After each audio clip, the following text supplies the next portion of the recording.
All right, good morning, jurors. I hope you all had a good evening. So,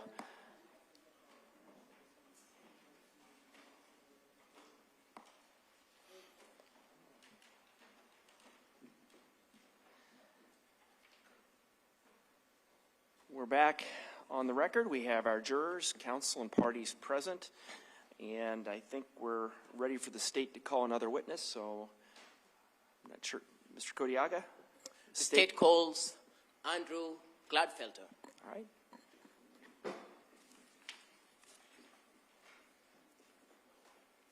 Good morning, sir. You want to just go over to the far left, if you would, and go ahead and have a seat. And first, I'm going to ask you to turn on your microphone. There's a little button at the bottom of it. Yep, little red lights on it. You can adjust that however you'd like. Yep. Test. Yep, it's working. So, sir, I'm going to go ahead and swear you in. If you please raise your right hand. Do you swear or affirm, sir, that the testimony you'll be giving in these proceedings will be the truth? I do. All right. And for the record, can you please provide me with your first and last name and spell them both? My name is Andrew Gladfelter. My first name is spelled A-N-D-R-E-W. Last name is spelled G-L-A-D-F-E-L-T-E-R.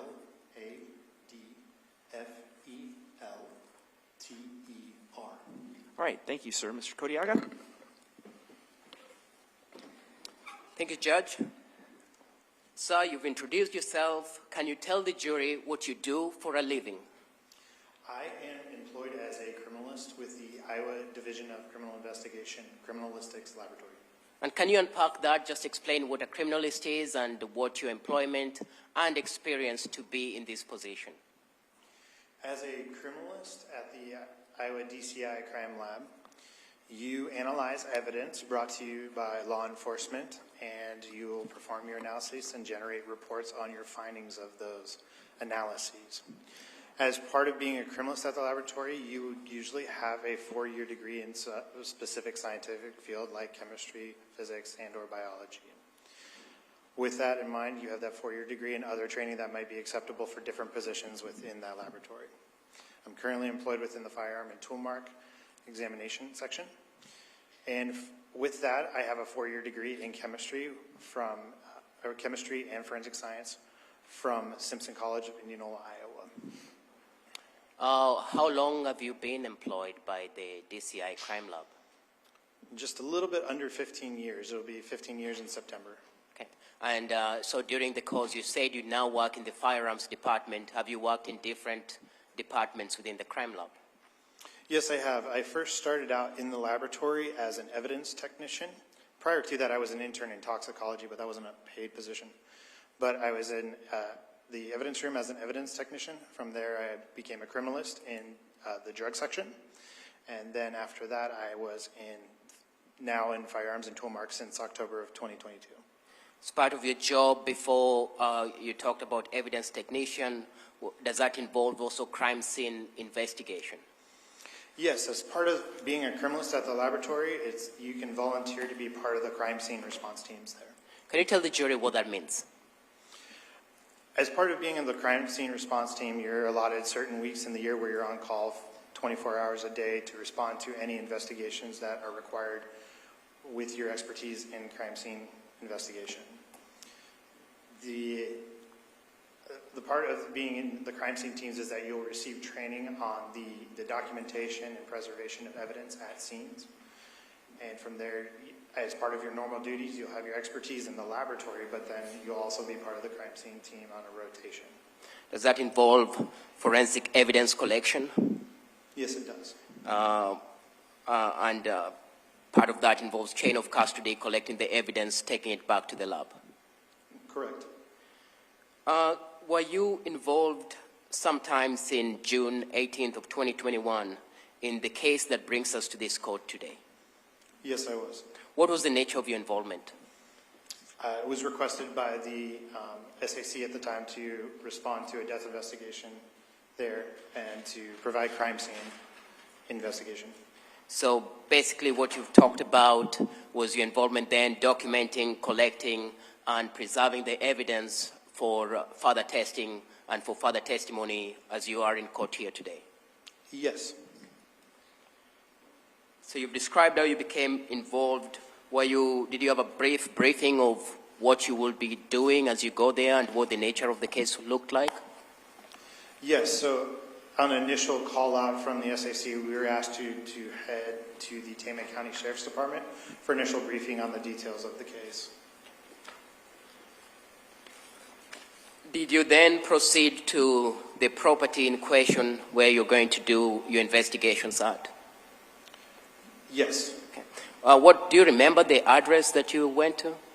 The address we were told was 1846 or 1846 K Avenue, Traer, Iowa. Can you describe the property and your initial observations as you go to the property? The property itself consisted of a main residence with an attached garage, as well as various outbuildings there too. A garden shed near a garden. There was a play area for children.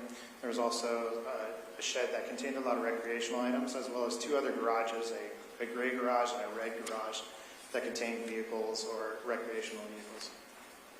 When you go to a property to do an examination, are there certain standards or procedures that you use or that you apply in working a crime scene? Yes, as part of my training, there is a very specific process that there is a process in which we will follow to document and then to preserve that evidence and collect that evidence, preserve that evidence, then follow the chain of custodies with those. Those are part of our training as well as listed within our SOPs within the laboratory. What are some of the methods or training that you use? Say that again, please. What are some of the methods or training process that you use? Some of the methods that we use, are you asking in documenting? Or? Yes. Okay.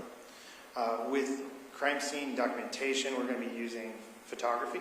We'll even take video. We will also then even make sketches of those scenes as well. We also use a 3D measuring device called a Faro scanner, which will do a 3D virtual scan of that scene and also collect measurements of that scene that we can use later on. Did you employ some of those methods in this particular case? Yes, those methods that I mentioned were used in this case. Okay. Can you explain to the jury more briefly what a Faro is? Faro is just a metrology device or a measuring device that will bounce lasers around a room and measure the distances that those lasers have reflected off of surfaces. And with the technology and the software they have, they're able to calculate those distances, and then it provides a 3D virtual representation of that scene. You talked about taking pictures to document the scene. Did you do that in this particular case? Yes. And have you been able to review those pictures that you took before your testimony today? Yes, I did. Your Honor, at this point, with the stipulation of the parties, the state will admit what's been marked as State Exhibit 118 to 155, then 156A, 157, 158A, 159 through 167, 168A, 169 through 193, and 302. Just make sure I got those numbers correct. 118 through 155, 156A, 157, 158A, 159 through 167, 168A, 169 through 193, and 302. That is correct. And is there any objection by the defendant? No, Your Honor. All right. Then I'm not going to repeat them all again, but all the exhibits that I just mentioned are now admitted. And are you looking to publish these? That is correct.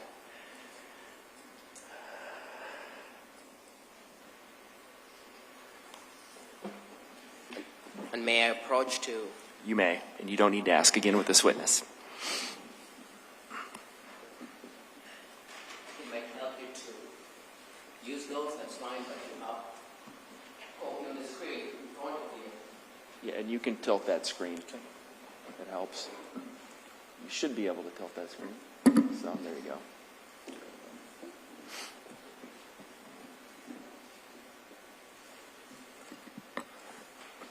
go. Beginning with 118, can you tell us what we see on that exhibit? Yes, this is a photograph of the east side of the main residence at 1846 K Avenue. So what you documented, what time did you arrive at this residence? At the residence, a little past noon. I can't remember the exact time right off the top of my head. Fair enough to say that at that point, your department had been called in, and so the scene had been secured for your department to come and do the investigation? Yes. So there was no one at the residence? There was law enforcement personnel on the property, but not inside of the residence. Were there any children or any other person who was living at that residence? At that time, there was only law enforcement personnel on scene. Okay. You talked about being kind of given information or told a little bit of what to expect when you get to the residence. Is that what happens as standard practice? Yes, those were in the initial details at the briefing at Tama County Sheriff's Department. Okay. Do you rely on what you're given 100%? No, not as a scientist, and when I'm given those details, I'm actually want to be skeptical of them. I'm going to be walking into scene as if none of those details really matter, but it does give us an idea of what could be seen as evidence at that scene. Otherwise, I'm looking to see what's consistent with details, what's inconsistent with details, and just looking to find any evidence that would help answer questions arising in this matter. Go to state 119. What do we see on 119? This is a door that is the entrance to the attached garage on the main residence. This is besides the garage door itself, this is the other way to access that garage. What of significance did you notice about this door? At the time, it was shut, and also that it has a key lock as well as a keypad lock for a code too. And will you describe that as an electronic keypad? Yes. What do we see on state 120? Again, this is another view of the east side of the residence, showing the entrance into the kitchen, or the what I termed the mudroom area, the initial entryway, as well as another exterior door to the south living room and the dining area or porch area on the east side of that residence. If you can you describe to the jury, we see at least outlines of 3 doors. Can you tell the jury what those 3 doors you determine them to be? Yes. Is it all right if I use a laser pointer? I have one on me to be able to point up there. Is that okay? That's fine if it works.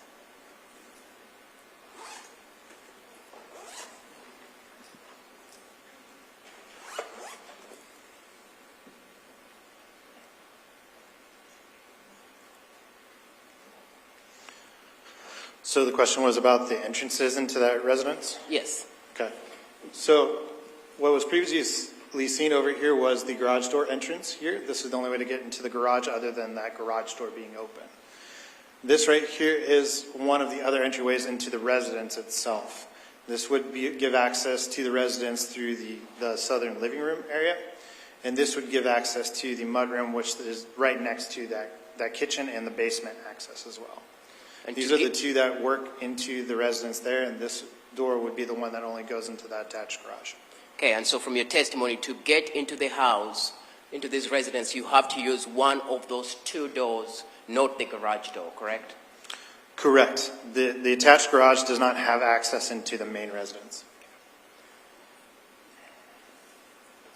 What do we see on 121? Is that just more isolating the front living room door? Yes, it's just a closer view of the living room door, as well as the porch that is there, the landing, and the steps there to that dining area. When you came, was that landing, was that door, that landing gate open? Yes, when we were there on scene, that gate was open. What do we see on 122? another view of that door on the south living room door, just from the east side of the residence there. Now, can you describe for the jury 121 and 122?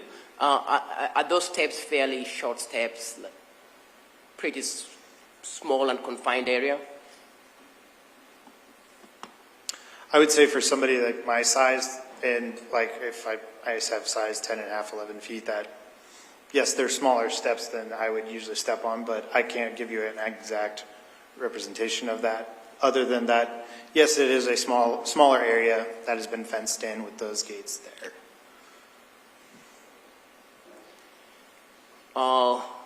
What do we see on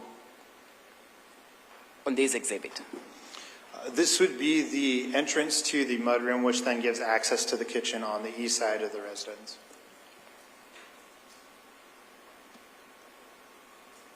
What do we see on State Exhibit 124?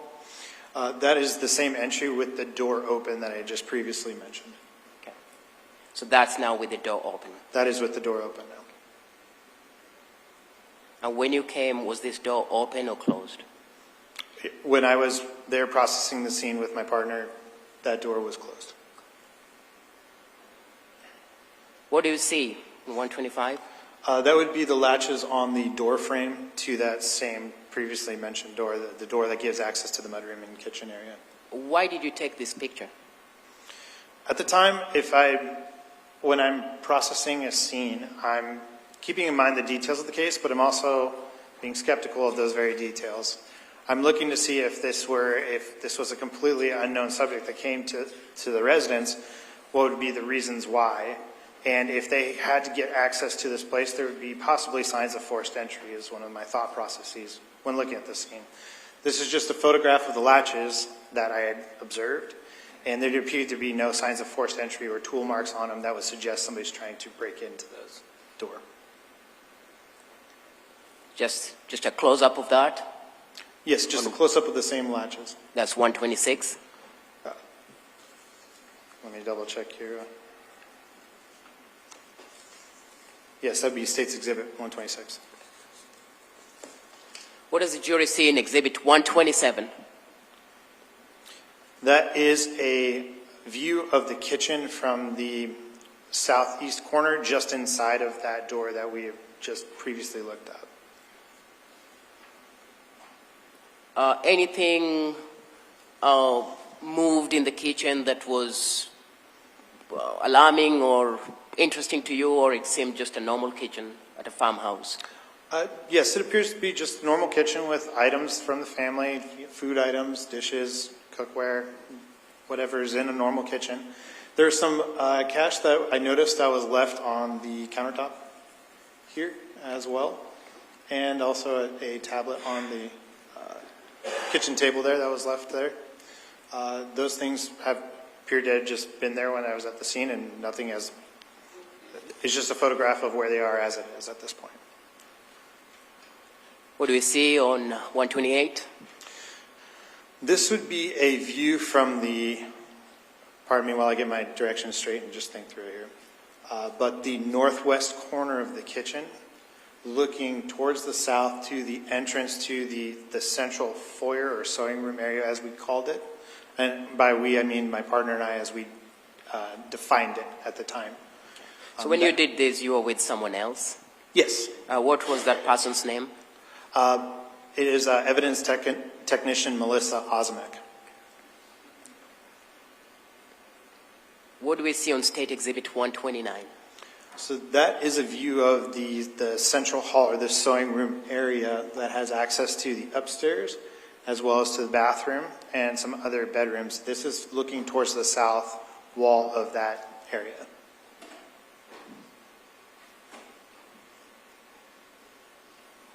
I'm going to show you what's been admitted already as 313, State Exhibit 313, which will be the floor plan of this building.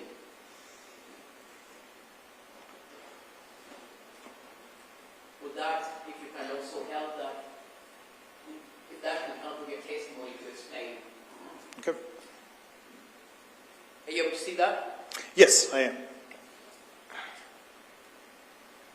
So So when you're talking about 129, if you look at the floor plan, can you just use your pointer to show the jury what you're talking about, or where that picture we're seeing? Yes, so if this is the hallway or the central area, I am taking the picture from here facing this direction. And so there's a bedroom that you will have to pass to get to where you're taking that picture, correct? The bathroom is actually, if I go to the photo, it would be up here. That's the access to the bathroom, which would be there on the diagram. Okay. What do we see on State Exhibit 130? So this is another view of that hallway area as defined on that diagram. It's looking at the bathroom access. So if I'm pointing here, I would be photographing from this corner facing generally this direction, showing the bathroom entrance as well as the previous entrance that I took the photo at. Do we see some staircase going up? Yes. Okay. And fair enough to say the staircase leads to at least a bedroom upstairs. Yes, there are 2 bedrooms upstairs. What do we have on State Exhibit 131? Again, this is another view of that central hallway area. And it would be from approximately this area facing towards the access to these 2 bedrooms here. Skip to 132. Is that just a picture of the stairway going up? Yes, that's just a picture looking up the stairway from that hallway area. What about 133? This is a photograph from just outside the entrance to the master bedroom, which would be bedroom 1 here.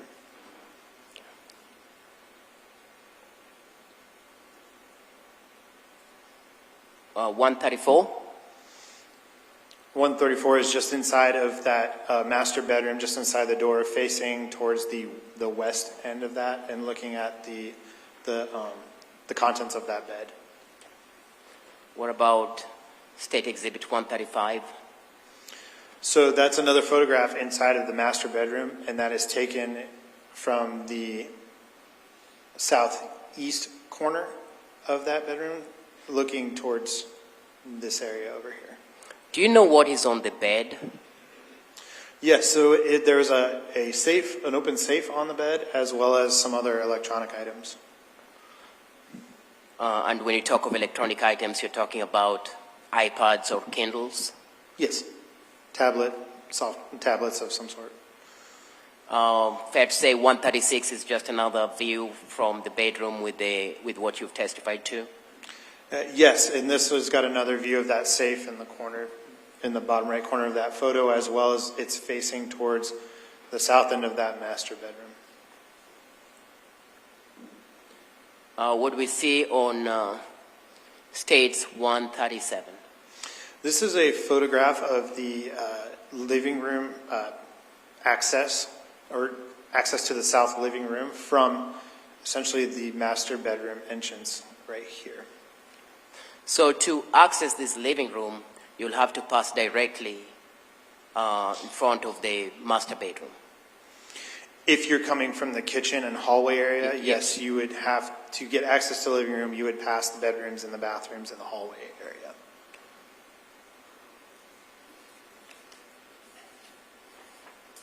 What do we see on 138? This is just another view of the access to the living room, just facing towards the south, showing some of the furniture items at the west end of that living room. What about 139? This is a photograph from approximately the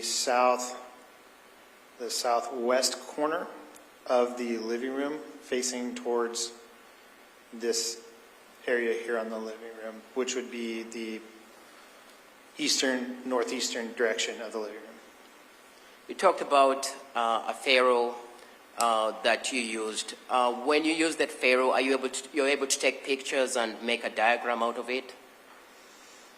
Of the Data from the Pharaoh? Yes. Yes, there's different software that is able to produce different representations of that scene using that equipment. Were you able to do that in this particular case?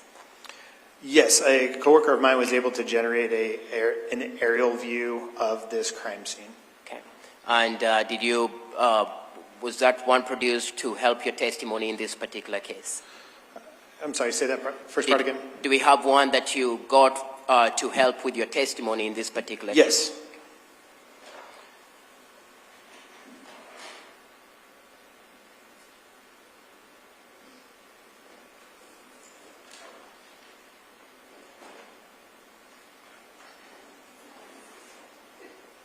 By agreement of the parties, the state will move to admit what's been marked as State Exhibit 305. Any objection? No, Your Honor. All right. State's Exhibit 305 is admitted. I will ask for copy. You may.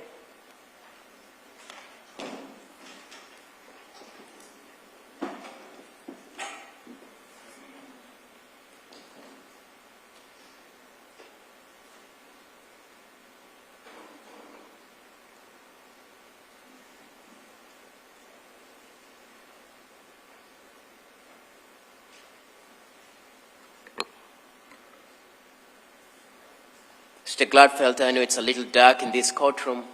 Are you able to see the Pharaoh from where you are? Yes, I can.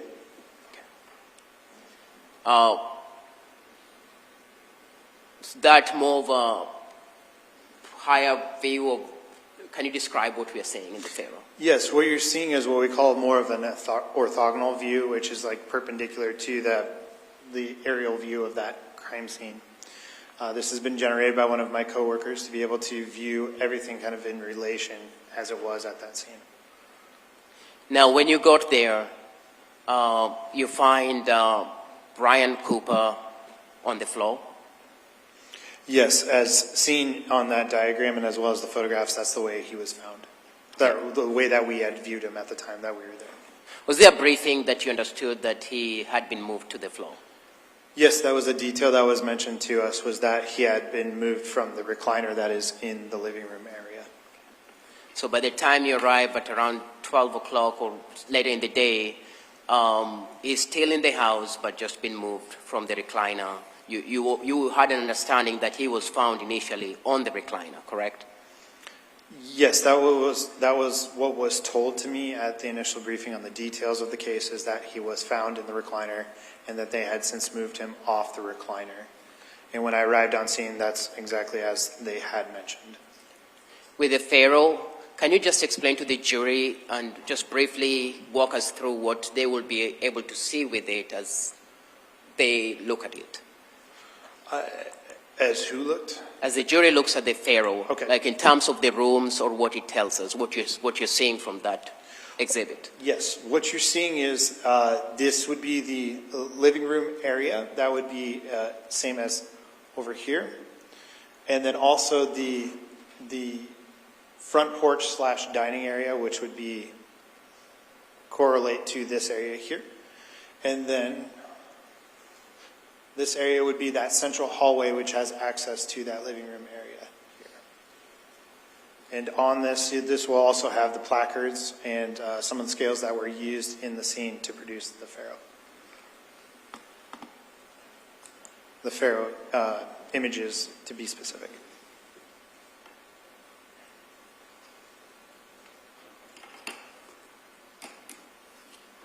And Judge, if I may have the light a little bit on for...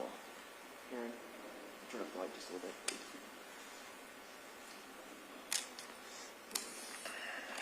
bit. Now, there seems to be some, what I can describe as artifacts on that Pharaoh. Can you just explain to the jury what they are so that they can have an understanding of what they are seeing? Sure. So it looks like when you view this aerial view of the scene, there seems to be just like missing pieces and or fragments of different images. When you're using this 3D scanning software, you have a laser that's bouncing off of various surfaces that were within its view. From there, what can happen is there can be interference of that laser, so it's creating almost like a shadow effect, where if you shine a flashlight on somebody, you can see their shadow behind them. Those fragments and those missing pieces are usually where the laser hasn't been able to reach. With that in mind, so a good example would be this area here. There's actually a roof over the top of this, but that has been since removed to be able to see down to the porch area. But then there's other landscaping here that might have not been hit by that laser, so it doesn't appear there. That's just an example of kind of what you are seeing here on this aerial view. When you start your scene examination, did you have a specific place where you started, or did you move from outside to inside? Can you explain that to the jury?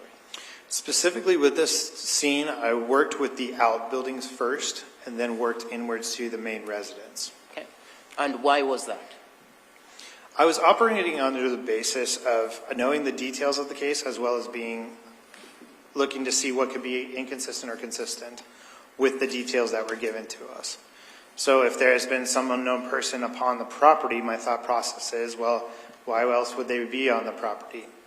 There's a possibility that they may be looking for something to steal, to go through the property itself. So there's a possibility that maybe they've looked at the outbuildings of some sort and looked at the items that are there. If there was something like that, I would expect to see certain signs supporting that type of evidence.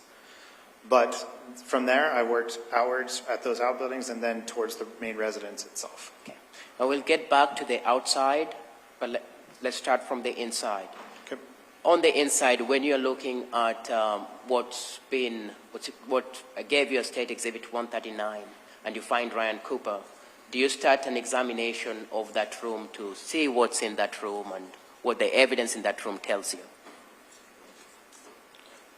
What I'm doing is that I'm going to be documenting first, foremost, getting my overall photographs of it, as well as getting an idea of what possible items of evidence could be there too. So I'm doing that kind of in tangent with documenting that scene as well. Okay. So let's talk about the living room examination. What did you do and what did you observe? First off, I took overall photographs of that area without any type of markers or placards in that scene. Just took photographs of the living room as it is. From there, I will be able to mark what I believe were possible items of evidence using the placards or sticky scales that we have that have little scales on them to designate areas of importance that I believe were important to the details or the investigation of this scene. Okay. Judge, may we have the TV back? You may. Are we done with this one then too? For right now? No, I think we can just have it up. I think we'll have it up. Okay.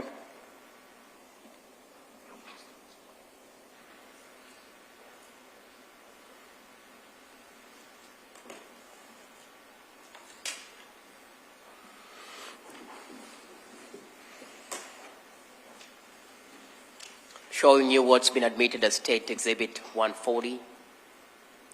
Can you tell us what your observations with 140 are? Say that last part again. Can you tell us what your observations with 140 are?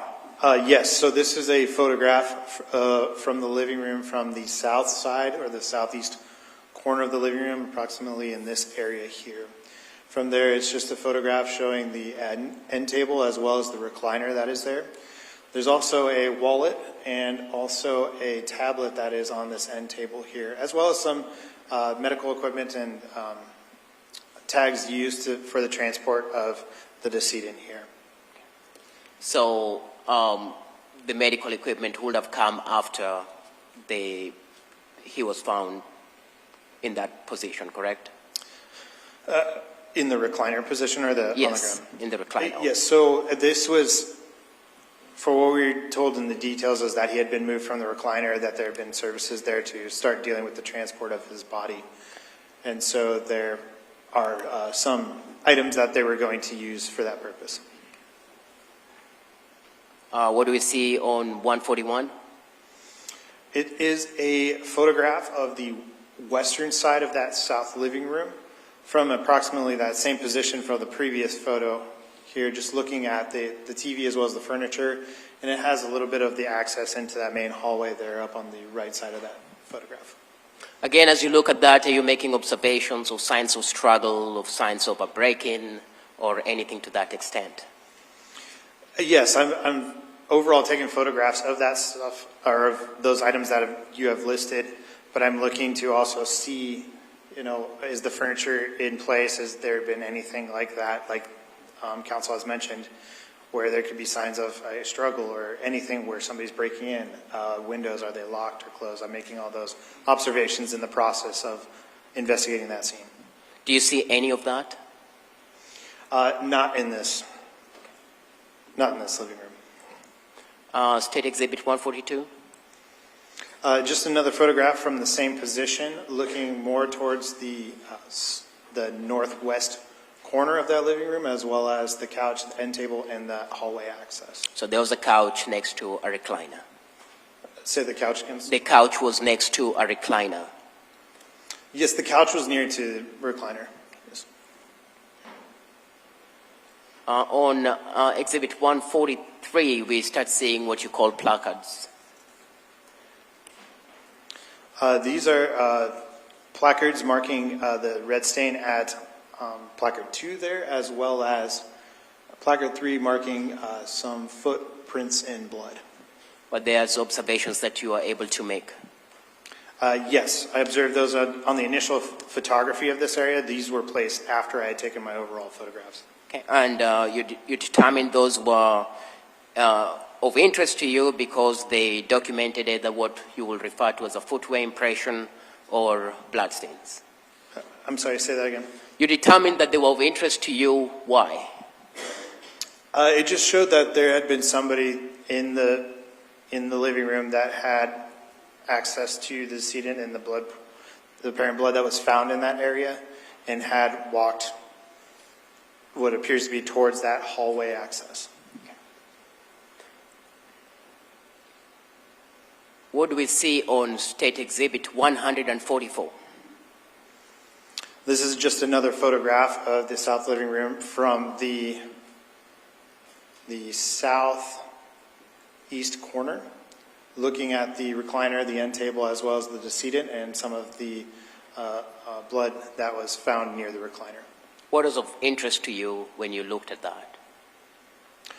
Some of the things that I mentioned previously is that the end table and the recliner is showing the position of the recliner right now, as well as where the blood stain is in relation to that recliner, and also just documenting the overall scene itself. Were you able to document or observe any injuries on Ryan Cooper? Yes, there was 2 that I noted on the left side of his face.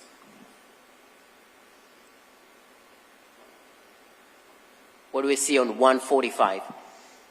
That's just a view of the same recliner that was seen in the previous photograph, just looking straight on towards the backrest with the blood stain that is on the backrest there. Okay. And can you describe what you see, the blood stain, the nature of the blood stain on the backrest? It appears to be mostly dry, still some sort of moisture to that blood. And kind of pooled in 2 areas? Yes, so in the 2 main areas that I'm thinking of are here as well as down here on the backrest. Was there blood on the left side of the recliner that seemed to have flowed and dried? Yes, I don't think this photograph actually shows that on there. But What is the item on the recliner? I'm not totally sure as to what that item was. It appeared to be something that looks like an old style candle snuff.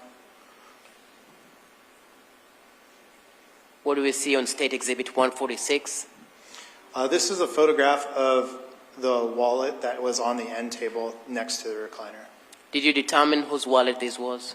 Yes, Whose was it? and it was the decedent, Ryan Cooper's wallet. Did it seem to have been moved or touched, or it seemed to be where it was? It did not seem to have been moved at all from that position.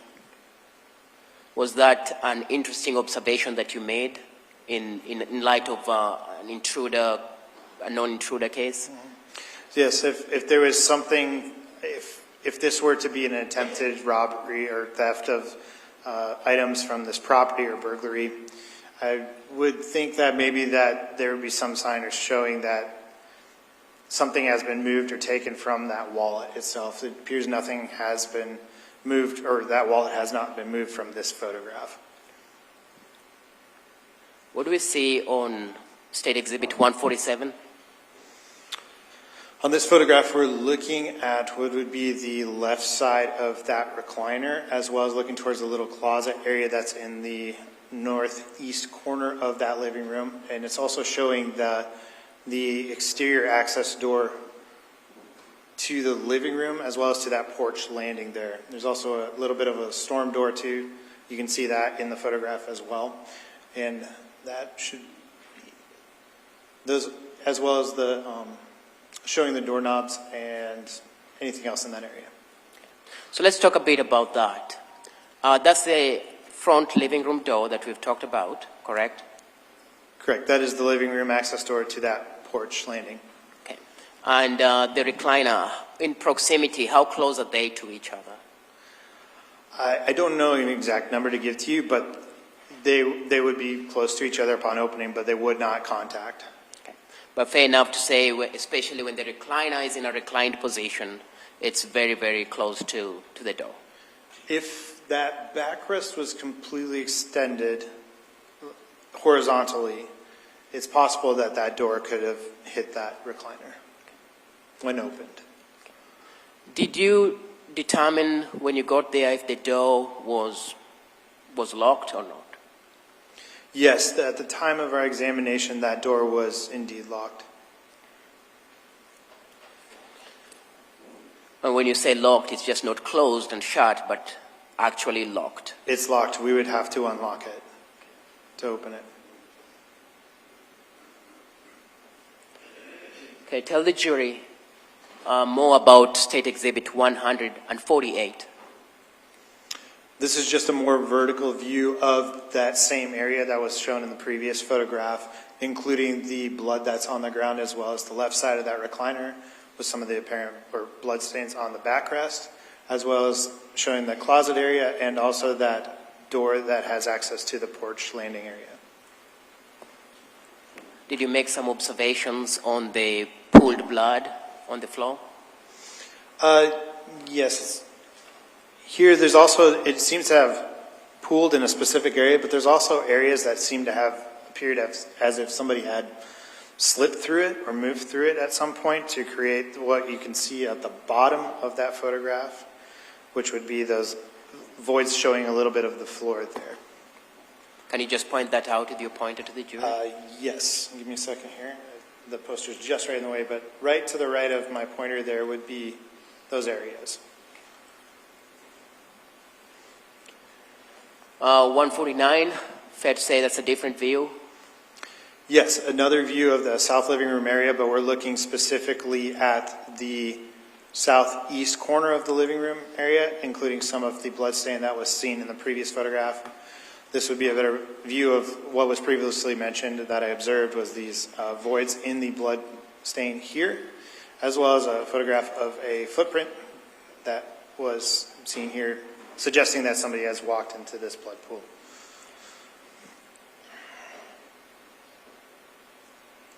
Uh, 150. Just another close-up of the blood stain or blood pool at placard 4. And at 150, from your angle, are you able to see the blood pooling also on the recliner and dried? Yes, so that would be in this area right here. It's a little bit difficult because of that recliner being the dark color it is. It's a little harder to see, but there is some dripping of the apparent blood here.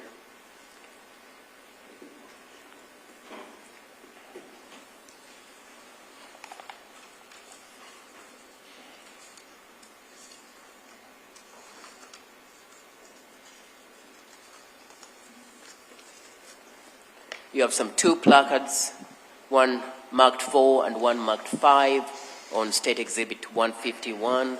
Can you talk a bit about that? Yes, this is just a view of that blood stain that we marked as placard 4, just a general way to designate that area. And then placard 5 is a cartridge casing that we found at the scene. Can we talk more about that? Can you explain what you found again at placard 5? Placard 5 was a fired, what appeared to be a .22 long rifle cartridge case. And that was right by the door. Correct. It would be right in that little L shape right there is where that cartridge case would be. Was that something that part of your investigation was looking to see if you can find fired cartridge cases? Yes. So initial briefing on the details suggested that it possibly had been killed with a firearm of some sort.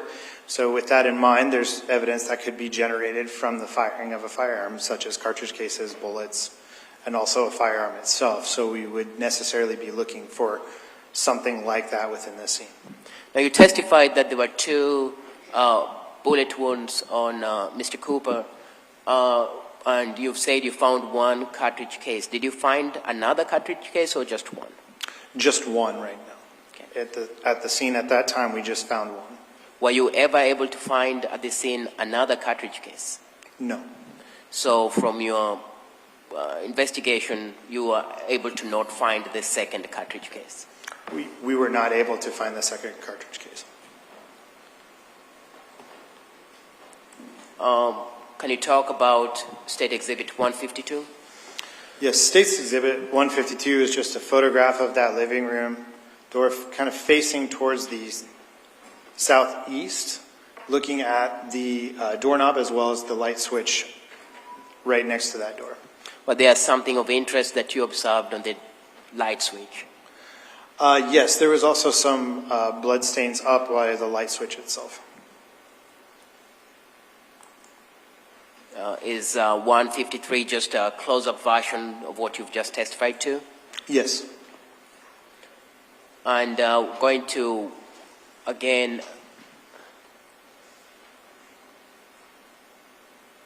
(154), 155.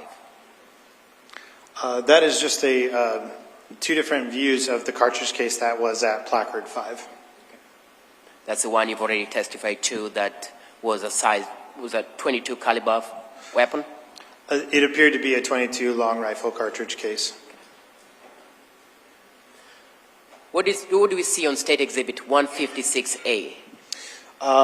Yes, so with this photograph, this would actually be a close-up of bloodstains that are found on the door jamb side of that exterior living room door.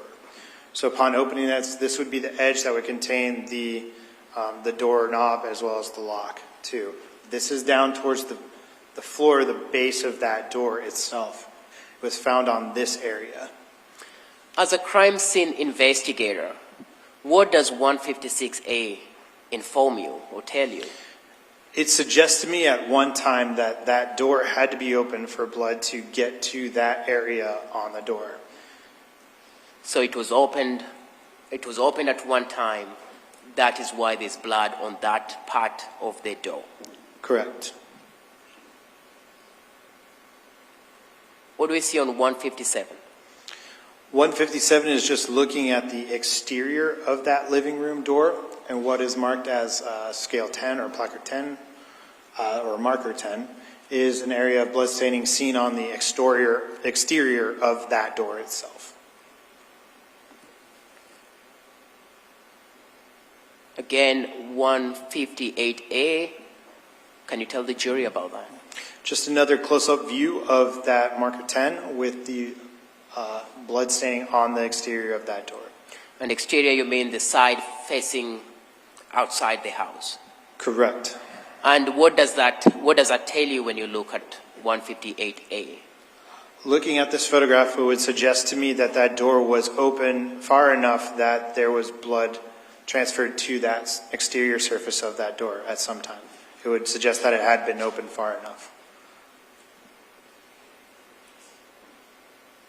Can you tell us what we're seeing on 159? That is marked stains on the porch area as well as the steps down towards the dining area.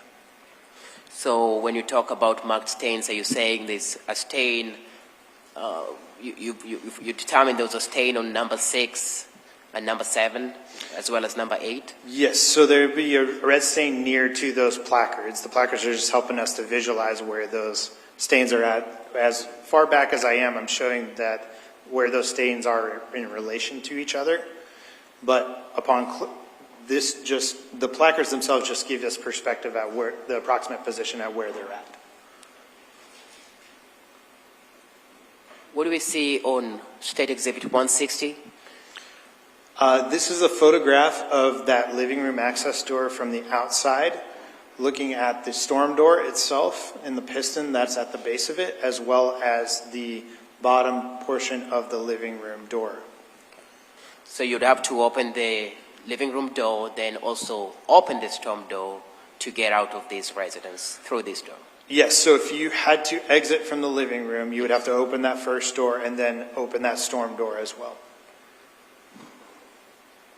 What do we see on State Exhibit 161? Just possible bloodstains found on the porch and landing area and the steps. And that's the front door area that you're talking about. Correct. What do we see on State Exhibit 162? This is a photograph just showing all the items of evidence in relation to each other that are marked at placards 9, 8, 7, and 6. So the bloodstains at placards 6, 7, and 8, as well as the footwear impression on the gate there, and also a Michael Kors clutch or wallet at where the placard 9 is positioned. Let's talk about that. So looking at placard 9, and if you can point that out for the jury. Yes, so placard 9 right here. What do you discover or find there? Just the contents of the wallet would be consistent with possibly the wife of the decedent, Karina Cooper. Okay, so there was a Michael Kors wallet with, when you looked inside, you found items that will be consistent with the defendant. Yes. And therefore, placard 9, as we see it, is that pretty much a close-up picture of what you've testified to? Yes, that is a close-up of that clutch or wallet. Did you find that to be strange where you found this placard, or this wallet? It appeared to be at some point moved to the outside there. As a person who doesn't carry something like that, I would think that would be on somebody's person, but it appears to be outside of the residence in a place that would be easily accessed by anybody.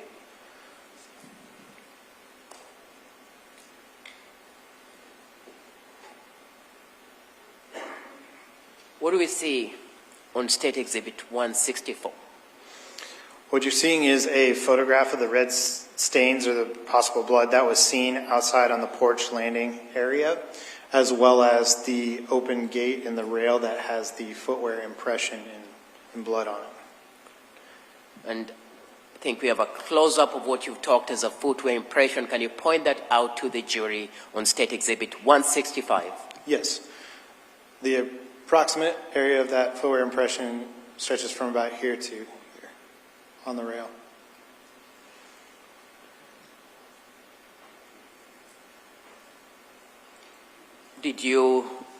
Are you the one who measured what that footwear impression in State Exhibit 166? Yes, in State's Exhibit 166, it's not necessarily a measurement. Okay. As part of processing a crime scene, depending upon the situation, we might have footwear impressions that are not easily removed from a scene. And so it would require us to take one-to-one photography of those footwear impressions for later analysis. So this photograph, if I'm correct, it might be that one of those photographs that was used to hopefully provide to a footwear impression analyst at the laboratory later on. So at your lab at DCI, you also have someone who does analysis of footwear impressions. Correct. And was this of significance to you as a crime scene investigator? Yes, it shows that somebody had stepped on there with some sort of footwear that had possible blood from that area on the exterior outside of that residence. So it seemed that someone had transferred the blood from inside the residence to outside here. That's what it suggested to me at the time. Now we are outside. You took a picture of State Exhibit 167. Yes. Can you tell us much about 167? Yes. This is a photograph of a red Ford F-150 pickup truck that was in the driveway just east of the garage on the residence there. 168A is another view of that same picture you testified to. Yes, just looking from the driver's side at the same pickup truck. And I'll skip 169. What about 170? This is a white Chevy Silverado pickup that was also on the property at the time of our scene processing. So, and this is what you're telling the jury, that you document everything you see at the scene. So sometimes it might have no much relevance to what you're talking about, correct? Yes, we're documenting everything on the scene with our overall photographs before we start doing any sort of marking of evidence or anything of that nature.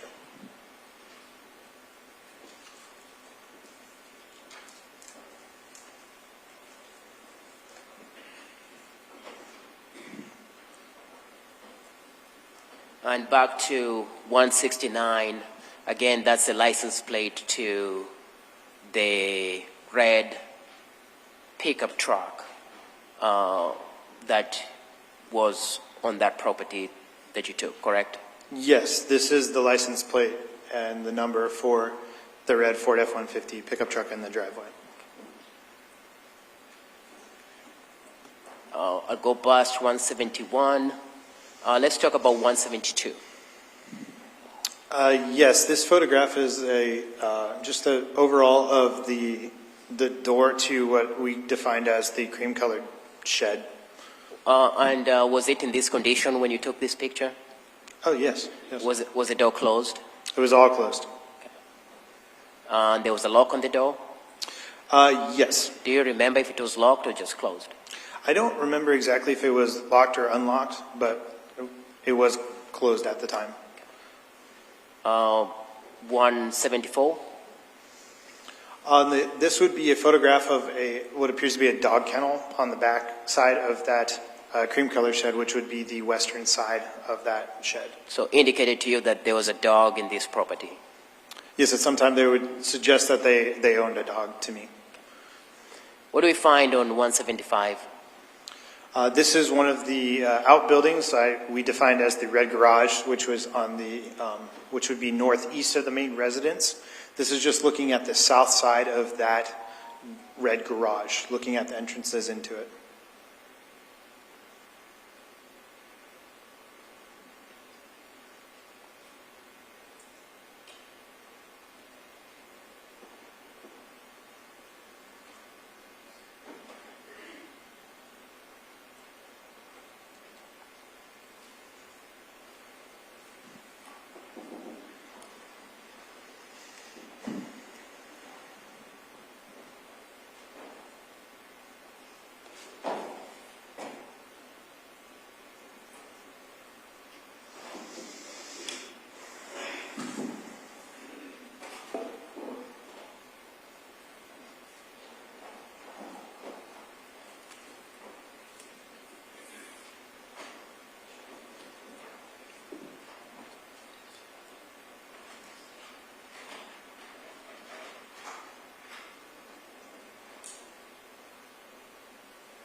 So it's been admitted into evidence, State Exhibit 3, 310, 311, and 312. We're looking at 311 in the middle.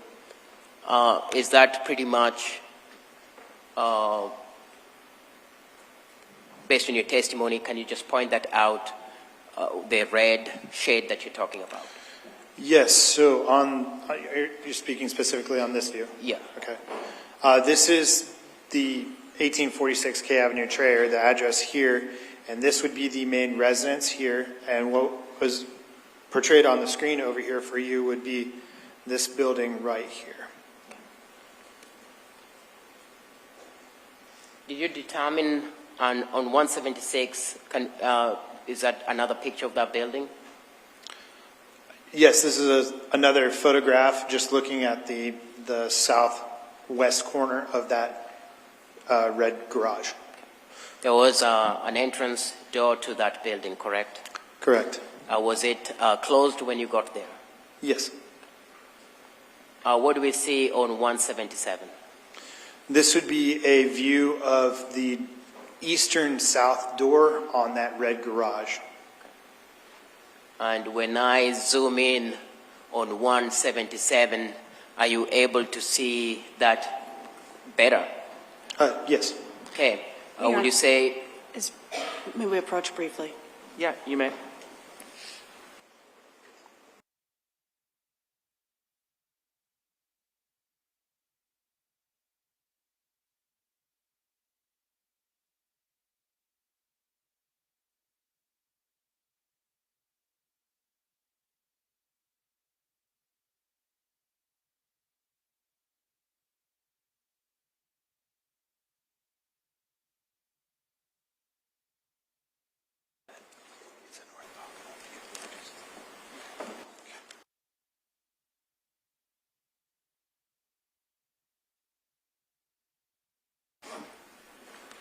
All right, Mr. Kodiaga, you may pick up where you left off.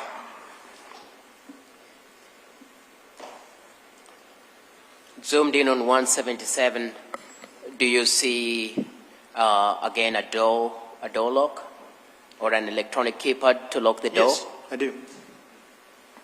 Would you say that this family appeared to be a safety-conscious family? Objection, speculation. Sustained. What did you make with the observations of the key locks on the doors?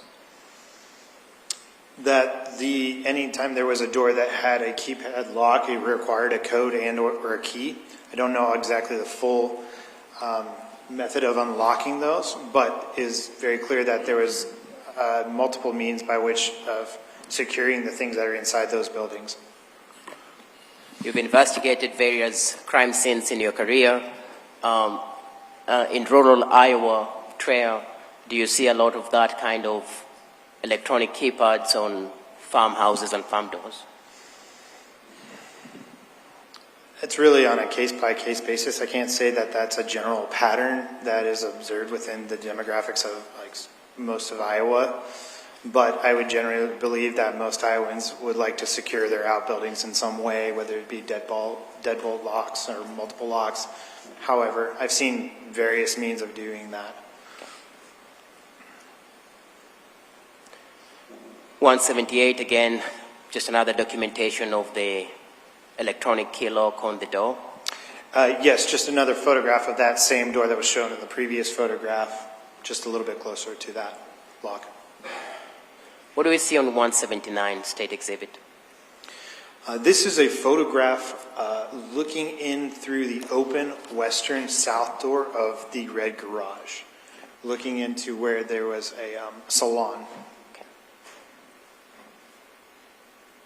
Were you able to go inside what you described as a salon? Yes, we were able to go in and search. Did you observe if anything had been disturbed inside this salon, anything had been taken, or did things seem to be intact? It appeared that there hadn't been really anything that had occurred within the salon area that would suggest that something had happened there. And when you looked at all these doors that you've testified to so far, did they appear to be an intruder or a non-intruder trying to break into any of these doors? No, these doors that I looked at, there didn't appear to be any signs of forced entry or an attempt to break through those barriers. Again, 181 will just be more pictures of inside the salon. Yes, just another photograph of inside the salon looking towards the northeast corner where there's another access to another area for the salon. Okay. And that will be consistent also with 182. Yeah, this is just another view of that salon area, just looking at the south wall near that door. Again, nothing appeared to have been disturbed or taken. Nothing did appear to be disturbed or taken. What do we see on State Exhibit 183? This is a photograph from inside of the garage area from the north wall facing towards the south. What you can see up on screen is a Shields Outfitter gun safe, and then also the door to the bathroom within that red garage. So there is a gun safe inside there. Yeah, yes, there is a safe here. I would call it a gun safe. That's what it looks like to me, being a firearms person. 184, is that a just close-up of what you've testified to? Yes, And to get into this gun safe, you had to have some codes to access it, correct? that is correct. Were you able to open the gun safe, and is that what we see in Exhibit 185? Yes, the code was obtained and they were able to open that safe. Were you able to find firearms in State Exhibit 185? Yes, So did that tell you that people who lived here probably used firearms or were exposed to firearms? yes. What do we see on 186? This is a photograph of what we defined as the gray garage, looking towards the northeast corner of that gray garage. Were you able to find, back to the firearms that you obtained from this gun safe, were you able to determine what kind of firearms they were and document them? There was a couple firearms, but the one that I'm specifically remembering right now is the Savage Arms Rascal that is chambered for 22 short, long, and long rifle.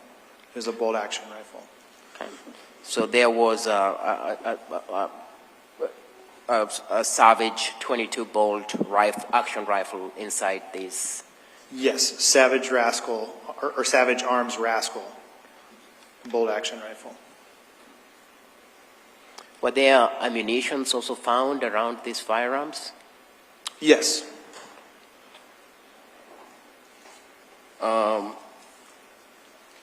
You don't remember the other firearms that you found? I can't off the top of my head remember exactly what other firearms were in that safe.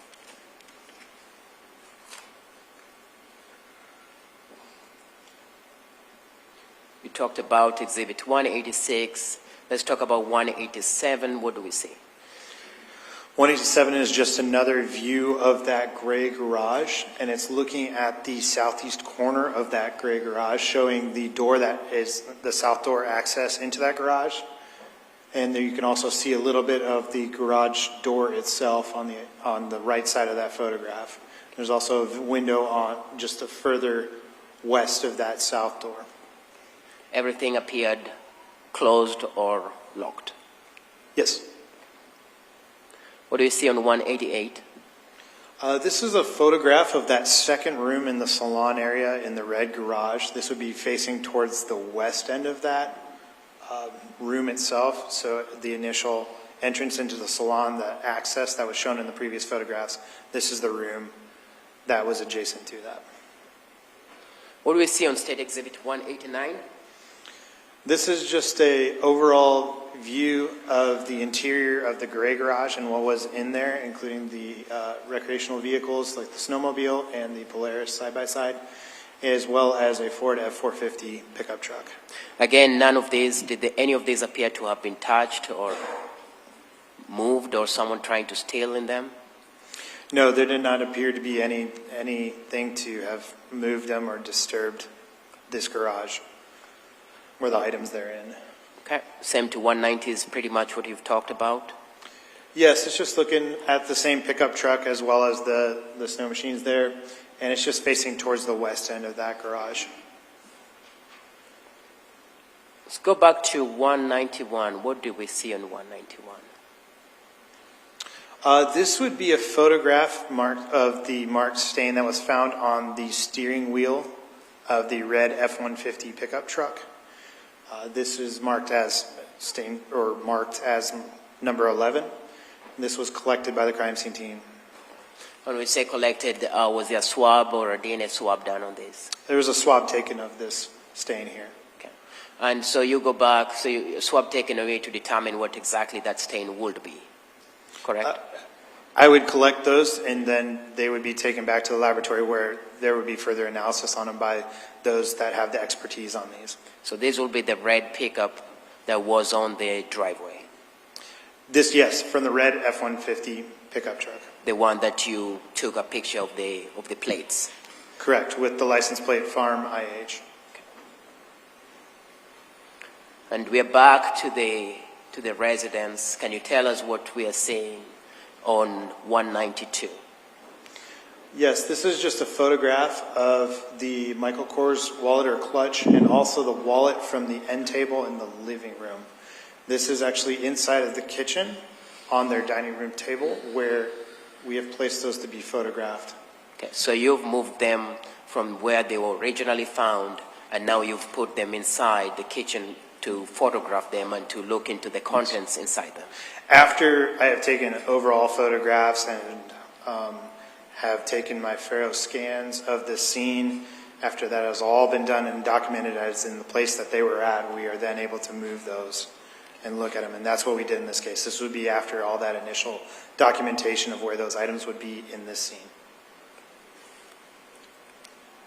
Again, 193 just is a picture of Mr. Cooper, Rand Cooper, just showing that billfold belongs to him. Yes, that's just a photograph of his driver's license from that wallet. There were cards in that wallet, there were credit cards and other documentation that appeared to be intact. Yes, everything seemed to be intact with that wallet. Again, what do we see on State Exhibit 302? This is just a photograph of the same wallet that was found from the end table, as well as the wallet or clutch from Placard 9 that was found outside of the residence. And there on the table are the contents of the Michael Kors wallet on the table itself.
You may.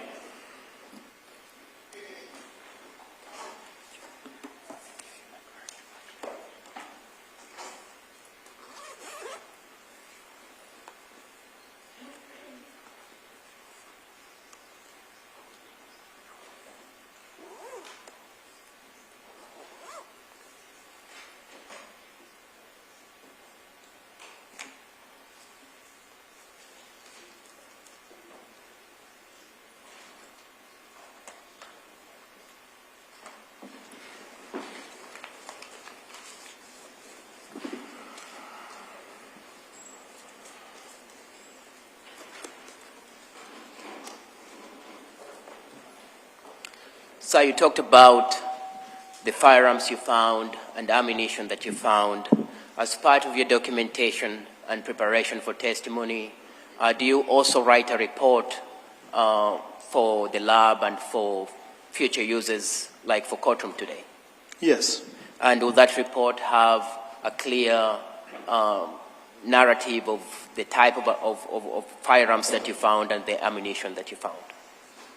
Yes, the items that we did collect from that scene. If I was to give you a copy of your report to look at, would it refresh your memory so that it can help the jury understand your testimony on the firearms and the ammunition that you found? Yes.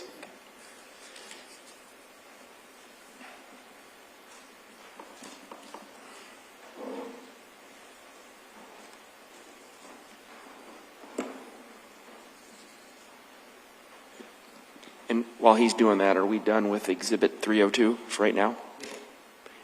Are we done with the video exhibits at this point?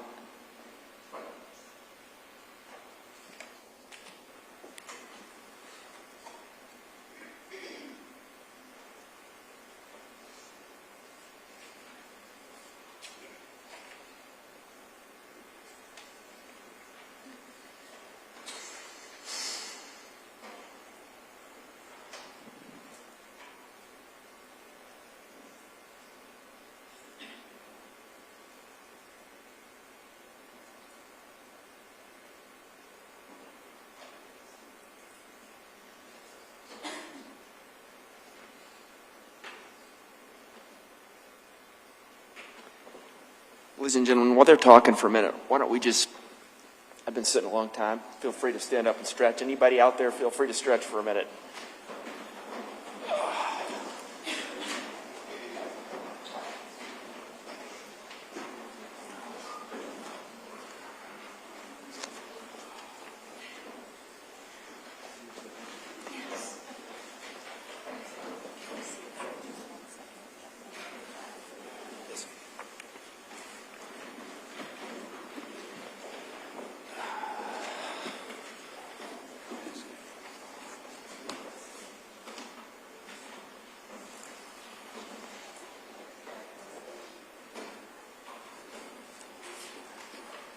All right, everybody can have a seat. Mr. Kodiaga, whenever you're ready. Thank you. So were you able to look at your report? Yes. Was it able to refresh your recollection on the nature of the other firearms and the ammunition that you found? Yes. Can you tell the jury what those were? Yes, it was a Savage Arms Rascal chambered for 22 short, long, or long rifle. It was a bolt-action rifle.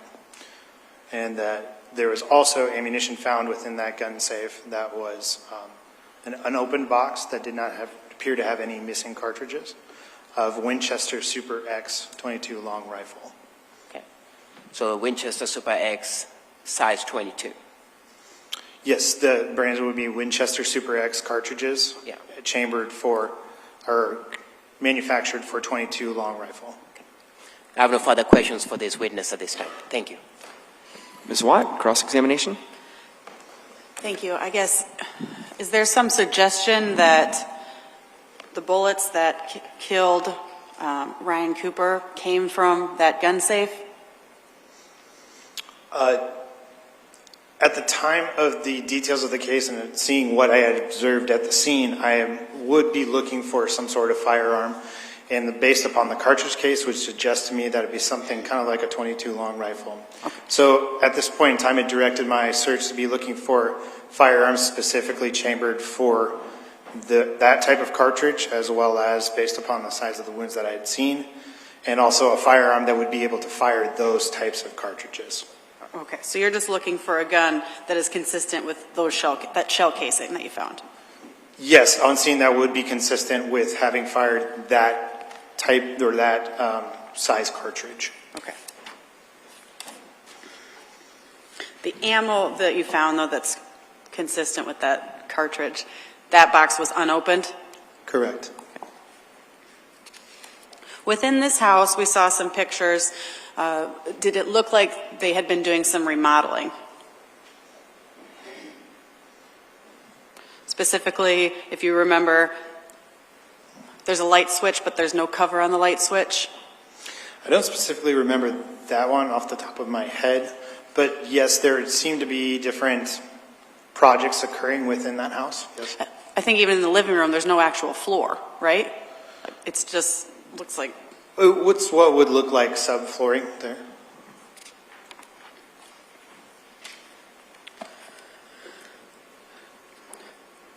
We looked at State's Exhibit 143, which showed a footprint, a bloody footprint. Did you do anything to determine whose foot that was? I did not. Are you able to, in any way, with your experience, time when that footprint got there? No. I'm assuming that when emergency personnel are trying to take Ryan from the chair to the ground, it's possible the recliner gets moved. Is that fair?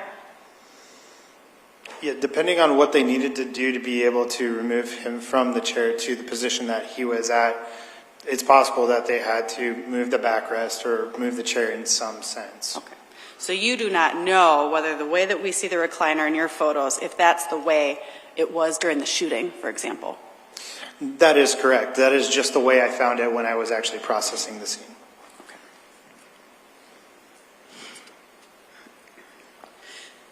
This front door that leads to the living room, you testified that it was locked. Is it just the doorknob lock? Yes, it's only that the lock is only on that doorknob. There was no deadbolt to that door. So there's no deadbolt, there's no keypad on that door? On that door. So the way these doorknob locks work, doesn't that mean you can exit from the inside to the outside without having to unlock it then? I don't know for sure how the mechanism worked on that one particularly, but I don't know if it needed to be manually turned or you could just turn the doorknob. But I do know from the outside you would need a key, and then you'd also have to have access some way in that way. Okay. Well, commonly, if you've had these types of doorknobs, are you able to leave without unlocking it from the inside?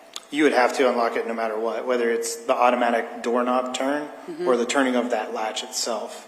Okay, so but you would be able to, I don't know if we're saying the same thing, two different ways. You would be able to just turn the handle and leave without, without like... But that's what, yes, so what I'm saying is that there could be other ways of unlocking that. Okay. Some doorknobs are constructed that if you were to turn that knob, it might automatically unlock from the inside. Okay. Or you actually have to put your fingers on the latch itself and turn it. I understand. I don't know, I can't remember exactly on that doorknob which it was. Okay, I understand now. And didn't you also seize that doorknob? At the time of our scene collection, we did not seize that doorknob. Okay.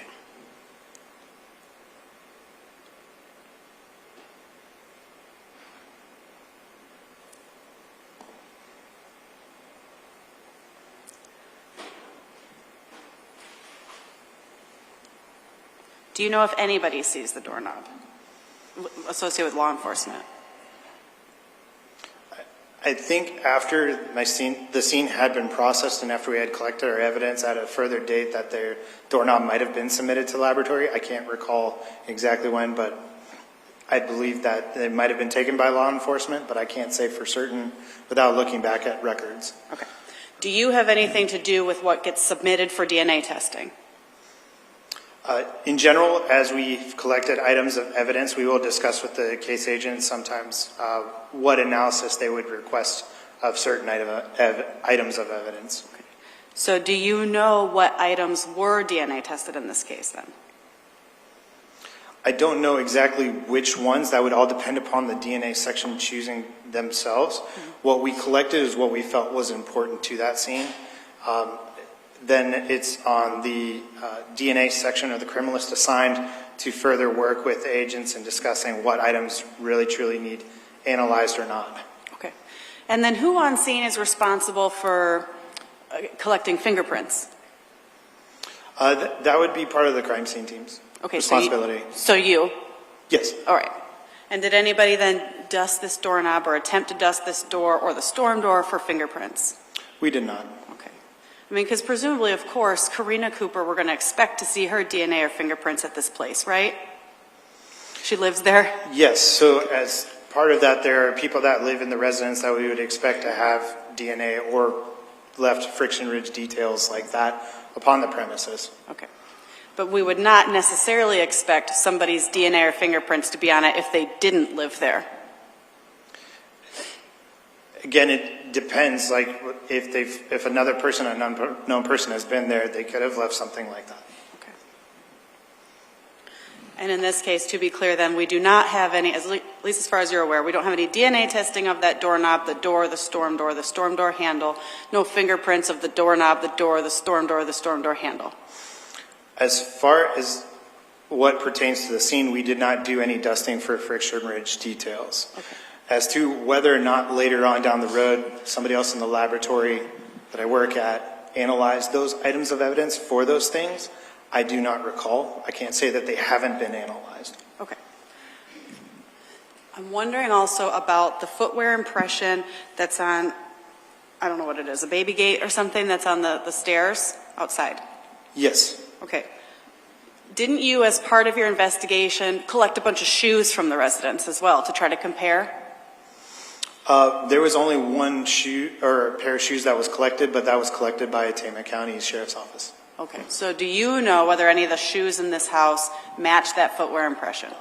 There was an initial look at most of the footwear in the premises, and none of them appeared to have the same pattern except those muck boots that were seen by Tama County Sheriff's Office and collected. Do you have any idea what that pattern, what shoe you might associate it with? I do not. Okay. Have you tried to compare it to, are you familiar with the shoes Vans, the brand Vans shoes? Yes. Okay, are you familiar with the tread on those shoes? Having a pair myself, yes. Okay. Do you know whether those are consistent with the pattern that we're seeing on this baby gate looking thing? I'm not for sure. I haven't really looked that closely at them.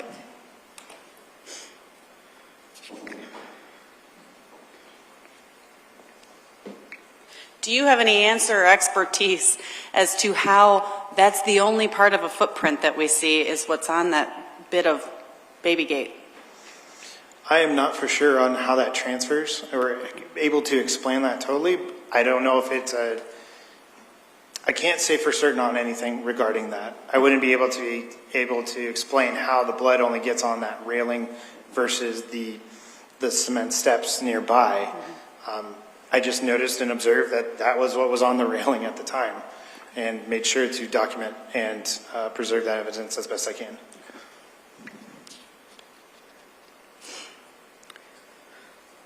We saw in a picture, and we talked about placard number 5, which was the shell casing found near the front door leading into the living room, right? Correct. Okay. So what I'm taking you to say is that it was kind of just sitting in front of the door, the shell casing? Yes. Okay. Right where that, if you look at that photo, where that little L measurement or that ruler is on that placard, it'd be right within that L area. So was it hard to see? No, it was not hard to see, especially if we have other lighting in there. It's brass. It does reflect. And then I noticed also in that picture that where the placard 5 and the shell casing is found, there is that, I don't know what that's called either, the air conditioning. Oh, the vent. The vent, thank you. So that was near the other shell casing. Could a second shell casing fall into that vent? I don't know for certain. I didn't measure the slots in that vent, but knowing that 22 long rifle cartridge cases are small, it could be possible that maybe it was on the vent. Maybe it could have slipped through. I didn't really do anything to see if that was possible, but it could be depending upon the size of that vent. Okay. And I'm assuming you didn't go into the ductwork to look for the shell casing? Well, we did not. Okay. We just looked down that vent. Okay. I guess I was also wondering, did anybody move the recliner to see if the other shell casing was under the recliner? We did. You did do that, okay. We also moved the living room couch around too to make sure that it hadn't bounced in any other sort of direction.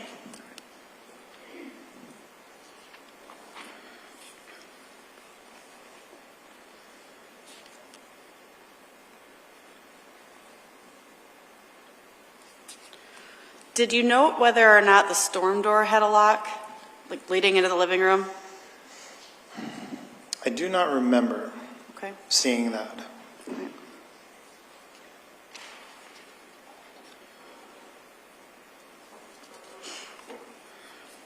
We talked a lot about keypads and securing things. Is it fair to say that if you have a keypad, you also don't need to remember to bring a key to get into your house? Again, I don't know the function of those locks per se. I would think, personally, that those keypads, all you needed was the code.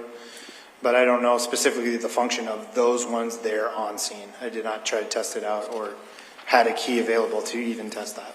Okay.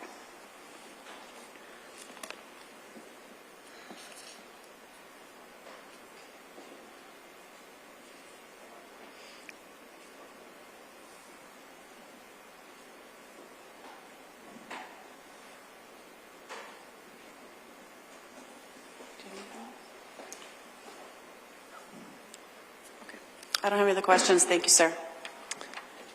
Any redirect, Mr. Kodiaga?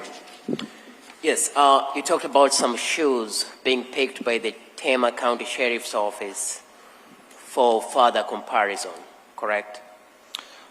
Those were just collected by them. I don't know if they were submitted later or not. Okay. And when they ask you about whether it was visible to see this size 22 cartridge, when you are doing this examination, it's in the middle of the day, correct? Yes, it would be starting in the afternoon, correct, from noon on till late at night, around a little past 10 o'clock. But from what the jury sees from your pictures, the sun was out, it was bright outside, correct? Correct, and most of them, yes. And some of those were later on when it was actually the sun was setting too. But as by the time you take these in the house, you're working slowly, methodically. It's different from a situation where maybe the room is darker and the source of light is not as good as at the time that you are operating, correct? Correct. So the time that was observed, I would say, was not when the sun was setting. It was during the initial overall photography, which would have been in the afternoon, sometime past noon. So with different conditions, it can be different. It can be easy to miss that cartridge. Depending on the situation, yes.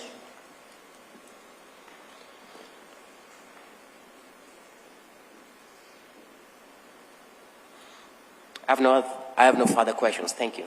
Any recross? No, thank you. All right, thank you, sir. You may step down.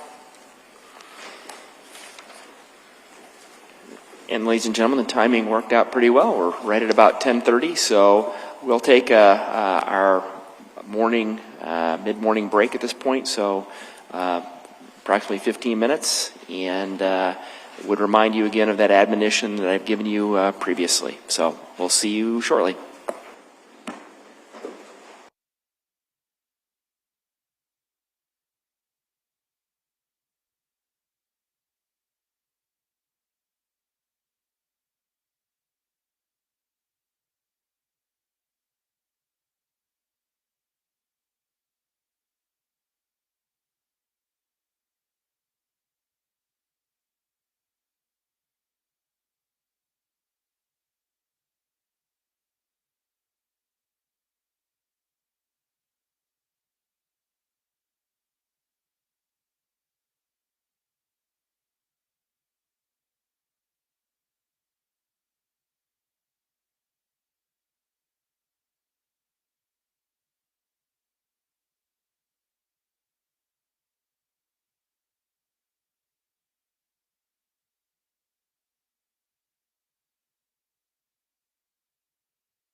right, go ahead and have a seat, everybody.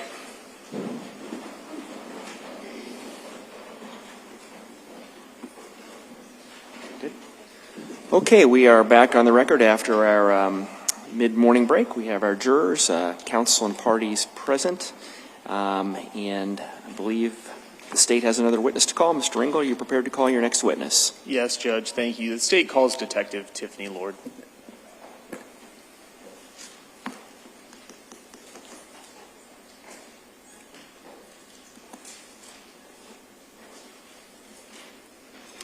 Good morning. Ms. Lord, if you want to come over and have a seat to my far left, if you would. Yeah, right there. You go ahead and have a seat. And that microphone's on. You can adjust it however you'd like. First thing I'm going to do, Ms. Lord, is swear you in. If you please raise your right hand. Do you swear or affirm that the testimony you'll be giving in these proceedings will be the truth? I do. Okay. And then for the record, can you please give us your first name and your last name and spell them for us? Yeah, it's Tiffany Lord, Tiffany. Lord is Lord. Right. Thank you. Mr. Ringel. Thank you, Judge. Good morning, Detective. Good morning. Detective, how are you currently employed? I work for the University of Iowa as a detective/digital forensic investigator. First, can you explain what a digital forensic investigator is? Yeah, so in general what we do is we receive digital evidence, whether that's a phone, computer, tablet, anything that's digital, we receive it in our care. We preserve the data, so we'll usually take pictures of it, and then we'll get an image of that. An image is a working copy of that digital device, so we're not altering the evidence. And then we'll process that device, which makes it in a workable format that is easier for us to see or the investigator that we give the case to. You said you're also a detective. Can you talk about your education and training that qualifies you for the work that you're doing? Yeah, so I have a bachelor's degree in cybersecurity from Champlain. I also have my certificate in digital forensics from the Des Moines Community Area College. I also have, I'm a part of IASIS, which is the International Association of Computer Investigative Specialists. And within that, I have my CFCE, which is a Certified Forensic Computer Examiner. I also have my Mobile Device Forensic Examiner certification, and also the Magnet Certified Forensic Examiner. Can you talk about, you said that you work as a digital forensic investigator, you're obviously also working as a detective. What's your experience in law enforcement? I've been in law enforcement since 2017, and in this position since the end of 2020. And generally, can you talk about your duties? Yeah, so I mainly work, my main role is digital forensic investigator. The only thing that I do investigation-wise from start to finish, which includes like search warrants and stuff, is the child exploitation cases. But as far as digital forensics go, we take any case. Would you be able to put an estimate on how many such examinations or extractions you've done when it comes to your work as a digital forensic investigator? Yeah, so I've done hundreds of examinations and then a couple dozen examination reports. Any other relevant training or experience? So I've attended NCFI, which is the National Computer Forensic Investigator Course. Oh, hold on one second. Go ahead, I'm sorry. Yeah, NCFI is the National Computer Forensics Institute, which is actually through the Secret Service. I've also attended some NW3C classes, which is the National White Collar Crime Center. So you stated that you received different electronic devices for evaluation or examination. Can you explain that process a little bit? How do you receive electronic devices, and then what do you do with those devices? Yeah, so we get devices in all various ways. Sometimes it comes straight from the search warrant. Sometimes they have it for a few days. Once we receive that device, if it is currently powered on, we take a picture of it, and then we put it on our imaging device that gets that working copy of it. If the device is powered off and we're not sure like what state it is in, then we have what's called a Faraday box that blocks any signals coming in or out, so it can't change the data while it's in there. And then once that extraction is complete, then we would then take a picture of that device. What type of devices are you examining? In this case or in general? Generally. In general, all electronic devices, so it could be phones, tablets, computers, the Oculus VR sets, tablets. Okay. I'm going to ask you to slow down just a little bit. Having just a little bit of trouble hearing your answers. And I see my court reporter's nodding her head, so help her out as well. All right. So turning specifically to cellular phones, what type of information may be of interest to a digital forensic investigator on a cellular phone? Yeah, so in general, locations, media, conversations, whether that be call, text messages, anything within applications, health data, Google search history, or any browser history.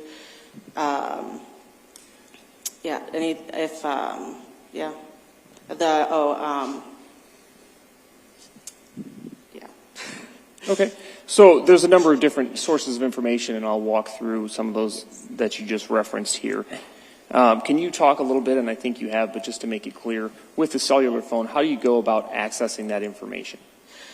So that varies. If we have the passcode, we can get different kind of extractions, I guess, off of devices. And so we have what is called a gray key, which is a device that images it for us. You plug the phone into it, and then it takes the image off of it. So you can have the passcode. We can also get devices without a passcode. It just varies on the device. Okay, and you say that you're taking an image of the phone. What do you mean by an image? So that is what I mentioned earlier. It's a working copy of the phone. So that way we aren't altering the actual evidence, and we can then take that copy of the image, or the image, which is the copy, and put it into Magnet, Axiom, Celebrate. Those are different processes that then makes it viewable for the end user.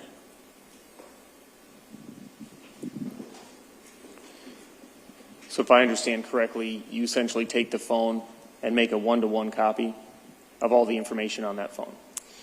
Yeah, it's not necessarily a bit by bit on a phone, as it would be a computer. It does take all the data that is on there, but like if there's something that is deleted, be permanently deleted, we're not going to be able to necessarily get that back. It just depends on the application. Every application is different how the data is stored. All right, so essentially you're taking a copy of pretty much all the data on the phone, is that correct? Yes. And then you're working with that copy? Yes. You mentioned Magnet Axiom. What is that? Yeah, so that is a software that we then input our image into that breaks it down and makes it readable. And Celebrate, is that similar? Yes. And so you're taking that copy that you've made of the information from the phone and you're putting it into these programs, and you said that that makes the information readable. Could you explain what that means? Yeah, so when it takes the copy, it's all in a file system. So you have different file paths. And when you look at that, there's a lot of data there. And what this process does, it makes it where these are your Snapchat conversations, these are your messages, this is the Google browser. So it kind of breaks that down for you. So you can click on it and see, okay, well, what was searched and things like that. So if I understand correctly, when you make that initial copy of the data, it's just a lot of essentially unsorted data that mirrors what's on the phone. Is that fairly accurate? I mean, it is sorted within the file path, but no layperson is going to look at that and know where, okay, what do I click on to then find the images, or what file path do I click on, because it's, paths within paths. I see. And so then with these programs, it's sorted out into specific either applications, messaging, communication, or a way that's, as you stated, more readable. Yes. So once you've taken that image and fed it into these programs, are you then working, at this point you can work both with the original data if you wanted to do that and with the readouts or reports from these programs, is that correct? Yes. So once you've run the data through Magnet Axiom or Celebrate, what are you doing as an investigator at that point? That varies. So with that, sometimes people just bring me the device and they just want it extracted, processed. I then can give it back to them for the investigator to then go through. Sometimes in certain cases they ask me to look through it, or if they found something, they ask me how this came about, where this came from, because I can explain it where they can't. Okay. So you yourself, if you were asked to go ahead and investigate a phone, how does that work? Are you given information about the case that you then use to direct your search, or are you just going in and looking for what you believe to be items of interest? Yeah, so usually they give me some information. If it is something that's based on a certain date, they'll give me that date that happened, the kind of case they have, what they are generally looking for on there. So if they're looking for, say it's a burglary and they want location data, they'll put that on there. So just the basics of the crime. And I understand this is sort of a broad question, but there's certainly a lot of different types of information or data on a cellular phone, correct? Yes. And I think you had mentioned there's applications, there's various forms of communication. I think everyone's pretty familiar with the fact that you can take video, photographs, etc. What other type of information are you able to recover from a cellular phone? Yeah, so it also records health data such as steps taken, distance that you walked. Also, pattern of life is a big thing, ownership of the device, and then, yeah, the Google search history, media, all of that. Okay. A couple of things that you mentioned that I just want to make sure we have an understanding of. The first would be an application. What is an application? Yeah, so it's a software that you download. So say from an Apple, it would be the Apple Play Store. Then Google would be the Google Play Store. So it's software that you download on your phone that serves a purpose or purposes. And so what type of information, my guess is that this varies, but what type of information are you able to retrieve from an application? Yeah, it definitely varies. Sometimes you get deleted stuff on there, but the main thing is time, date, stamp of when, say, something was sent or received, if it is a conversation or a search of some sort. Would the type of information that you're able to obtain depend to some degree on the nature of the application itself? Can you repeat that? Sorry. Yeah, does it depend on the nature of the application? Yes. Could you just explain that? Yeah, so say with Snapchat, it's a conversation, so you can see who the receiver is, who the sender is, what time that message was sent or received. And then let's say with a browser, it'll show what date and time that search term was searched. As far as deleted stuff, it varies on every application. Sometimes it's so encrypted, that application is, because each application has its own security within too, that sometimes when it's deleted, it's permanently gone and you can't recover it. Then other times it stores it in a different database. You mentioned the concept of pattern of life. That's something that's important to you as an investigator. What does pattern of life mean? So how they use their phone. With, say, browser history, you can see how often they use it. Do they use it every day? Is there a point in time that, something isn't searched, or is there a big gap in data that, normally would be there otherwise? You can kind of see if there's location data, where they go, and then the emails, what they log into, what sites they go to. So essentially, historic data about the use of the phone over time. Yes. You said as a digital forensic investigator, sometimes you're able to obtain information that's been deleted. Can you explain how that works? Yeah, so again, with every application, it's different. And so with certain things, it puts it in the same database, just it'll mark it as this is deleted. Other times it puts it in more of what's called like a non-active part of that database. So if you were to take that database out and you put it in like a database viewer or something, you're not going to see that deleted data. But you can see it in the non-active part, which is mainly in what's called the binary, which is the 1 and 0s of that user partition, and then it'll pull that out that way. Okay. And admittedly, that was a little bit confusing, at least for me. So I guess what I would like to understand is when you have something on your phone, you delete that information. It's gone, or it seems to be no longer accessible to the user.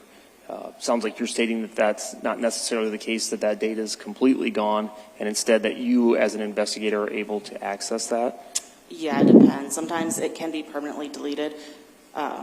So good example, I guess, now with current phones, say you were to delete a photo, at least on an iPhone, it would normally go to your deleted folder for 30 days. You have the option to recover it, and you can still see it in that deleted folder. But once it's gone, sometimes it's permanently gone, but other times we can still get that data when we do a forensic exam. So it just varies. So as a user of the phone, using your photo example, after we've passed that 30 days and it's been deleted, it's no longer accessible to you, but nonetheless, it may still exist in the data somewhere on the phone. That is correct. And is that until it's overwritten, or at what point is that no longer accessible? It varies. Sometimes it will stay there for a certain period of time, whatever the software developers put in there. Other times, yes, it will stay in there until that data is overwritten with other conversations or whatever you are doing. So we talked a little bit about the types of information that you're able to recover, the fact that at times you can recover deleted information. We've talked about pattern of life. I think you talked about health apps as a potential application, and the ability of those apps to record steps. Any other information on the phone that you can typically find or may be able to find related to location or movement data? Well, if they're you can usually see location database, but that is only for a certain period of time. So there's the Apple routine, which is the most common, which is the most precise location. That's only on there for 7 days. But yeah, other than that, then Snapchat also shows location, but again, that also varies on if that is stored on the phone or not. But with a search warrant, you can also get that data sometimes. And just to be clear, we're talking specifically about location data related to, or that you would be able to discover related to the data that's on an actual cell phone. Based on your training and experiences, your understanding that there's other ways to determine the location of a cell phone that don't involve strictly the data on the phone? Like such as conversations, you can see if people are talking about where they are. But Cell tower locations and those types of things yeah, as well? you can get cell tower locations. I didn't do anything with that on this case. Someone else did. But yeah, for sure, you can get what's called a geolocation search warrant, and that can then, basically location is always pinning off of towers. And so you can get locations that way. And as you just stated, that's outside of the scope of what you did on this particular case. Correct. So I do want to turn now to this case specifically. Did you receive some electronic devices associated with this case for examination? I did. Do you recall which devices you received? Yeah, so I received a HP computer. I received 3 iPhones. Well, 3 iPhones that I was advised were Karina Cooper's, and then there was 6 iPhones that I was advised was Houston Dankers. And did you examine each of these devices? I did. Did you follow the protocol essentially that you outlined previously in examining these devices? I did. So that would involve connecting them, making a copy of the data, utilizing those programs that you referenced, and then working both with the raw data and the output of those programs. I did. Can you outline briefly what information you had when you began your examination? Yeah, so I was only given that there was a shooting in Tama County and on the day of June 18th, 2021, around 4:30 a.m. And they just wanted to know if I could get a better extraction than what they got originally, and that's all I was told. Okay. And with that information then generally, what type of information would you be looking for? Yeah, so obviously with the shooting, you're going to be looking for guns. You'd also, to narrow down the scope a little bit, take it down to the time of the incident, see what was happening around then, which in this case would be prior to. And it sounds like you received phones that belonged both to Karina Cooper and Houston Danker. So you understand that there was a shooting, you understood the date that this occurred, and it sounds like there was potential involvement of 2 separate parties. So were you looking for information related to, as you said, at or around the time of that shooting you're looking for information, what types of information are you looking for, especially considering that we're talking about 2 potential individuals being involved? Yeah, so at the time, I did not know if there was any other involvement. I was not told anything besides Karina's name, that she was the wife of the deceased. So what I was just looking at is if anything stood out as far as like conversations, movements, any searches prior to pattern of life, like I mentioned before, just any sort of conversations. Okay. And I'm not asking you to go into what you found, because we're going to go through that here in a moment. But ultimately, were you able to, when you examined these devices, find any information of evidentiary value? I was. On which devices did you find that information? Yeah, so on the first iPhone 8 Plus that I was advised was Karina Cooper's. On the white iPhone 7, I was advised was Houston Dankers. And on the iPhone 10, that I was also advised was Houston Dankers. And just generally, what types of information did you find that were of value? Yeah, so there was Google searches, health data, Facebook, or not Facebook, but text messages, Snapchat conversations, and then pattern of life. I want to talk to you a little bit. You talked about 2 separate phones. There's an iPhone 8 Plus that was determined to belong to Karina Cooper. I'll start with that phone. How were you able to determine, or were you able to determine by looking at the data and information on the phone, that it belonged to Karina Cooper? I was. How were you able to do that? Yeah, so there was a lot of usernames to different applications on there. Her email was also on there. It was also registered to her for her Apple account. When you say it's registered to her, and I know you had referenced this previously when talking about the types of information you can find on a phone, what are you looking at that tells you who's registered the phone and essentially who owns that phone? What is that information that's on there? Yeah, so when you have an iPhone, you typically would register it to like an iCloud account. In this case, hers was linked to an iCloud account.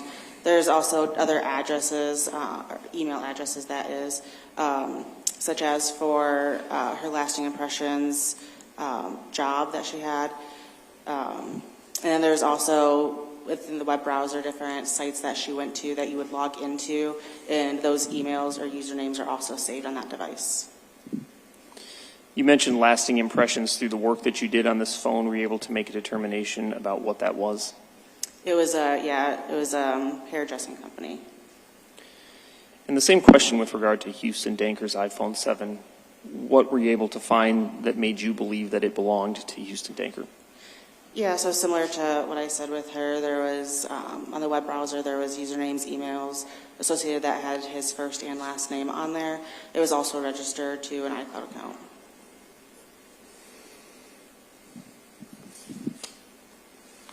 So turning to these 2 phones, I guess I'll start with Karina's phone. You talked a little bit about the types of information that you were able to locate. Were you also able to find data or look at data that gave you some notion of her pattern of life or usage of the phone? Yeah, so, yes.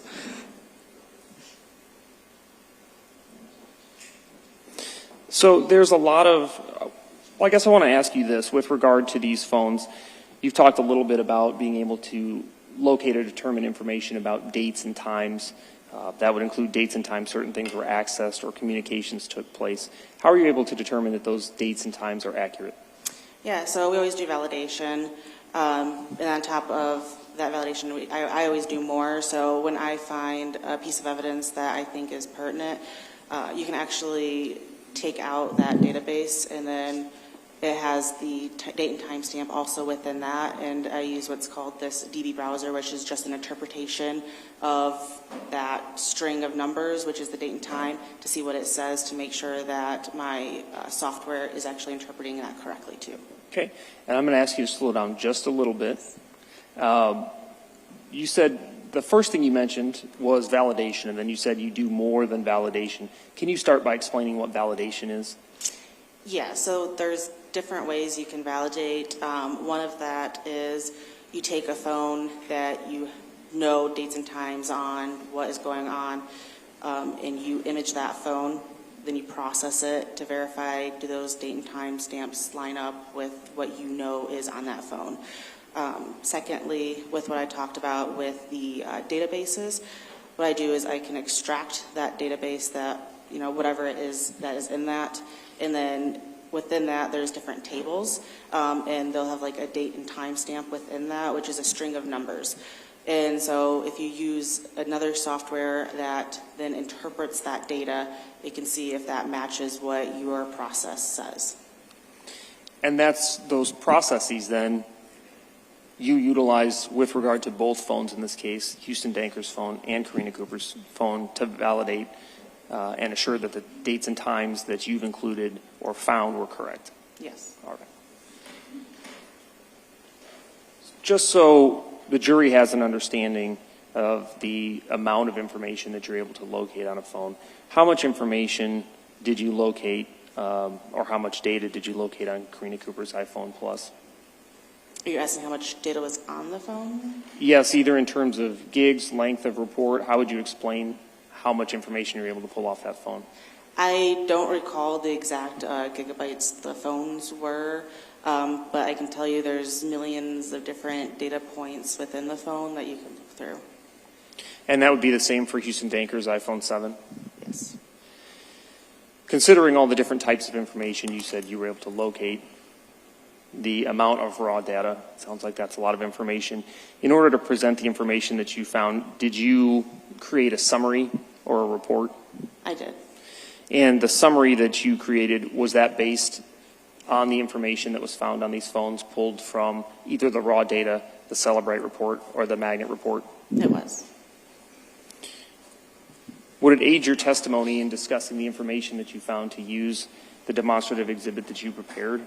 Yes.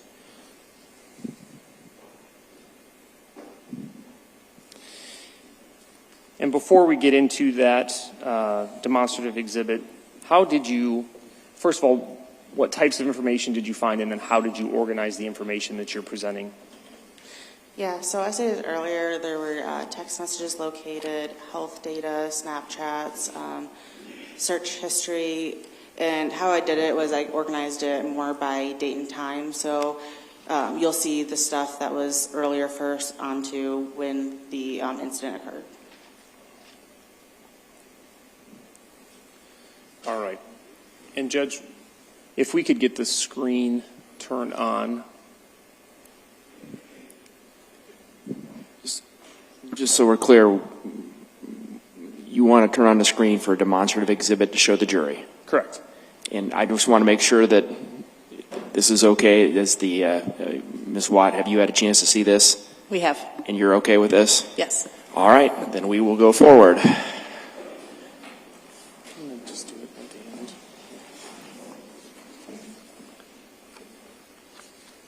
And Judge, at this time, the state. Hold on. All right. Gotta try it again. Get the big screen up. There we go.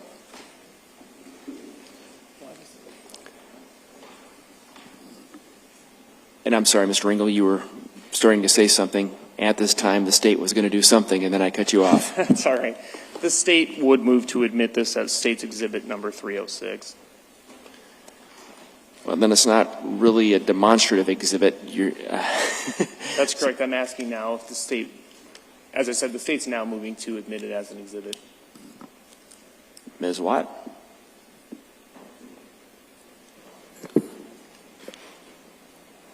I hadn't contemplated that. I thought it was only a demonstrative.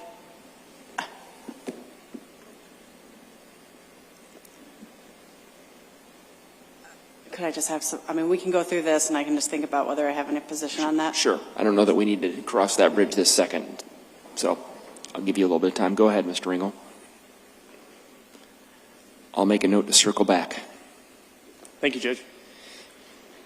All right, what are we seeing in this image here?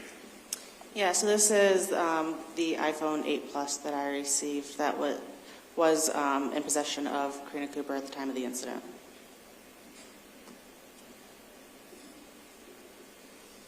And then this next image? Yes, the left image there is what I was advised was Houston Danker's iPhone 7, and on the right is the iPhone 10. And the first image that we saw of the iPhone 8 and then here the iPhone 7, are those the two phones respectively that you examined in this case and found relevant information on? Yes. All right. So we're starting here. This looks like it says an Apple iMessage. What is an Apple iMessage? Yeah, so an Apple iMessage is what's your SMS message? Basically is what is integrated in the phone when you receive it to be able to text other people back and forth. All right. And what are we seeing here in this image? Yeah, so this is a message from the iPhone 8 Plus to this contact that was called Wind Up Jake. So it's the Apple phone belonging to Karina Cooper. It's communication with someone named Wind Up Jake. Based on the information you located, when did this communication take place? Yeah, October 6th, 2020. And what did you find of relevance in this communication? So it was a conversation between the two of them where Wind Up Jake found, or actually someone else, Diane, found a check of life insurance company, called them. It was an accidental death policy on him that he didn't know that she had, his wife that was. And so then the message that was from the iPhone 8 Plus was, maybe she was mad at you and saw an opportunity. And as an investigator, why did you believe this was important? Yeah, based on, well, if you know someone that has a life insurance policy and that you can get the money from it, that's always a possibility.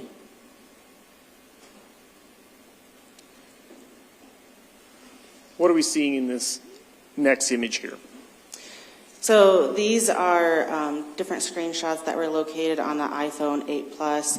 As you can see over here on the left, the account creation, the account name was Karina Cooper, with the value is actually the password of Hair Lady 1977.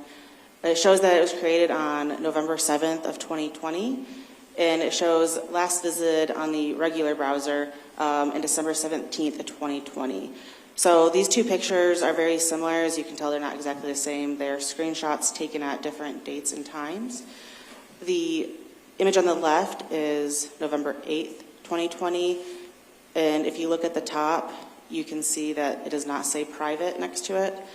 And the image on the right is from November 19th, 2020. That does say private. So that's actually from the private browser. Okay. A few different things I want to ask you about there. So the first thing, this information was located on the phone belonging to Karina Cooper. Yes. And under account creation, what's your understanding of what that information means? So that's when you would set up that account. And the account was through who or what website? Yeah, huntered.com. And the information you were able to determine was the account holder was the name Karina Cooper? Yes. And you said the value is? That's the password. So that password, as far as you understand, was required to access this information? Yes.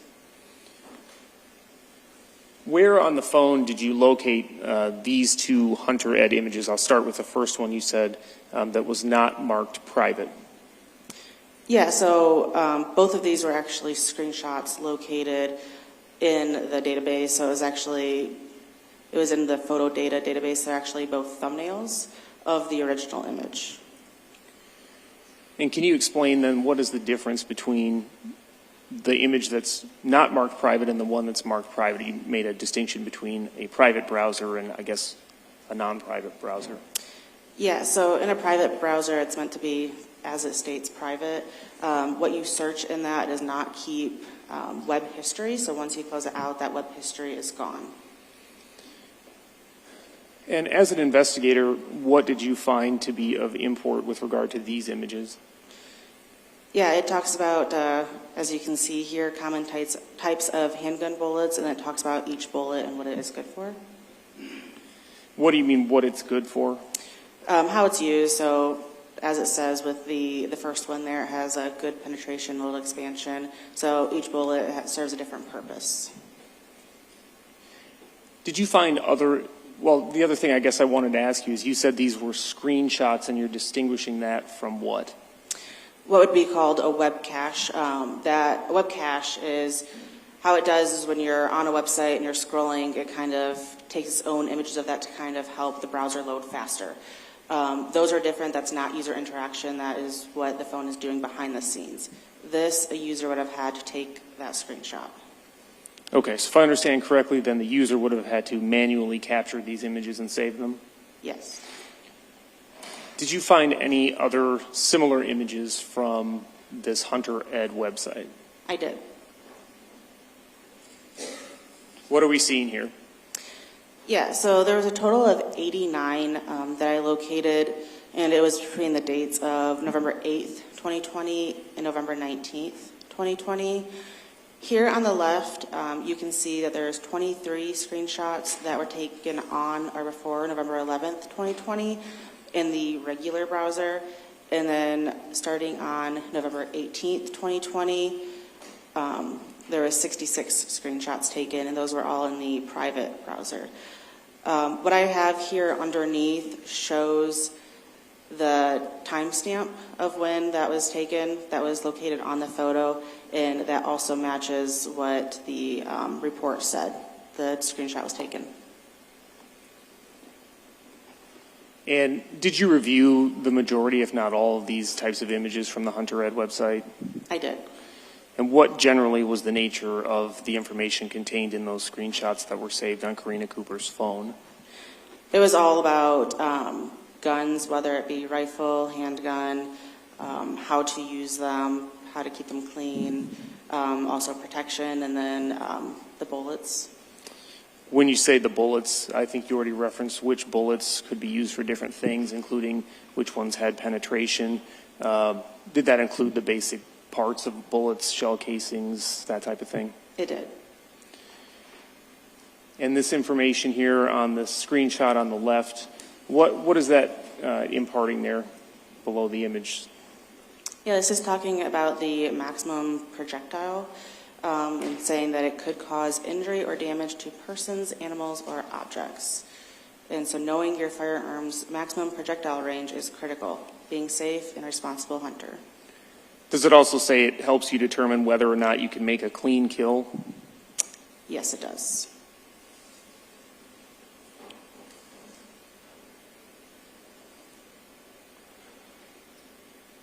So beyond, as we all know, the data, using your phone to search the internet, et cetera, of course you can also make calls and send text messages, correct? Yes. All right. Were you able to determine by looking at the phones, the phone numbers associated with Karina Cooper and Houston Danker's phones? I was. All right. What are we seeing here? So the gray is going to be what is coming from Karina Cooper's phone, and so that is her phone number, and then the blue will be Houston Danker, and that is his phone number. And this actually comes from his iPhone 7.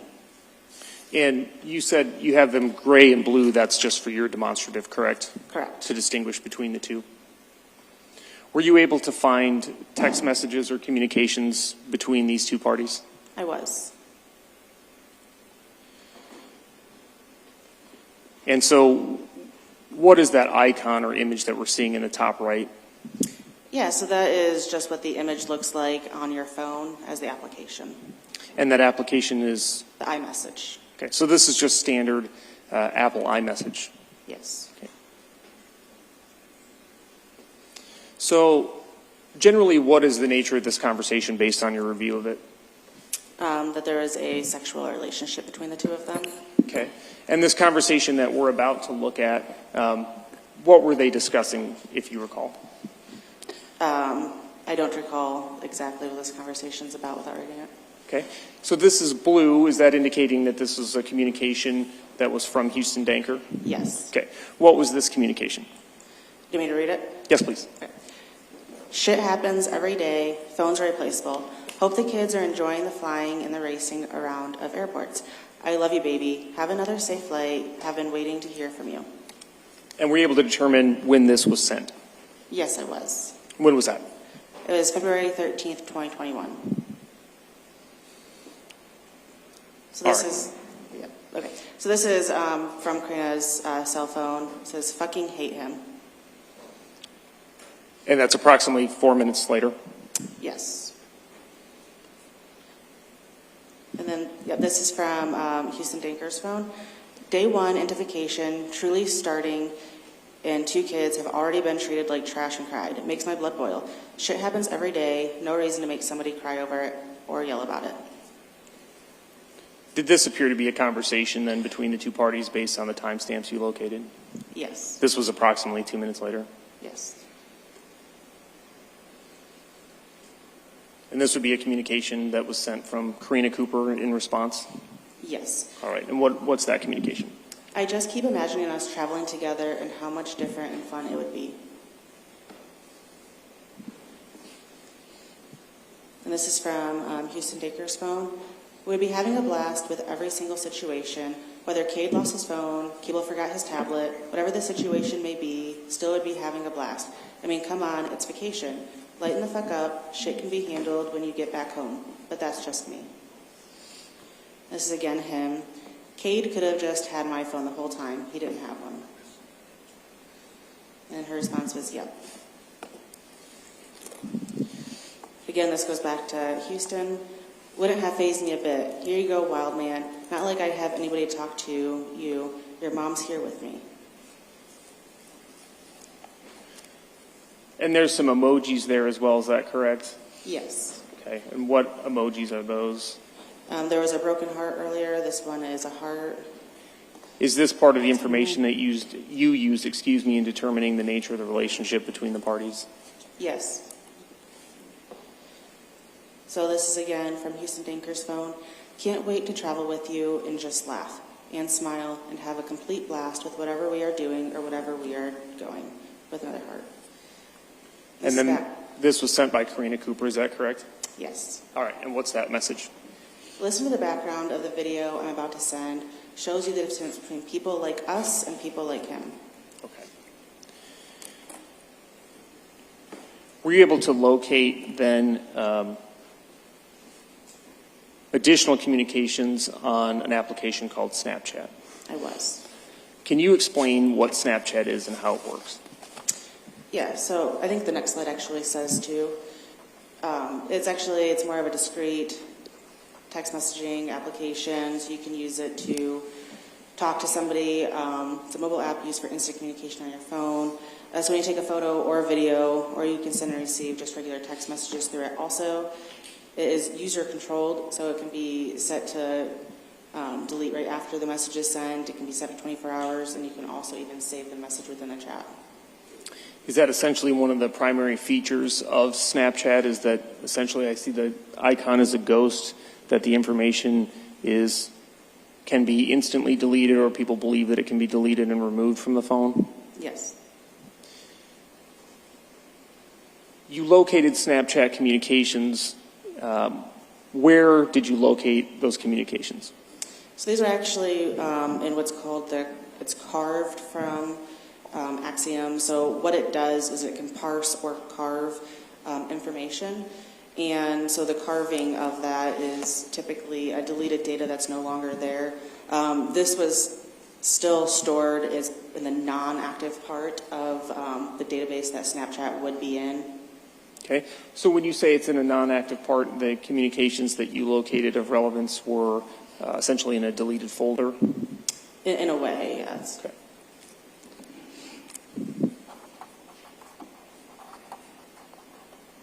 All right, you had indicated before that you had separated these out by date and time. That first date is March 8th, 2021? Yes. All right, and this just shows us a little bit of the format that you've used here. What are these red X's that we're seeing on the left of the screen? It shows they're deleted. Okay. And there's some brackets on the right side that are linking these bubbles that show times as well. What are those? That is the time between the different chats. Okay. And you've indicated that Houston Danker's communications are red and Karina's are blue. Is that correct? Yes. Okay. All right. So what is this first message that you located? Yeah, so it reads, I just read this 10 times with the heart emoji, I swear, heart emoji, and just fell even harder for you, which I don't think I could have been any more crazy over you than I already was. That book is everything I've ever wanted to hear. You can do anything you want with those boys. You're their daddy. Don't need mom's permission. Cable wants to get back to wrestling. He loves it. He just got his ass kicked at a tournament and is scared to compete now. Just wants to go to practice. Doesn't want to lose. And you know what the sperm donor said to him after he got his ass handed to him? Not a fucking word other than, it happens. Nah, let's go home and I'll show you how to get out of this move. Just, it happens. They need you so badly. Cade is your football and baseball kid. Kid can throw a damn ball. Heart emoji. And who is this communication to? It was to Houston Danker. From Karina Cooper? Yes. And what date and time? Yeah, so it's on March 8th, 2021 at 7:03 in the morning. And I'll ask you to try to slow down just a little bit if you could. Okay. So there's an additional message at 34 seconds later? Yes. What was that? Good morning, baby. You would have woke up to your horny wife's hand wrapped around your dick this morning, just so you know. And 39 seconds later, what was that message? Here's hoping for a rogue semi today. Big accident, no survivors. And again, that message was from Karina Cooper to Houston Danker? Yes. So Karina's the one that sent that message? Yes.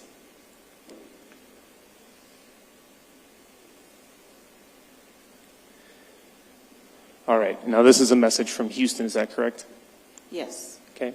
And this is on that same date, March 8th? Yes. What was that message? And you aren't a fucking loser.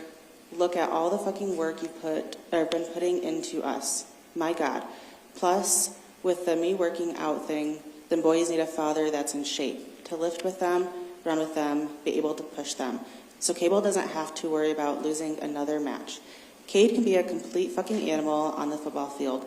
Both just strong little men that nobody will fuck with. And nobody will ever fuck with their little sisters after they see them studs roaming around. Really don't want Cable to ever have to have that feeling again, ever, in his life of defeat. Have thought about that ever since you told me that. Can't let our kids ever feel like that. Can never make them feel like they lost. Even if they did, pick them up. Show them the positives of the situation and work on shit for next time. Everything in life is a learning curve, not defeat. Them kids will understand that as their dad's on their ass for getting down on themselves ever.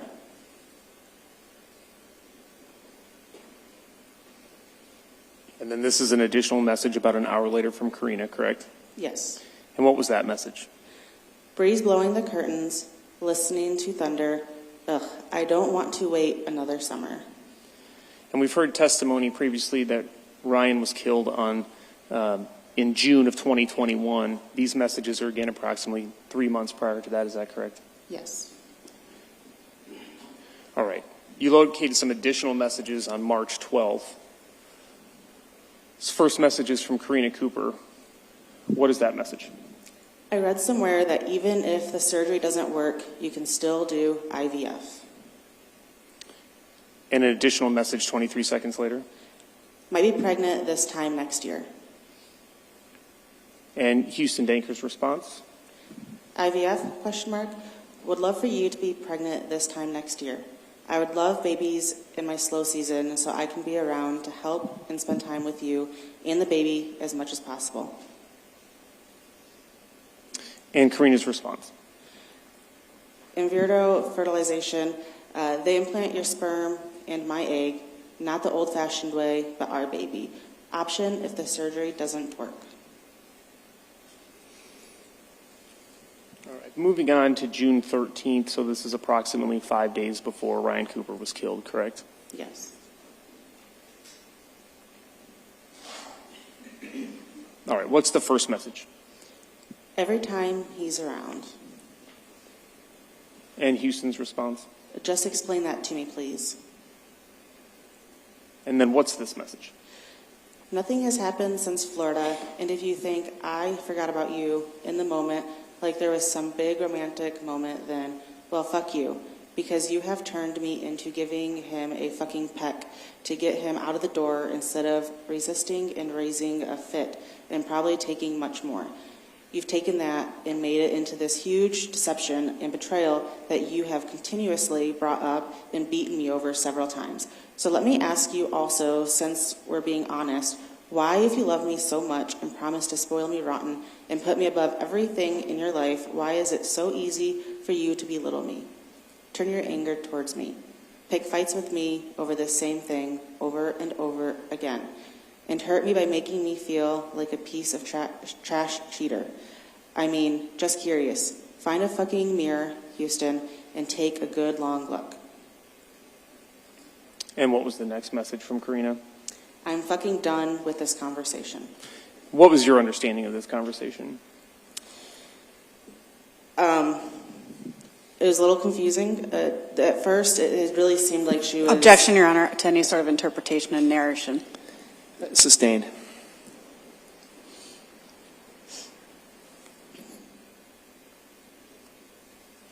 Moving on to the next series of messages. This is June 17th, correct?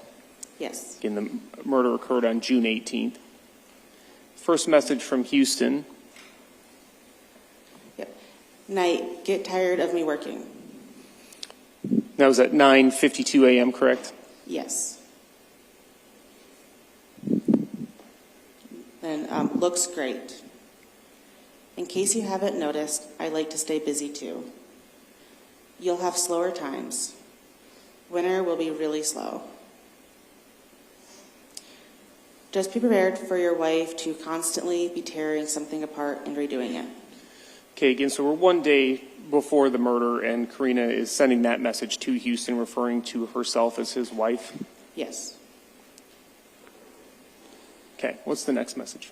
Not worried about that one bit. You got to see me in my underwear this morning, and I haven't gotten to see you. And what's Karina's response? Train wreck. And Houston sent a message then at 10:54, again, the day before the murder. What was that message? Going to sleep with my hand on your pussy very soon. What was Karina's response? Soaked just thinking of you. Will be downright embarrassing when I actually have you in person. And Houston responded to that about 34 seconds later, correct? Yes. What was that response? Why? I love how wet you get for me.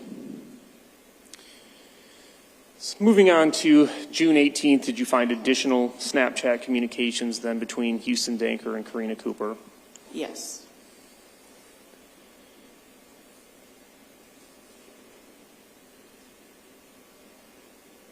All right. We've heard some testimony in this case already regarding what occurred on the morning of June 18th, and that Aaron Cooper was contacted at 4:30 a.m. by Karina Cooper. She stated that someone was in the house. What time is this first message that you found on June 18th? At 3:31 in the morning. And what was that message? A heart emoji. It says here he responded approximately 2 seconds later. What was that response? Seriously, more than fucking life. And Karina's response 8 seconds later. Forever.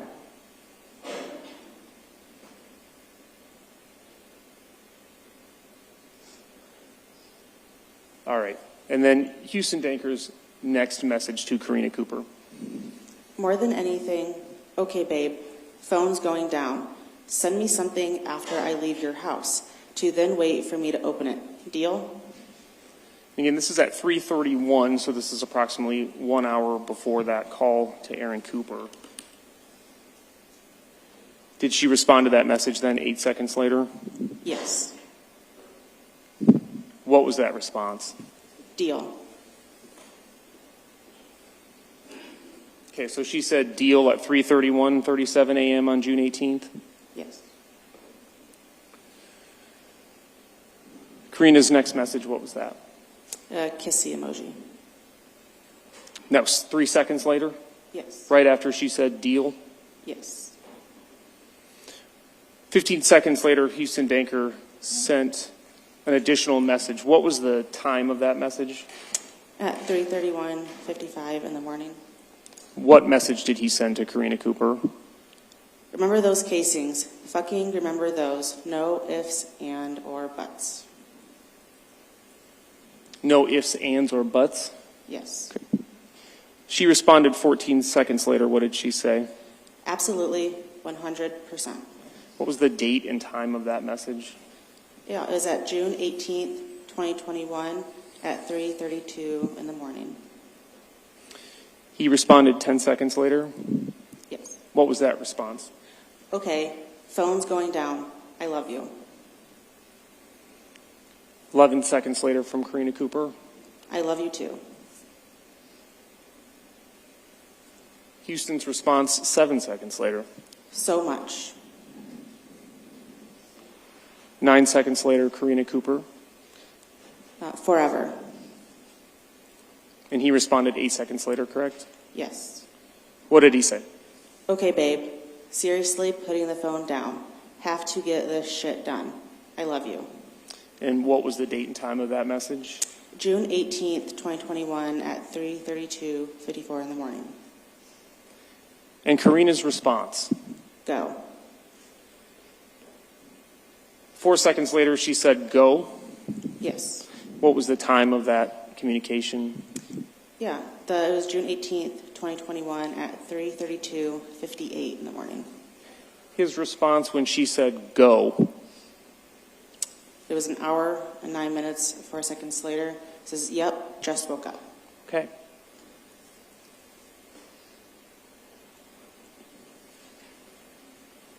Were you able to find additional Snapchat messages belonging to Karina Cooper, not necessarily with Houston Danker, on her cellular device? Yes. Were all of those found in the deleted folder? No. What are we seeing here on this image? There's approximately 2,400 snap messages on that phone, and only 61 of them were deleted, which includes the messages to and from Houston up into the night of the shooting.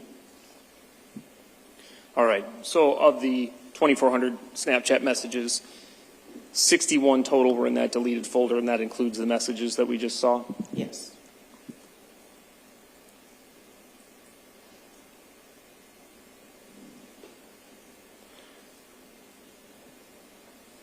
Were you able to find additional information relevant to your investigation from the phone associated with the night of the murder, which was June 18th, 2021? Yes. What are we seeing here in this image? Yeah, on June 18th, 2021 at 4:13 in the morning, it showed there is a live photo that was watched. And then also that same morning at 4:18:22, it shows that there was 2 photos deleted. All right, so talk to me first about at 4:13, it says watched live photo, as you just discussed. What does that mean as an investigator when you see this information? What of relevance are you able to determine? User interaction with the phone. Okay, what do you mean by user interaction with the phone? So when you watch something, it's showing that you are opening that photo or video, whatever it is, and actually viewing it. Okay. So someone has to be manually manipulating or operating the phone? Yes. Okay, and at 4:13 a.m., somebody was watching a live photo on Karina Cooper's phone? Yes. And it looks like 5 minutes later, 2 photos were deleted. This is at 4:18 a.m.?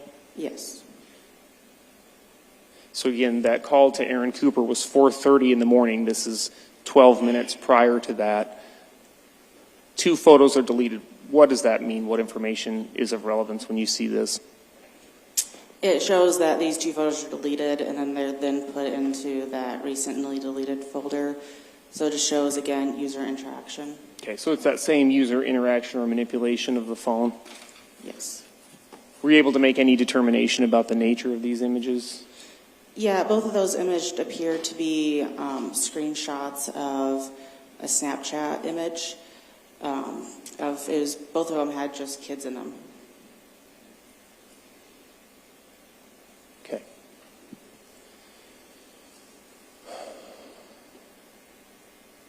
There's some information here about Apple Health. Could you explain, as an investigator, what was important about this information? Yeah, so with the Apple Health app, it automatically counts your steps, walking, running distances, so it shows movement. Okay. Is that an app that, well, it says here Karina Cooper's Apple Health, so I'm assuming this was an application that was on Karina Cooper's phone? Yes.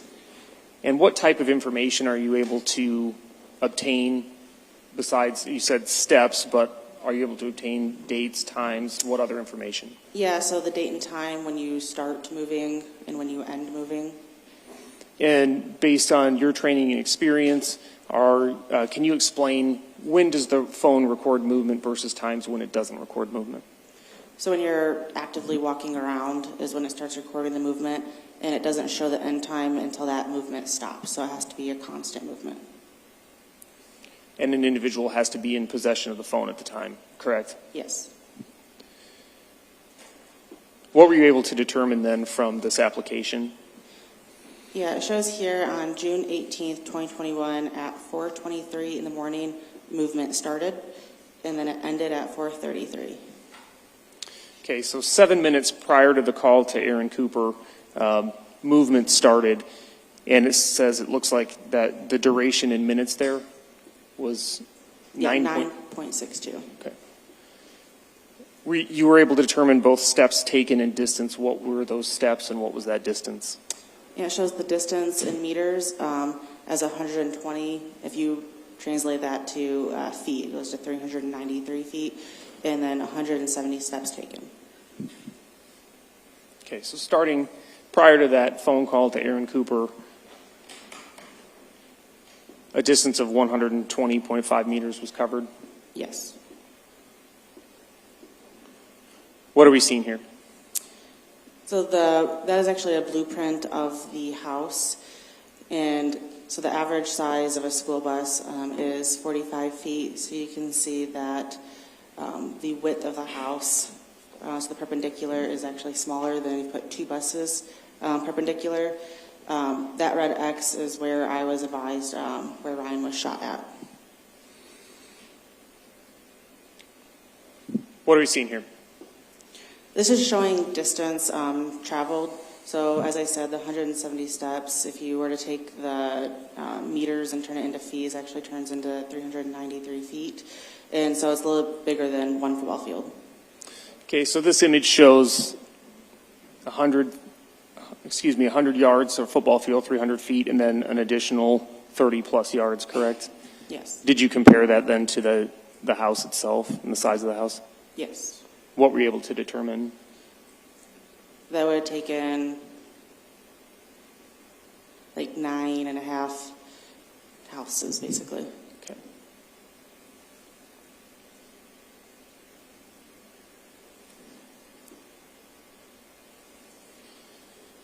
Judge, may we have just one moment? You may.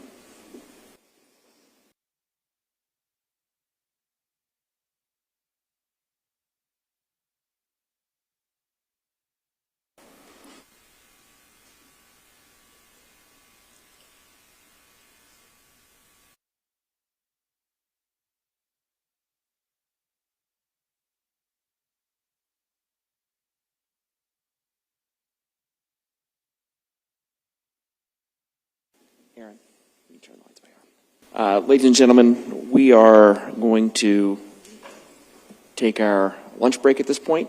So I would again remind you of the admonition I gave you. Again, highlight a couple key points since we're going to take a longer break. Keep an open mind. Don't talk to anybody about this case. Don't let anybody talk to you. Don't do any sort of investigation, and stay away from any sort of media coverage of this case. And with that, hope you all are able to have a good lunch, and ask that you be back here ready to go at 1:30.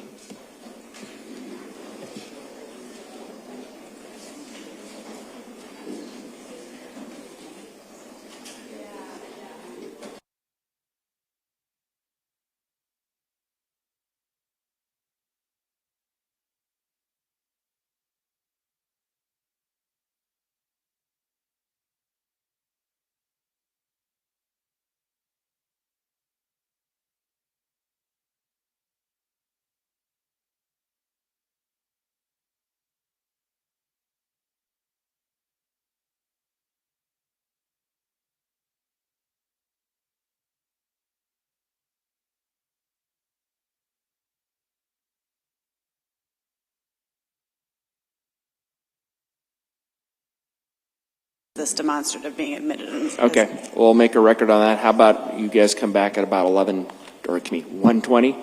Okay. And then I guess, just so I understand, if it's a demonstrative exhibit, I mean, there were, as you were going through it, things were being added. Do you see what I'm saying? How does that, what form is this exhibit going to take? I mean, is it like on a flash drive, and then when a jury sees it, it'll start, like, for example, at the beginning, there were blanks where the Snapchats were, and then they came in. How is this look to a jury if it goes back? Judge, we can either, when we upload it for the court, it'll just have all of the information on there. It won't be animated in any way. Okay. So each sheet will just have the full communications on there. There won't be a need to click through. So like the last one where, again, houses came up on the football field, it would just show up with the houses on the football field. Correct. Okay. And then, while we're on the record real quick, the Snapchat messages that we saw, those are the same as State's Exhibit 1 that was offered earlier in connection with the motion hearing that we had? Yes. Right. Those were sealed. No reason to keep those sealed anymore. Correct. Well, that's correct. All right. So State's Exhibit 2 is different. I am going to unseal. Correct. At some point I will unseal State's Exhibit 1 then. All right. Any issues with that on your end, Ms. Watt? No. All right. I'll see you guys at 1:20. Thank you, Judge.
threw one in the box.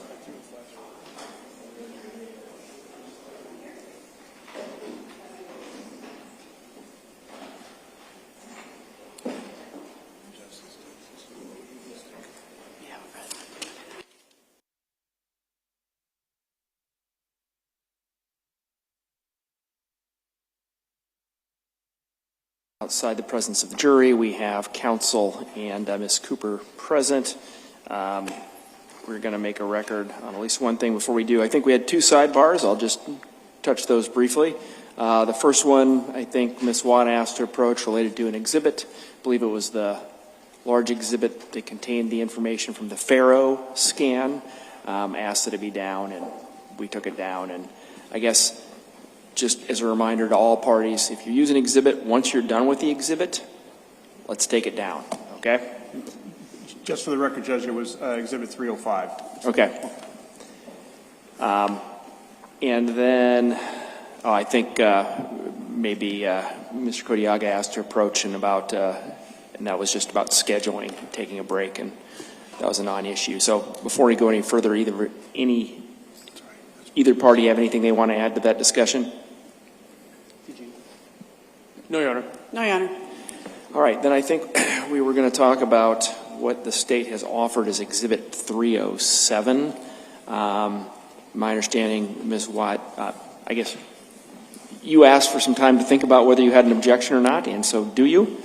Yes, I do have an objection to this exhibit. Would you like me to state why? Yes. Okay. I understand the purpose of a demonstrative is to assist the jury in understanding the expert witness's testimony, but I don't think it is a proper exhibit because it is not the actual evidence itself. It's her taking copies and pastes and creating this PowerPoint with some of the evidence, but it's incomplete. I'm objecting to the formatting, I guess, and there's another proposed exhibit in the court file, I believe it's 194, which is all of the Snapchats from Houston's iPhone, and there's a lot more than what's on this exhibit. And so I fear that giving them this exhibit, which is incomplete compared to the other records we have available, could be misleading. So I guess, I don't know what I'm going to do, but I mean, I guess, if it's a completeness argument, the rule of completeness would allow you to supplement the exhibit. So, Right. So if that was an issue, you could offer State's Exhibit 194 or other exhibits and address that concern. Yes, I understand that. I just think that the way that it's laid out here, I think it was appropriate for testimony and aiding the jury in understanding what she said. But the other things that are contained in this have not been.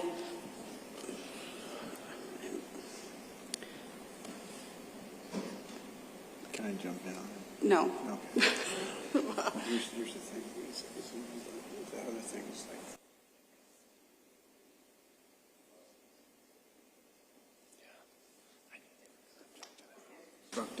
The slides with the buses and the football and things, those are her interpretations of information that's in this case.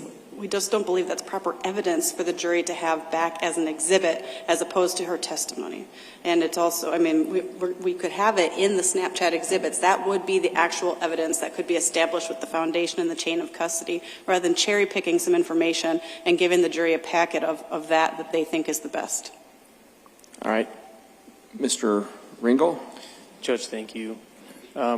With regard to the information that's been provided, of course, this comes in a form or format that's not necessarily easily readable or understandable to everyone in terms of completeness. Of course, there's an entire dump of the phone that's several gigs. What she's done and what her testimony was, and I think I agree with defense with the exception of the slides related to the buses and the football field. She's testified that the remainder of the information is directly ported over from the Celebrite report itself. It's simply put in a format that's easier to understand and read. So from the state's perspective, the question isn't really about the formatting. The question is about the content and whether that content is appropriate to be admitted in this case. The content is exactly the same as the Celebrite report, which is not objectionable from the state's perspective, and the foundation has been laid to admit that information. So the state's simply asking to admit this information in a format that's more readable and understandable. It's not an interpretation in any way. It's simply the information that she located. I mean, I think if I understand correctly, primary objection was, again, we had the football field with the houses. I mean, that didn't come from Cellbrite. And that's what I had said, Judge. I said with the exception of Okay. those two slides, which for the state's exhibit, I think the state's intent would be to remove those two slides. It's the slide with the school buses in the house. All right, well, let me stop you there. I don't want to have an issue where there may not be an issue. Would that satisfy the defendant if those two slides were removed and then it was, and yeah, anyway, would that address the issue, I guess, from your end?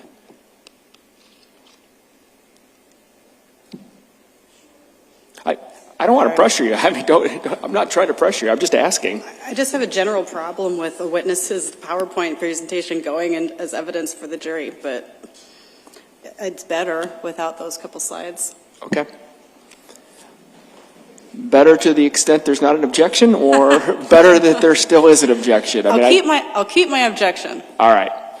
Well, so where we stand is the state's offered to take those two slides out. Defendant still objects.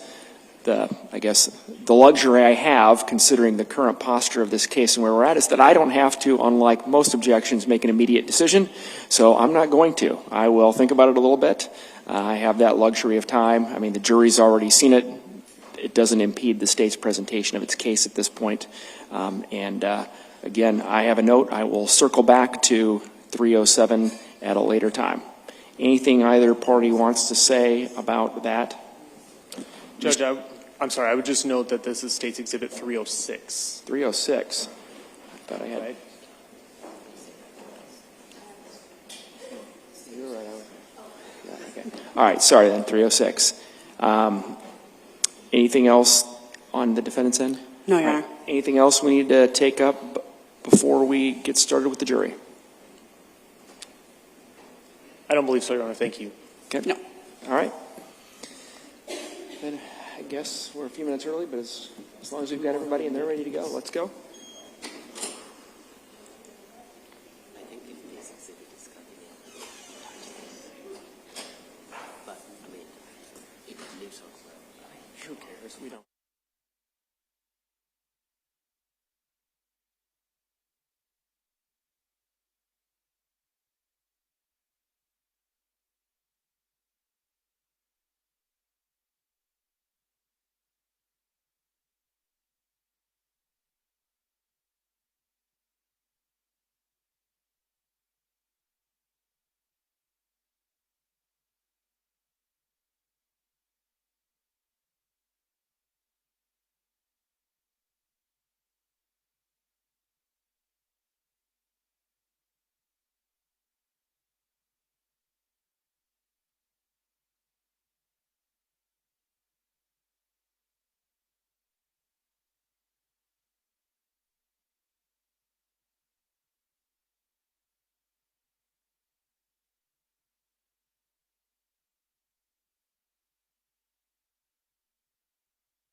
All right, go ahead and have a seat, everybody.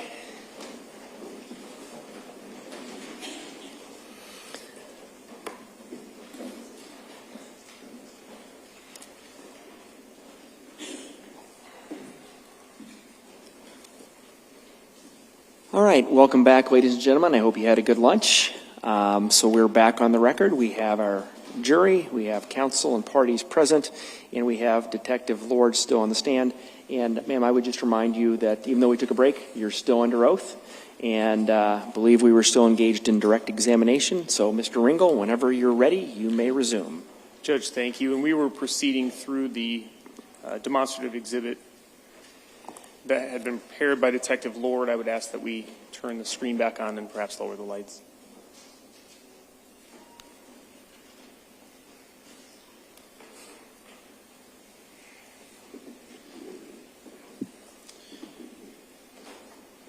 Detective Lord, welcome back.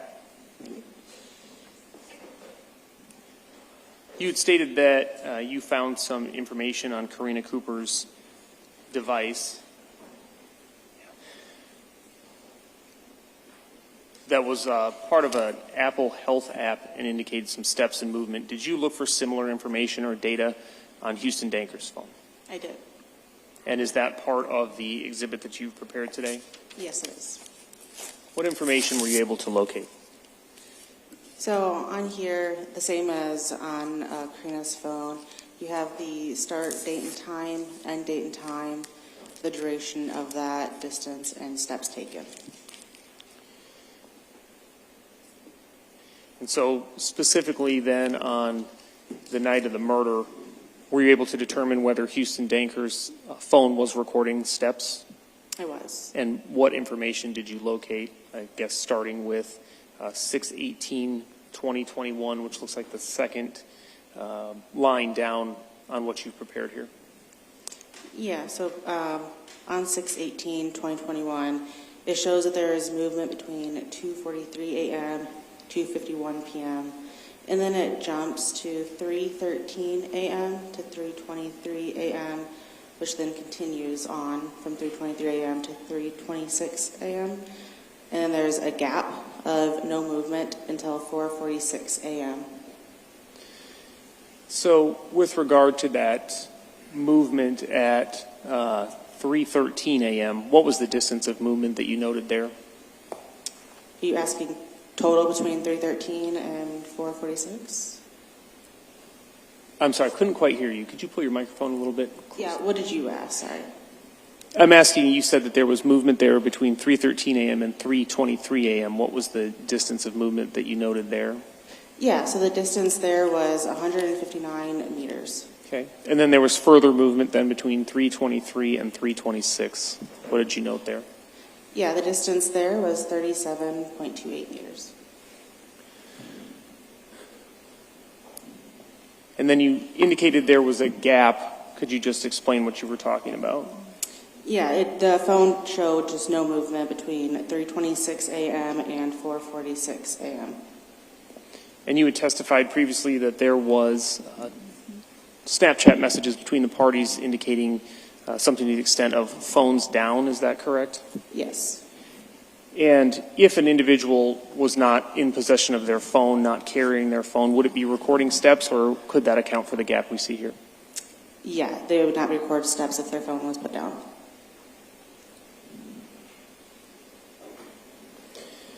With the information that you located and the other information that you received as an investigator, did you attempt to put together a timeline from the night of the murder? I did. All right, I'm showing you the exhibit that you've prepared. Looks like it is animating. What is the first line on your exhibit that you've prepared? Yeah, so between 3:31 and 3:32:58, that's when that Snapchat conversation took place between Karina's phone and Houston's phone. All right, and that's the Snapchat conversation. Judge, may I have just a moment?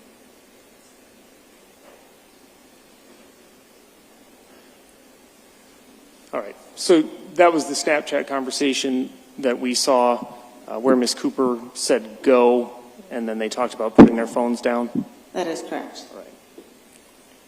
That conversation ended at 3:32:58, and what was the next event that you noted in your timeline? Yeah, that is at 4:13 when that live photo was viewed. And that was on Karina Cooper's phone, correct? Yes. And what did you note next? At 4:18 in the morning, there was 2 deleted photos. And the next activity you noted on the phone that you included in your timeline? Those were the steps taken between 4:23 and 4:33 a.m. We'd heard previous testimony that Karina Cooper called Aaron Cooper at 4:30 a.m. Were you able to verify that information by examining the phone? I was. And how did you verify that information? Yeah, so at 4:30, that is when the call came out from Karina's phone to Aaron Cooper. That is also located on the U.S. cellular records. All right, so then the next thing you noted here, you have 3 separate entries. What are those? At 4:31, again at 4:31, and 4:33. Yeah, those are calls from Aaron Cooper to Karina Cooper.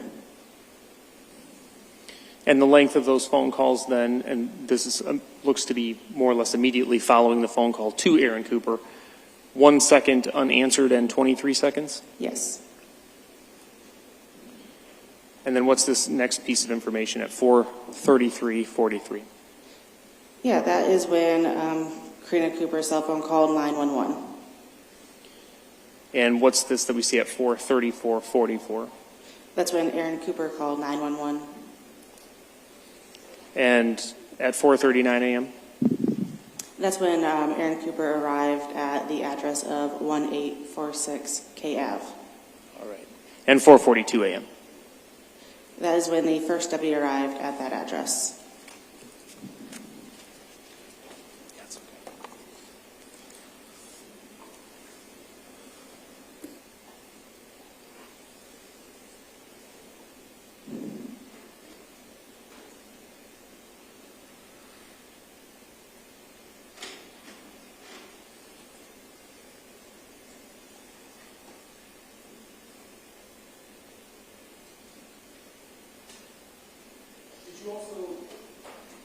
Did you do some additional work then to look at Houston Danker's search history on his iPhone 7?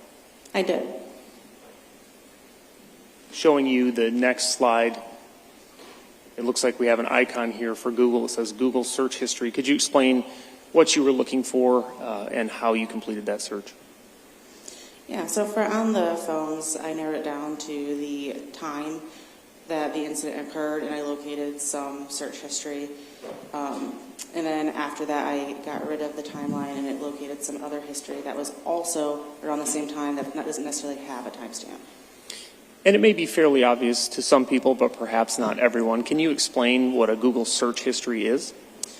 Yeah, so what a Google search history is basically an index of a whole bunch of different sites. So when you go to search something, it tries to pull what it thinks you are searching for, the most accurate thing.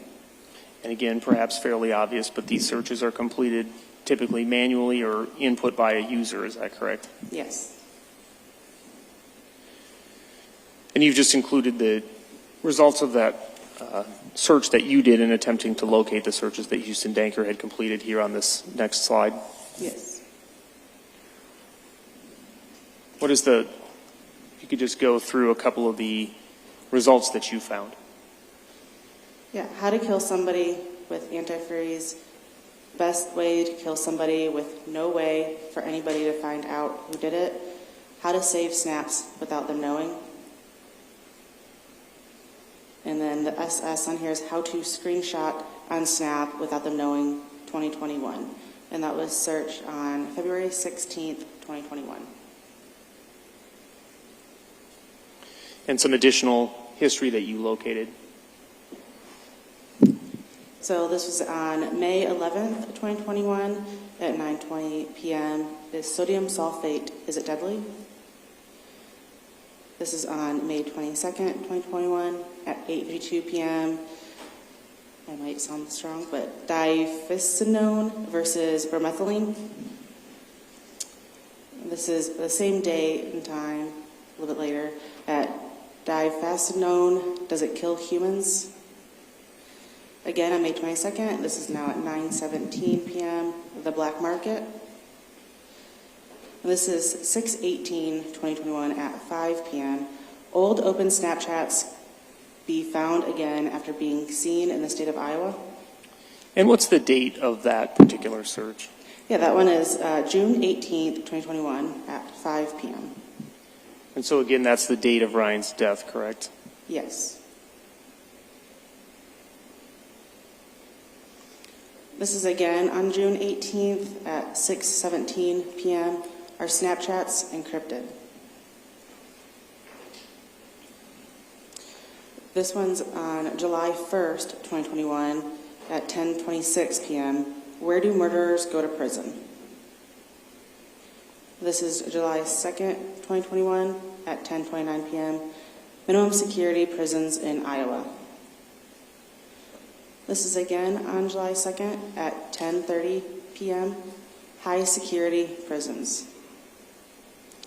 I'm going to move forward here to the next slide looks like, or excuse me, the next line on your slide is July 3rd. What does this one say? How long does it take to go through data forensics? And the 10th? Leavenworth Prison. And July 16th. How to permanently delete Snapchat data. So this is approximately 1 month after Ryan's death, is that correct? Yes. And now from November of 2021. Does your Snapchat location turn off when you log out? Did you find then some additional searches related to Snapchat and the functioning of Snapchat? I did. Can messages be accidentally sent to somebody else on Snapchat? Can the feds pull Snapchats back up? Can data forensics retrieve old Snapchat conversations from an iPhone? Can old opened Snapchats be found again after being seen in the state of Iowa? Does Snapchat save every message and picture I send, even if opened?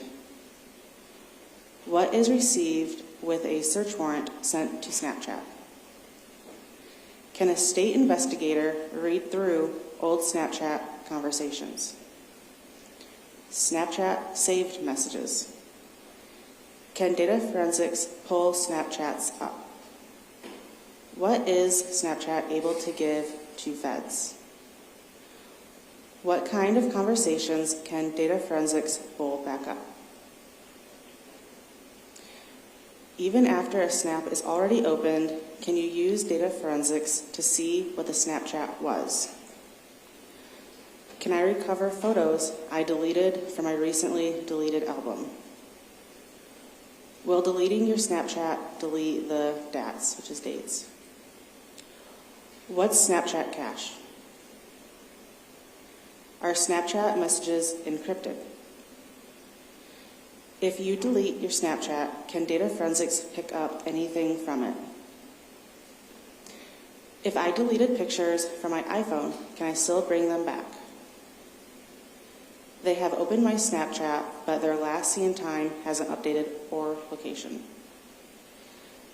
If you log out of your Snapchat and log back in, does it show your location in the same spot, but turn it off? If you shut your location off, does it keep you in the same spot for 8 hours on Snapchat? Is Snapchat messages encrypted?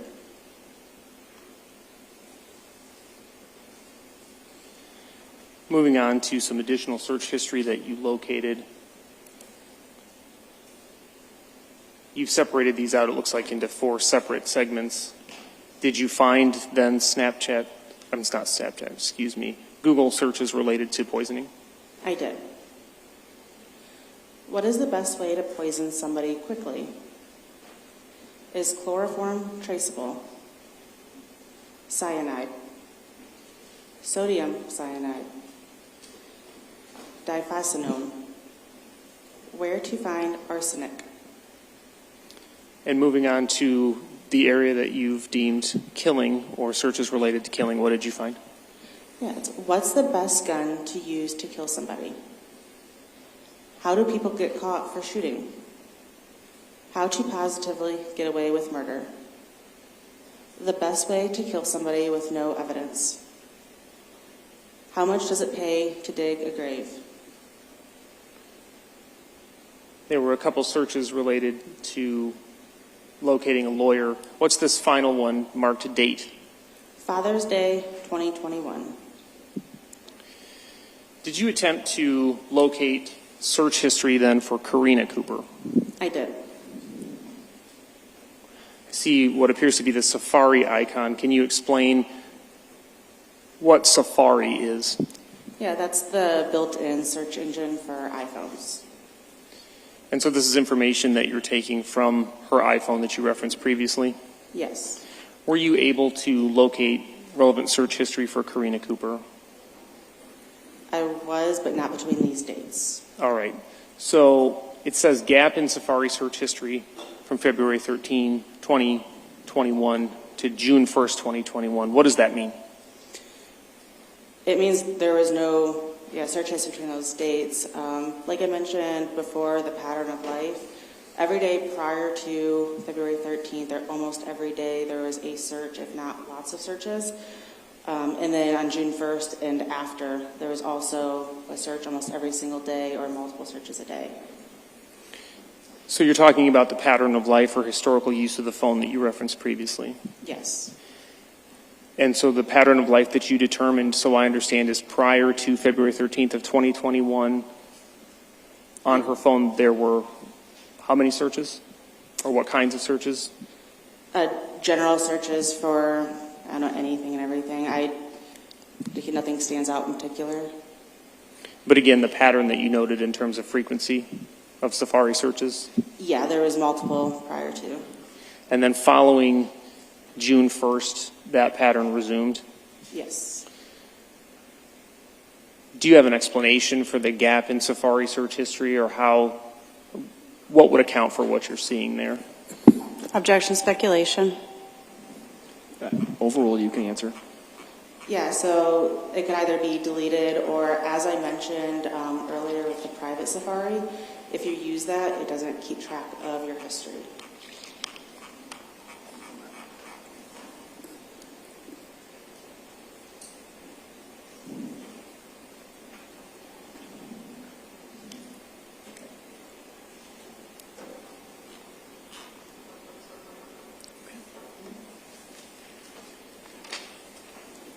I have no further questions for this witness. Thank you. Ms. Watt, cross-examination? Yes. Is it possible to switch to my screen and let me just show you what I'm going to put up, I suppose. If you want to.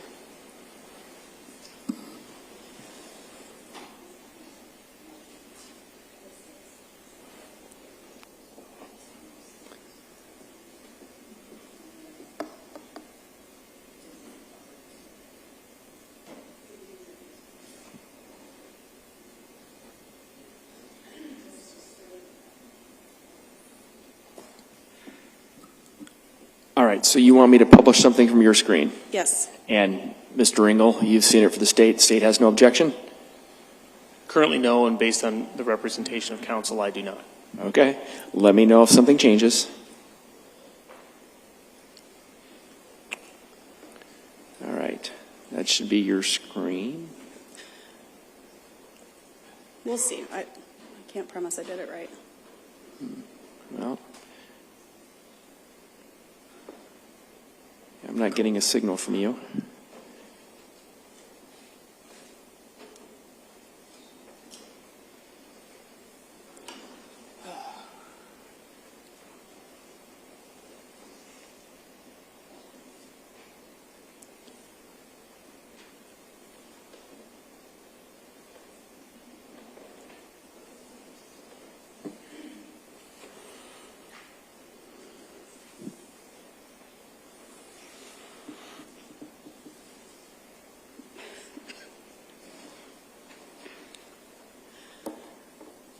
I can't say I'd previously tested it, and Let's try it again. I can't pull it. I know I could get it to work on here, but I can't. The phones won't work on. All right. What if you don't use that? But there's no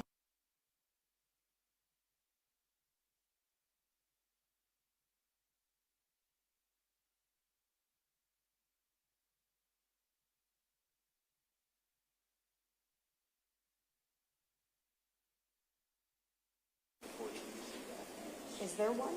I'm not aware of one. USB in the back. It's a, but it's the small USB.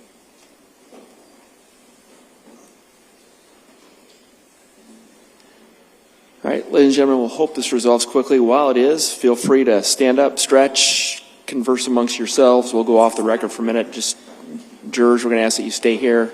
Again, don't talk about the case, but you can chat or stretch or do whatever you'd like.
right. We have our jurors back, counsel, and parties present.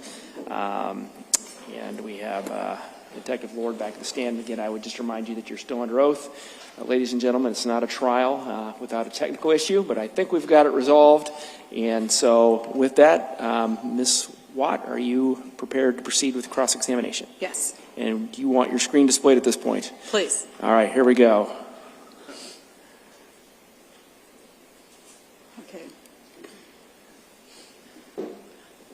Okay. Is it Detective Lord? Yes. Okay, so Detective Lord, do you recognize the software I'm looking at here on the screen? I do.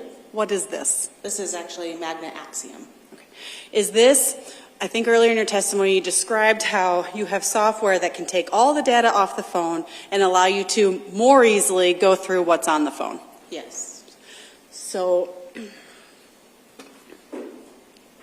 can't see my mouth. So these would be examples of everything that's on this phone being iPhone 8 Plus. So do you recognize this as Karina's iPhone? I do. Okay. And so, like you said, there's a lot of different what we're calling artifacts. Yes. Okay. So that each artifact is a piece of data that's on the phone. Yes. Okay. So the questions I have for you are just sort of related to what I have found using this software, obviously without your expertise. But you mentioned just recently about a search history. So we've got this Safari search history. And is this right here, is this showing us what you're talking about? We've got a visit here on February 13th and then nothing until June 1st. Yes. Okay. And are you able to tell us whether the person actively deleted that or just wasn't using it? Do you know how that happens? I can't say. Okay. And then you mentioned that previous to that, there was always a text, or I'm sorry, not a text, a search regularly. But when I was, let's see, looking,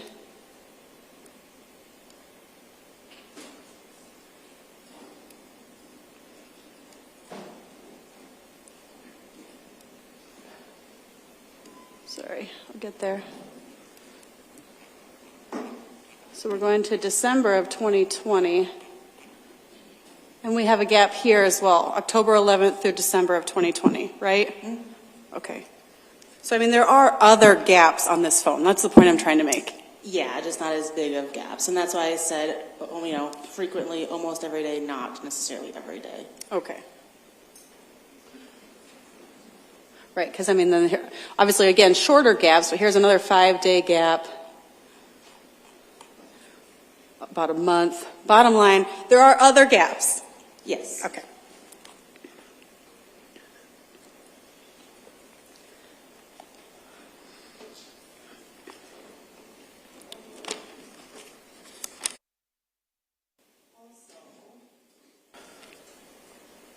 At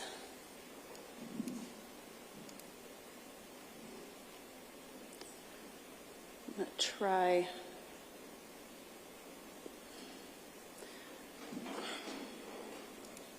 You can't, if you turn off the screen, then I can't see it. Do you have like a paper copy of your PowerPoint or anything? I can probably.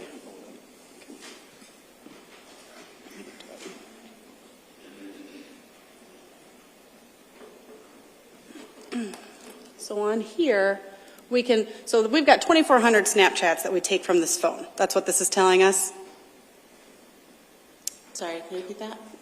What this screen is showing us is that on Karina's iPhone 8 Plus, there were 2,409 messages still somewhere in the phone's data. Yes. Okay. And then if we search, am I searching? I'm searching on the wrong. 2758.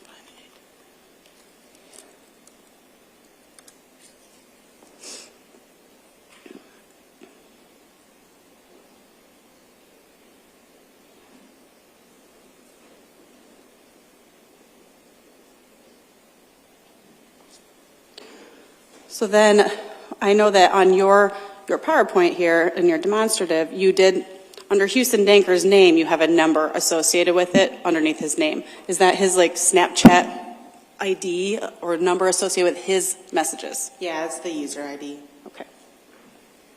So then this is how we see on here, on the actual software, where the messages are, right? Yes. Okay.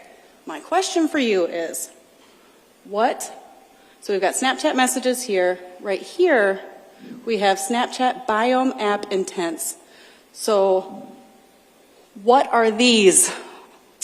Those could be other deleted messages. It doesn't show you what the message is. So it just shows the phone that things are being sent out. Okay. Just correct me if I'm wrong. My understanding is that a Biome app intent is something that is generated on your phone anytime you send a Snapchat. Possibly. Okay. Because on all of these, as I'm sure you'll notice, it only says sent. Yes. Okay. Can you explain, I'll sort by date here.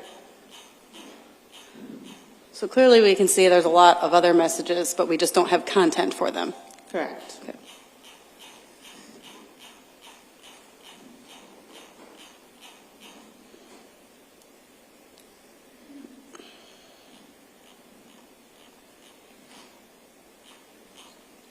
What's that?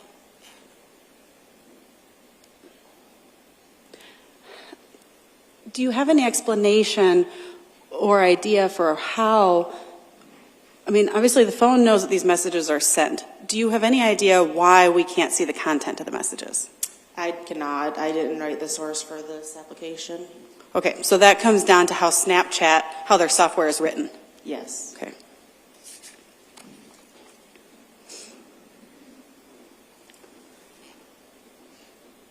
But from this, at least for a given time frame that this phone was tracking, we have 876.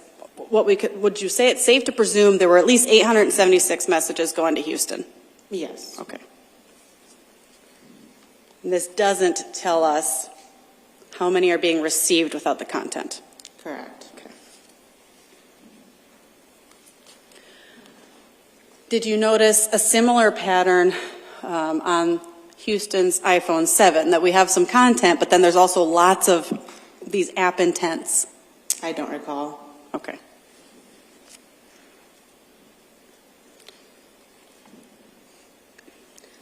I wanted to ask you as well, you mentioned that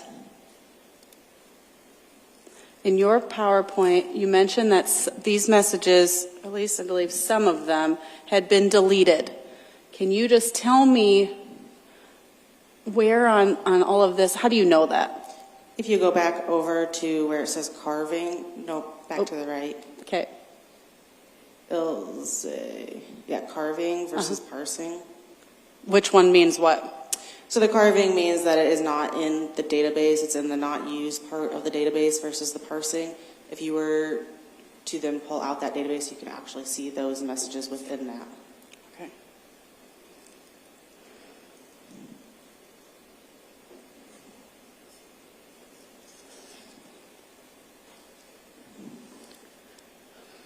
So then I just want to make sure I'm understanding you correctly. If it says parsing, it's not deleted? Correct. Okay.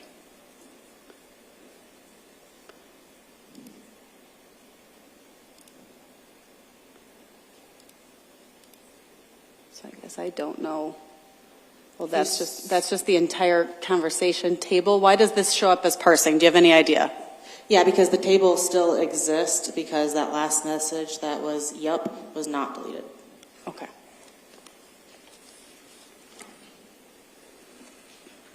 Another question for you.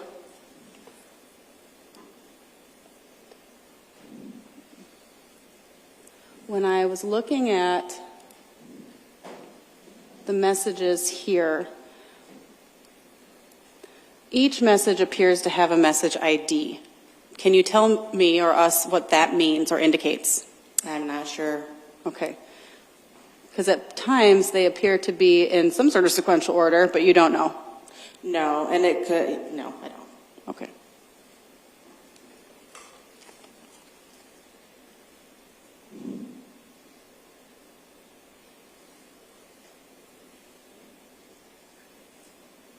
Okay.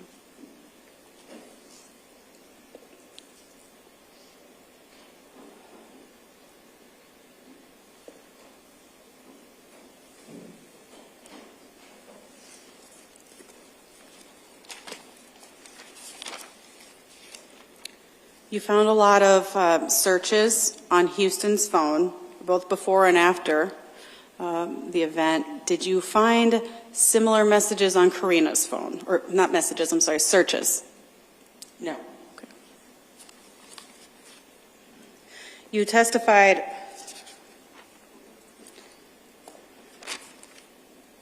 I think I might be done with the screen for now, Your Honor.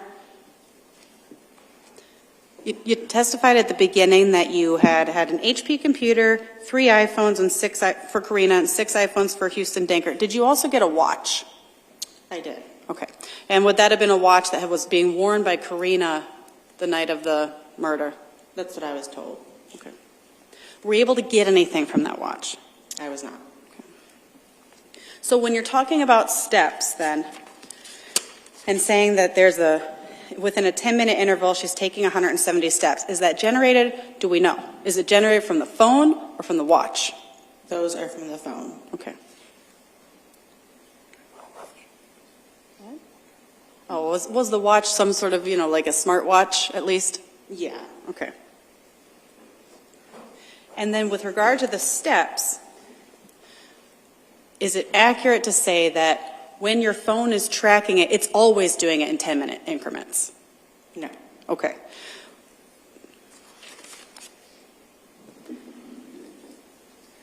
I'm looking at, all right. So then does that mean, so tell me how the time starts and the time ends then. Please explain that. So when it detects movement is when it starts, and when it detects movement has stopped, then it stops. Okay. So I suppose in the 10-minute interval we have here for Karina's phone, then the assumption would be that she starts moving at the first part of the timestamp. Yes. Okay.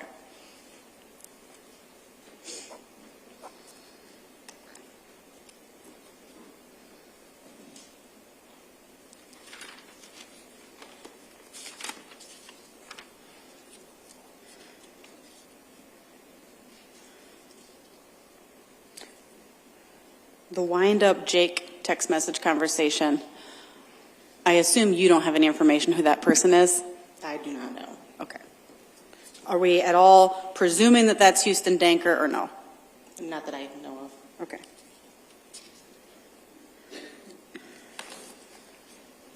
And then I saw we had screenshots of some sort of hunter education website. Am I correct that that website was last visited on December 17th of 2020? That's what it stated. Okay.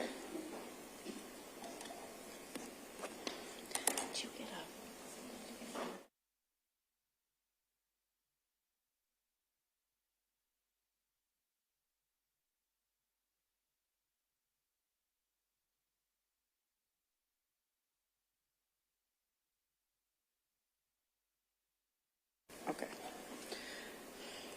And again, you're just producing the information that you find that you think could be relevant to the case. You don't have any other information about why these things might be on somebody's phone.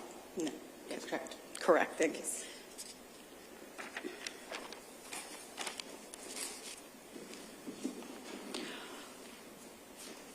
On your PowerPoint, you had some text messages, or I'm sorry, Snapchat messages that come from Houston's iPhone 7. Were those all of the messages between Houston and Karina from his phone? I think on the first one, there was some other messages, if I'm recalling correctly, that were just small talk, but all of them have been put as the exhibit. Which exhibit are you talking about when you say they've been put in the exhibit? I provided the whole conversation in a PDF format. Okay.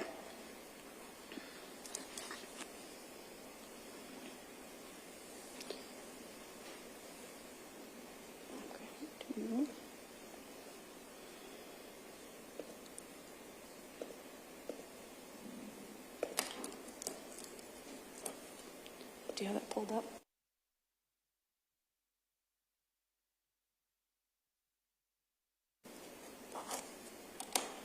All right, I'll move on for a second here. I think you might have answered this, but do we have any answer as to why we have some messages in March, then a gap, then some messages in mid-June, then a gap on Snapchat? I can't say. Okay.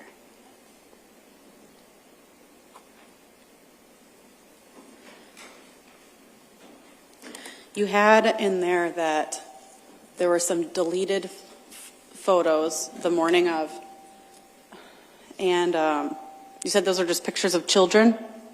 Yes, both of those photos appear to be screenshots from Snapchat that someone sent. And yeah, both of them were pictures of kids. Okay. On the Axiom magnetic software, where do you find those pictures? Are they on that? Yeah, so if you were to search the image name, you can locate them. Okay. As for the live photo that was viewed, do you know what that was? Yes, that photo was just a kid running towards the camera. Okay.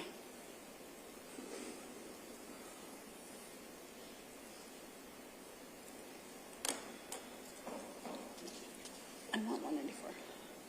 May I approach, Your Honor? You may. I want to bring this up there.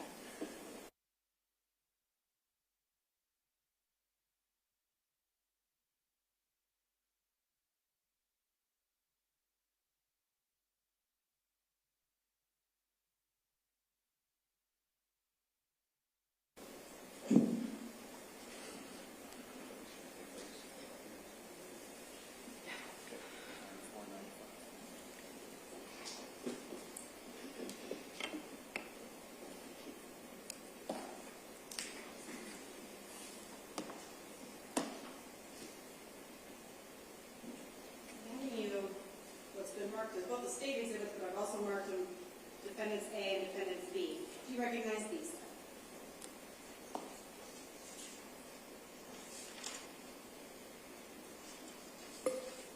Yes, I do. What are they? These are their Snapchat conversations.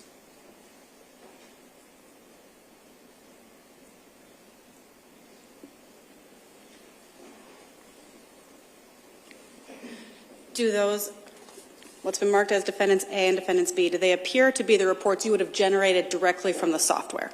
Yes. Okay. Your Honor, I would move to enter into evidence what's been marked as Defendants A and Defendants B. Since they were state's exhibits, I'm not anticipating an objection, but Mr. Ringel, any objection on behalf of the state? That's correct, Your Honor. No objection. All right. Defendants exhibits A and B are admitted. Okay. The one that I noticed in particular, and I can't put your PowerPoint back up right now, but do you remember the conversation about here's hoping for a rogue semi today? No, big accident, no survivors. Yes. Okay. And that was sent by Karina, March 8th, 2021 at 7:04 a.m. I'm reading from here, so, Yeah. okay. There was then a following message sent within that same minute from Karina.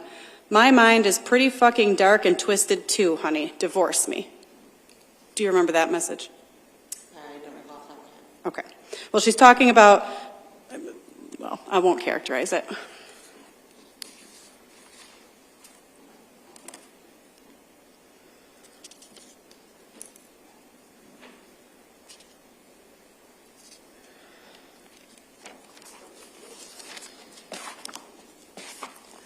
Oh, on some of the messages on the PowerPoint, or not the messages, the Google searches, maybe you already answered this, but some didn't have dates or times. Is that because the phone didn't know, or how's that work? I don't know. It's if things are deleted too. Sometimes timestamps can go away. So If what gets deleted? if the URL gets deleted, so whatever you searched, if you delete the history. Okay.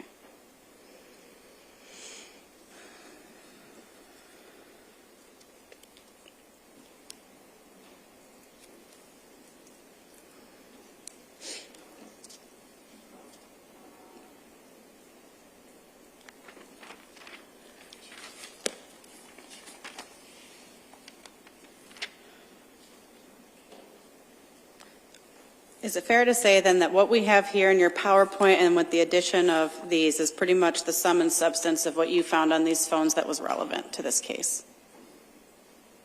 Judge, I'm going to object. I don't believe this witness is in a position to testify to what's relevant in the case. Okay. Overruled. Witness can answer. That was everything that I presented in the PowerPoint is. Okay. I was just making sure there wasn't something else that you thought that you would have thought was important that wasn't included. Not that I. Okay. I don't have any other questions. Thank you. Mr. Engel, redirect. None, Your Honor. Thank you. All right, thank you. Detective Lord, you may step down. I forgot to ask you if you wanted something.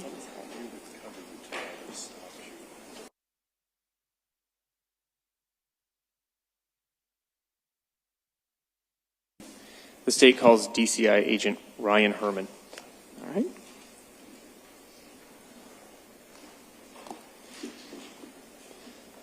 And Judge, there is going to be some media associated with this witness, so we'll need to get it reconnected. Come on up, sir. And go ahead and have a seat. I'll swear you in once you're seated. All right, if you would raise your right hand. Sir, do you swear or affirm that the testimony you'll be giving in these proceedings will be the truth? All right. And then for the record, can you please provide us with your first name and your last name and spell them? Ryan Herman, RyanHerman.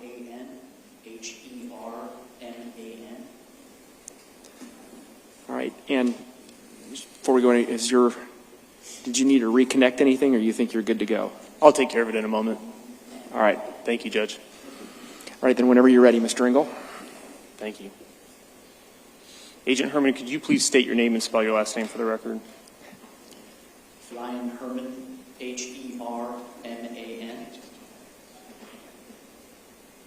Just want to double check. How are you employed, sir? Good. How are you employed? I'm employed by the Iowa Department of Public Safety, Division of Criminal Investigation. I'm a special agent assigned to the Major Crime Unit in Mason City. How long have you been employed by the DCI? I've been a DCI agent since April of 2011. I've been assigned to the Major Crime Unit since October of 2014. Could you talk about your education and training that qualifies you for that work? After high school, I enlisted in the United States Marine Corps. I spent 4 years serving in the Marine Corps as an infantryman. In the summer of 2006, I got out of the Marine Corps to attend Mankato State University in Minnesota, where I achieved or earned a bachelor's degree in criminal justice from Mankato State University. In the fall of 2010, I was hired by the Iowa Department of Public Safety as a DCI agent to attend the 35th Basic Academy in Des Moines. I graduated from the academy in April of 2011, and then I was assigned to the Gaming Bureau. Every casino in Iowa has DCI agents at the facilities, so I was in that role for approximately 3.5 years prior to being promoted to the Major Crime Unit in October of 2014. Can you talk a little bit about your general duties there at the DCI? DCI agents, we are an assist agency, so we assist local jurisdictions, sheriff's offices within my unit specifically, typically felony level cases. We can work anything from general death investigations, homicides, officer-involved shootings, theft cases, child pornography cases. Usually it's felony level cases. So when you're assigned to investigate a case, what type of steps are you taking? What type of investigation do you typically do? It depends on the investigation. It's really, we'll conduct interviews depending on the circumstances. We may, a DCI agent will process the scene themselves, depending on the circumstances. We may utilize the crime scene team out of Ankeny in some cases. We do everything from interviews, neighborhood canvassing. I mean, it just depends. Each case is a little different. All right. Were you assigned to investigate the death of Ryan Cooper in June of 2021? Yes, I received a phone call at approximately 6:30 a.m. on Friday, June 18th, 2021, from my direct supervisor, Special Agent in Charge, Rick Ron. and Ron is R-A-H-N. SAC Ron informed me that the Tama County Sheriff's Office was requesting the assistance of the DCI with a death investigation in rural Tama County, and asked that I make my way to Tama County to assist, and then he informed me that I would be the case agent in this particular case. What is a case agent? A case agent is the direct liaison. So when a law enforcement agency calls the DCI, an agent will be assigned as the case agent to assist directly with that department. So in this case, I was the direct liaison with the Tama County Sheriff's Office. I would have been essentially the face of the DCI for that case. You are the individual that gives out leads, makes certain decisions in certain cases. You're essentially the manager of that case for the DCI. You gave a brief outline of the information that you had received from Rick Ron, the special agent in charge. Did you have any additional information at that time? I got information that we had a male decedent identified as Ryan Cooper, who was found dead in his recliner chair in his living room, and that his wife, 3 children, and his brother were present when 911, when the Tama County Sheriff's Office arrived on scene. Is that essentially the sum of the information you had then at that time as you began your investigation? Yes, from where I lived at that time to my arrival in Toledo, Iowa, it took about approximately an hour and a half, so there was a phone call and that information was provided to me. So I didn't get any more information until I arrived in Toledo. What were the initial steps then, or the initial step that you took in your investigation? The first thing I did was interview Karina Cooper, which would have been the wife of Ryan Cooper. And heading into that interview, what is the nature or purpose of that interview? She was present, or she was the one who had found Ryan, and we wanted to basically get an overall information of what happened, if she saw anything, heard anything. The person who makes the 911 call is typically a pretty good place to start. And we knew that she was present. Obviously, she's the wife of Ryan. It happened in their home. It's a logical place to start. At this point, the information that you provided, is that your understanding of essentially that was more or less the sum total of information law enforcement had collectively? That's the information that I had. I would say that's accurate to say that law enforcement as a whole, that's about the information that they had. Did you know at this point anything regarding the cause of Ryan Cooper's death? No. We just heard extensive testimony regarding Snapchat communications, cell phone searches, search history, etc. Were you aware of any of that information? Is that information that was available to law enforcement at the time that you did this first and second interview, or did that take place much later in time? Upon my arrival to begin the first interview, I didn't know anything about that. There was information that came in during my initial interview and then throughout the first few days of the investigation, but then the majority of what you're speaking to is later in the investigation. So to be clear, the information we just talked about with regard to the cell phones was not information in possession of law enforcement when you completed these interviews? Correct.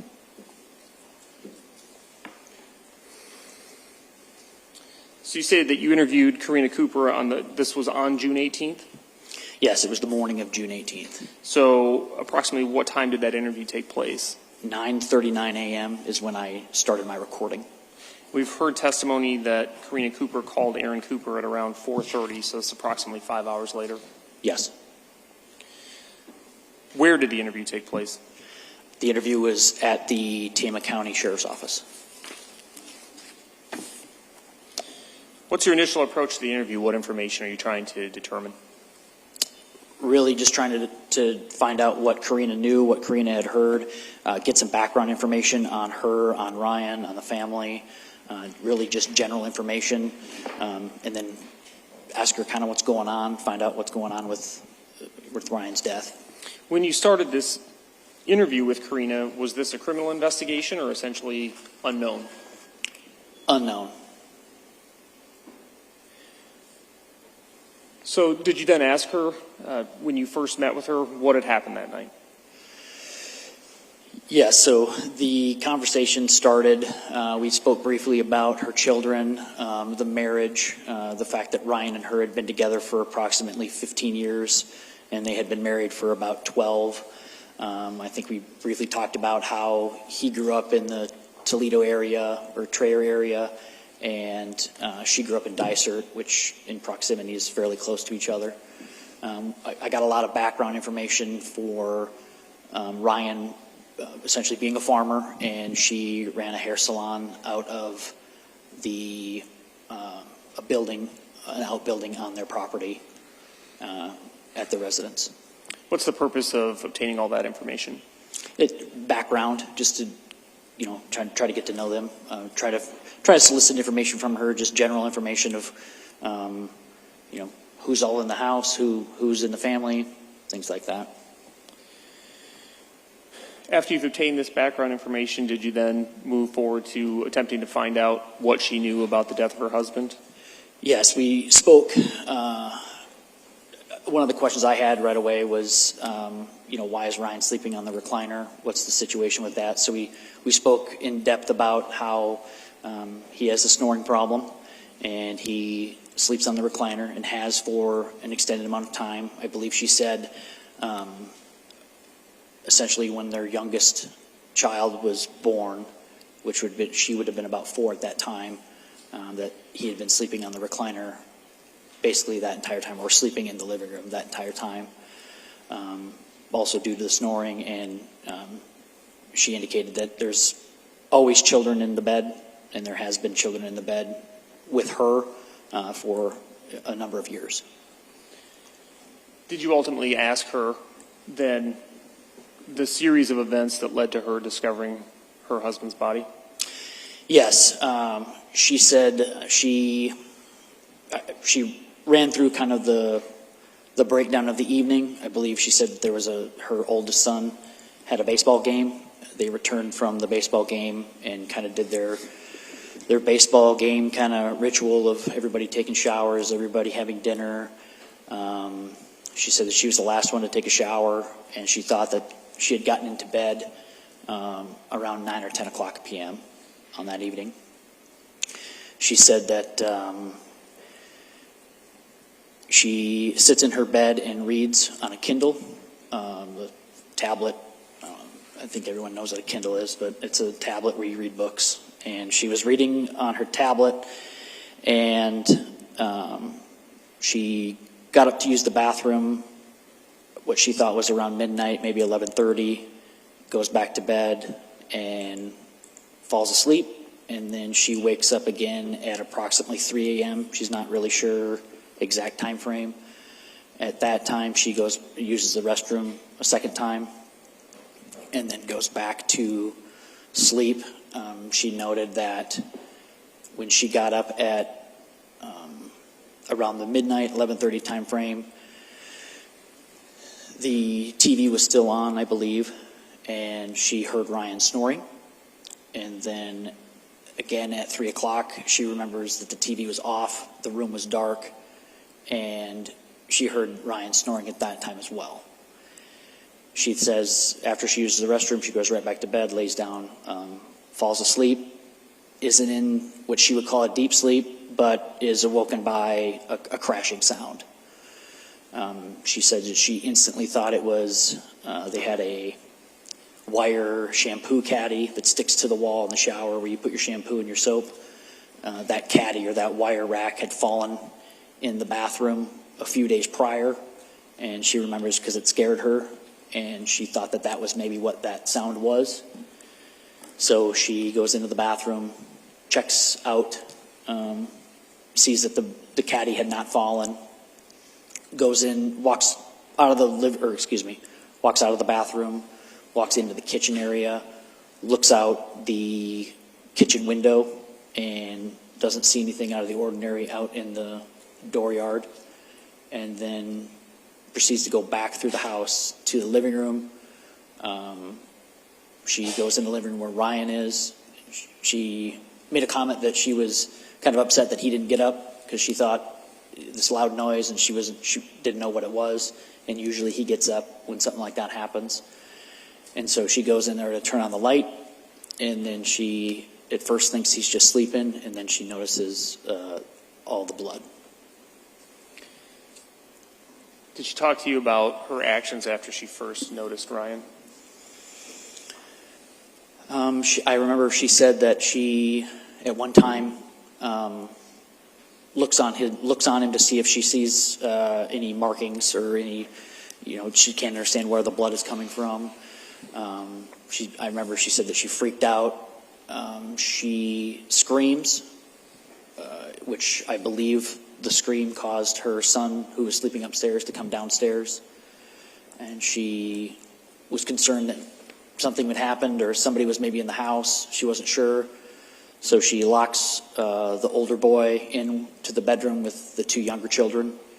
And I don't recall if she goes in with them at that point, but she ends up at one point in the room with all three kids locked in the bedroom, and she places a call to Aaron Cooper, who is Ryan's brother. Did she explain to you what she thought might be going on at that point? She didn't know. She thought possibly somebody was in the house, something had happened, and she was scared that somebody was in the house. And you had said that there was some conversation about her attempting to determine what happened to Ryan. Did she tell you she was unable to determine what had happened to Ryan? Yeah, she said that she looked on his face and couldn't tell if there was any bumps or bruises, cuts, anything like that. She couldn't understand why he was bleeding so much. Prior to this interview, had you listened to the 911 call or reviewed the dispatch logs that indicated information provided by Karina Cooper to the 911 dispatcher? I believe I listened to the 911 call during a break that I took toward the latter part of the interview. During this part of the interview, I don't think I had listened to the 911 call at that point. And we've heard or received evidence in this case that she told the 911 dispatcher that her husband had been shot. Did she ever tell you that? Not during that first interview. And instead, she stated she wasn't sure and was trying to look and figure out what was going on. Correct. So she said, as part of your interview, are you attempting to determine a timeline of events? Yes. What's the purpose of attempting to develop that timeline? It allows us to have a better idea of the totality of everything, from the time the 911 call happens to the time the interview happens. Let me back up. From the time that the incident happens to the 911 call, we want to know kind of what that time frame is between discovery of an incident to the 911 call. So she says she hears this noise, she gets up, she believes it's something in the bathroom, she looks out the kitchen window, and eventually she goes in and discovers Ryan's body. She starts screaming. She's retreated with Cade to a bedroom, is that correct? And Correct. Called Aaron Cooper? Correct. Did she tell you what she did next? I believe it was kind of chaotic for her as far as how the events played out, but she at one point climbs onto Ryan Cooper, and she said she remembered when Aaron shows up. Aaron comes in from the dining room area of the house behind her, and she's laying on top of Ryan. Did she tell you why she did that? I don't recall.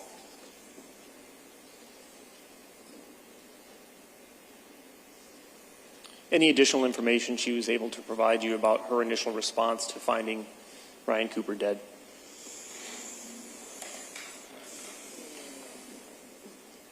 Not that I can recall. In discussing Ryan's sleeping patterns, did she talk about whether he was a heavy sleeper or if he would be up moving around in the night? She said that he typically falls asleep fairly early, and then will sleep maybe till like midnight, and then be up between midnight and 2 or midnight and 3 and watch TV, and he would be up and about throughout the evening. That's about all she said about as far as how deep he sleeps. I don't think we talked about that. Okay. did you recall her making a comment that he's up roaming in the night like his father?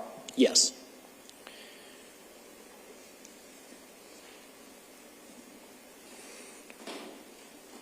Did this information prompt any further questions or inquiry on your part?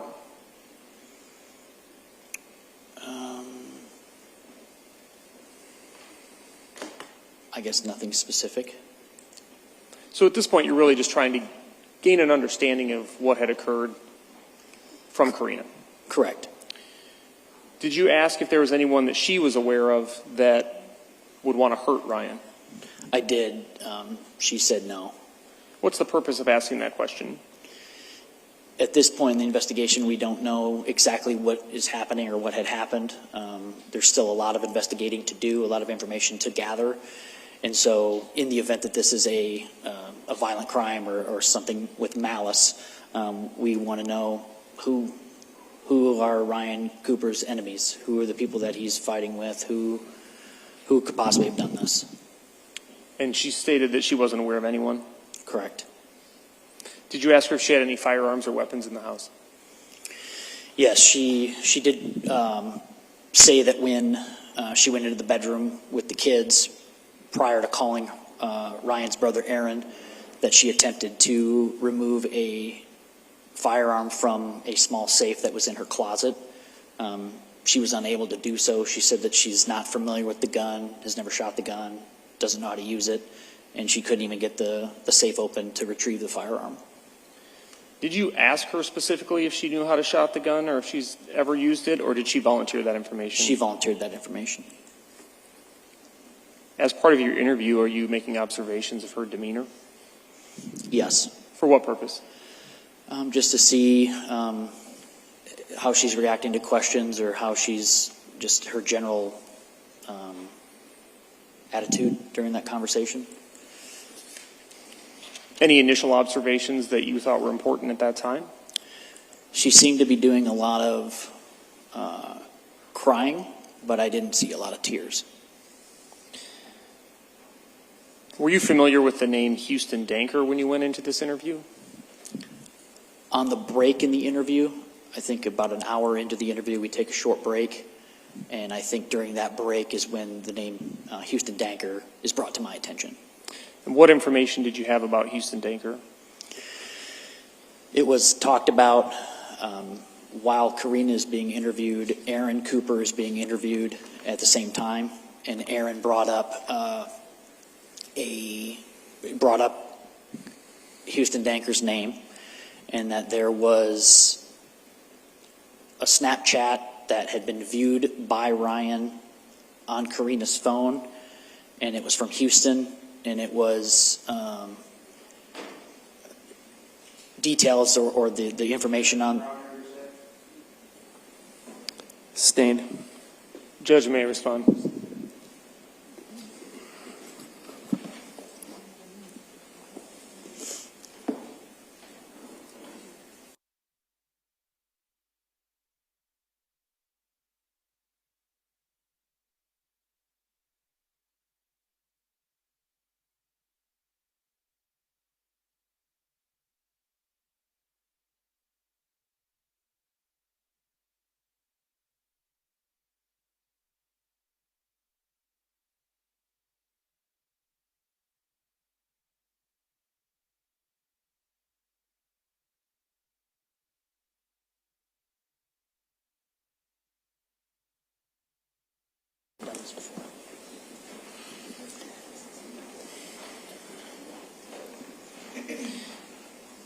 Agent Herman, you received some information that it sounds like there was a Snapchat message or something involving Houston Danker, and this information was provided by Aaron Cooper, correct?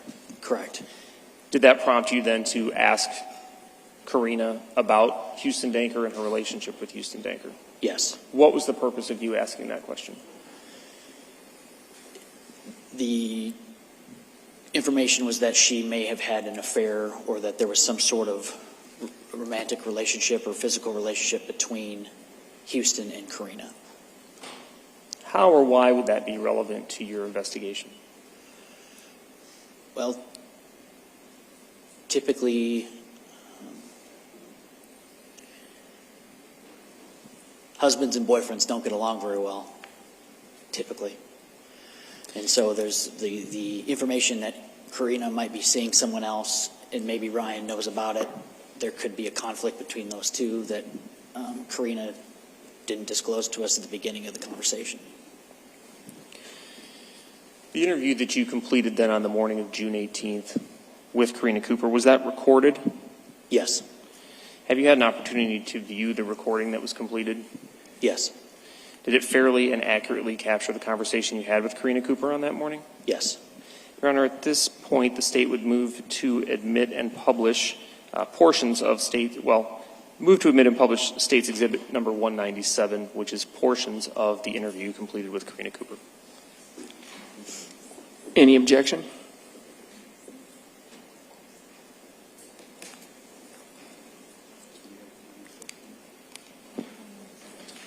No objection, Your Honor. All right, then State's Exhibit 197. Is that right? Correct. All right, 197 is admitted, and we'll see if we can get this to play. And Judge, I will need to retrieve that HDMI All right, cable why from don't the you go ahead and do that? Let me know when you're ready. Wait, it's catching up.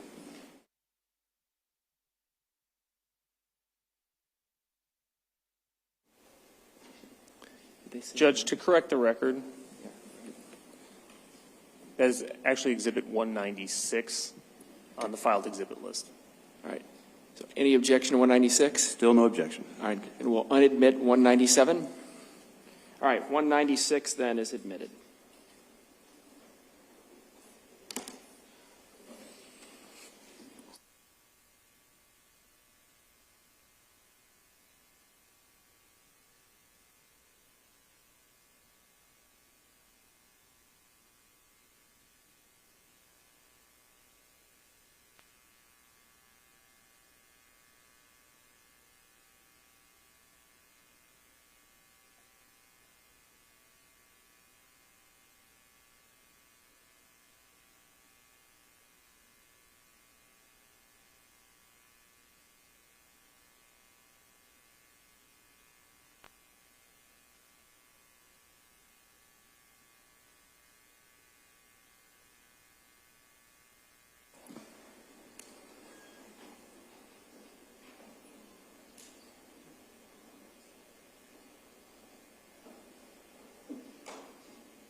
I'm going to be showing you the initial portion of your video where you were discussing what had occurred on the morning of June 18th, 2021.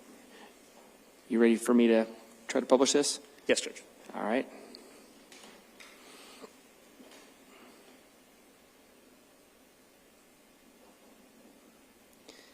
All right, we don't have the big screen. Let's try it again.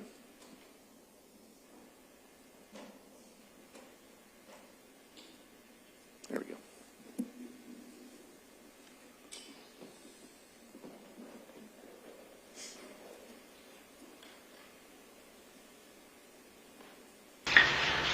So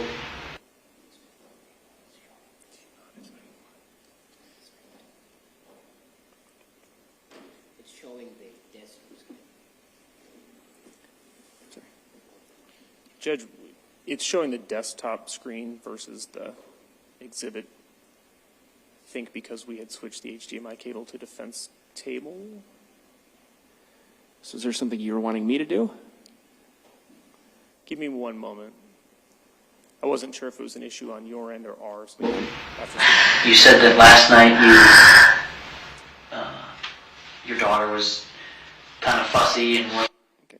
My options up here are left and right. Understood. I'm on left, so. All right, let's go off the record for a second. Hopefully this will be quicker, ladies and gentlemen. Just sit tight. Feel free to stand up and stretch.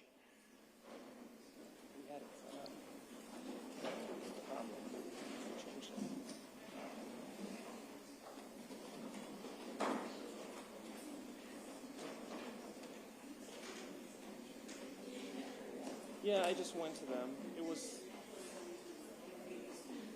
long. All right, we'll try it again.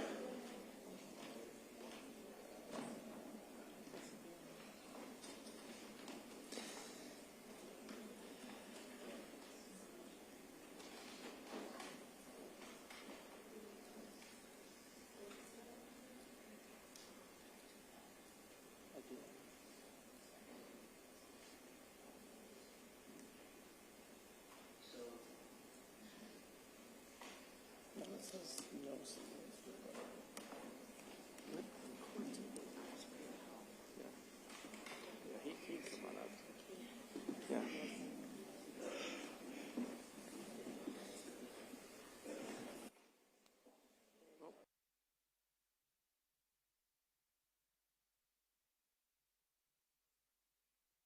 Seat, ladies and gentlemen.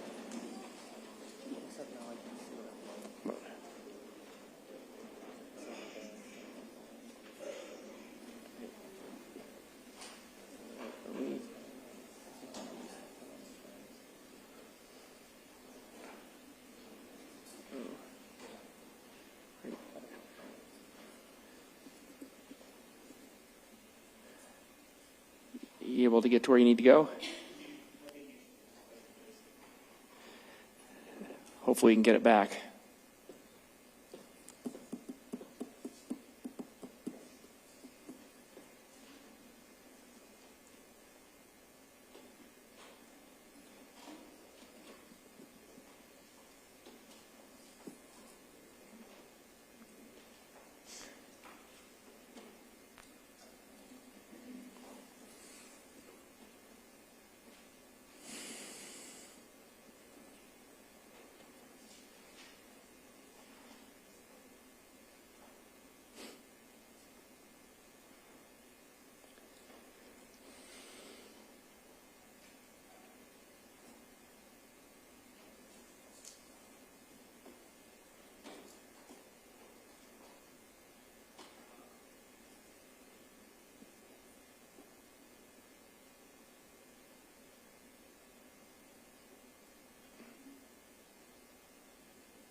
Mr. Ringo, I don't want to rush you. You need a minute? Should we just take a break? Yes, sir. All right. Was thinking maybe we'd not need another break, but this is 3 o'clock. We'll just take our standard mid-afternoon 15-minute break now. And again, ladies and gentlemen of the jury, I would remind you of that admonition.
There we go.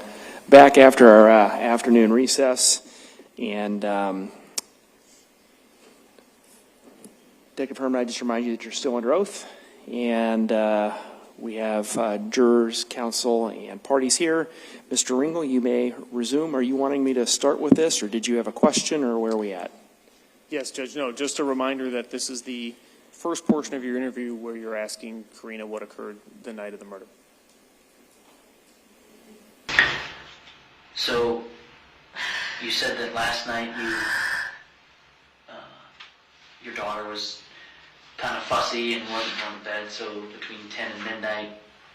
She went to sleep fine. She, every once in a while, has like, I don't even want to call them night terrors, but it was like she was having a bad dream. So she was kind of fussing in her sleep. She wouldn't wake up, and so I was just kind of up in between reading my book with her, and I know it was close to midnight before I put it down.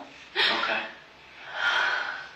Anything else kind of off or just strange about last night? Nothing. Nothing? Okay. So you fall asleep between midnight. You think that you get up around 3 because that's your kind of your My usual normal time. Okay. And then you go back to bed. I shut the door, the kids were in there, I went back to sleep. Okay. And I didn't feel like I was like hard asleep when there was it sounded like something crashed in the kitchen. It sounded like something falling, which seems to happen a lot in that house. But the house is torn apart right now because we're working on it. I've got stuff sitting everywhere. Okay. It was loud. Like help me out here. Was it So our wire, we have a wire rack in the shower, and it's on a suction hook thing, and it fell a couple days ago, and it was loud, and it sounded just like that. Not just like that, but loud like that, like a racket.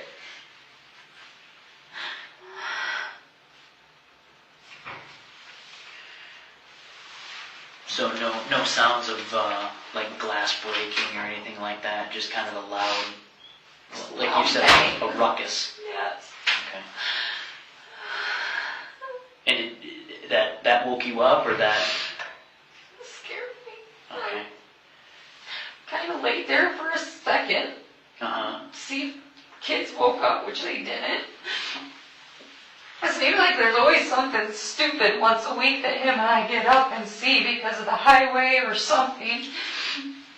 And I got up and I peeked in the living room and he was laying there, and I went to the kitchen and turned the light on in the living room, and then Okay. I looked in there first before I went to the kitchen, and it looked like he was sleeping. Okay. I swear I heard him snore. Did you happen to see him when you got up to go to the bathroom? Did you happen to see him there then? Do you remember? You have to look around the corner to see him. Okay, so you didn't go and see him at that time? Okay. He was in the bathroom. Okay. So you said that you get up, you hear the noise, you wait there for a minute, you get up, and you go out, you see him sitting there, then you go and turn on the light to the kitchen? I went in the kitchen, there's always a light on in there, so they didn't turn on the light. I went in the kitchen and looked out the window over the sink. Okay. Towards the driveway, looked around the living room or the kitchen. There's nothing on our walls anywhere because we've been painting and everything. I didn't see anything, so I went in and I don't know if I said his name or not. Okay. I turned on the light, and it just looked like he was sleeping. Okay. So when you turn on did you turn the light on in the living room there? The table lamp, yeah. The table lamp? Yes. I scared my kids so bad. Yeah.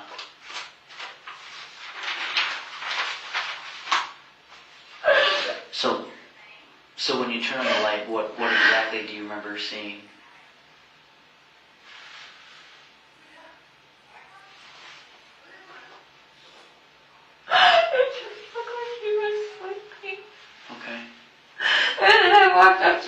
not just foot, there's blood, like everywhere. Like a lot.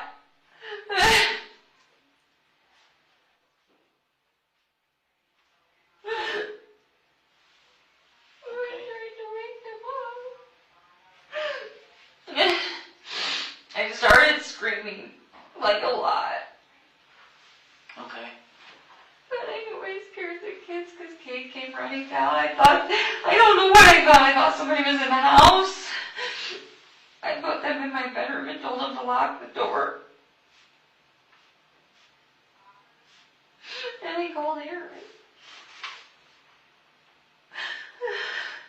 And Aaron lives just down the road, right? Okay.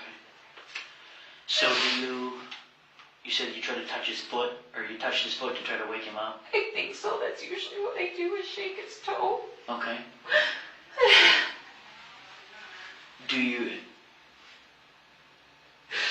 So let me backtrack. When you see him for the very first time, he's sitting in the chair like he's sleeping. He's reclined in the chair. It looks like he's sleeping. Okay. And Blankets on him. where's the blanket on him? Like over him? Like over his chest? Yeah. Okay. His feet always stay up. I swear he was snoring. Okay.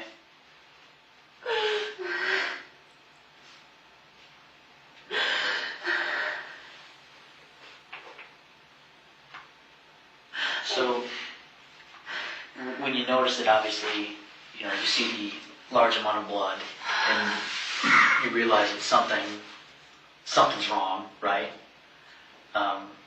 Do you make any attempt at, do you touch him? Do you? I crawled on him. I hit him. I think I was shaking him and screaming in his face to wake up. Okay.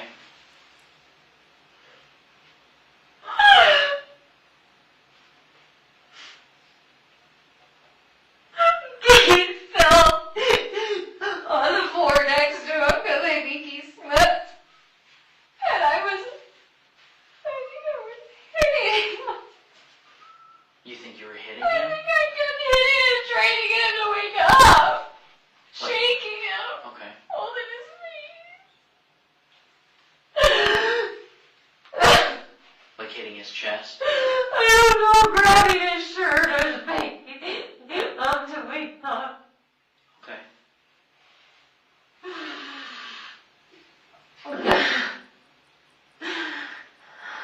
So you said you thought that maybe somebody was in the house?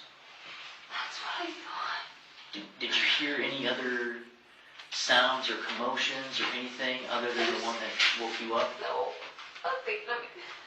Like, Cars go by all time of the night, but I didn't see it. I looked out the kitchen window. I didn't see anything. okay. No sounds of like the front door slamming shut or No, anyone running down your deck or down your steps or anything like that? no, nothing.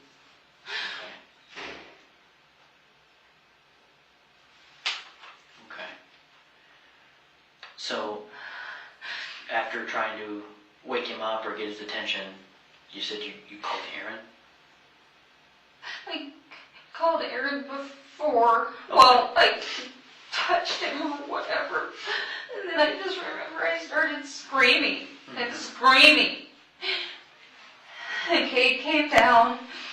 That's when I told him to get in my room with the other two kids, and I called Aaron from in there.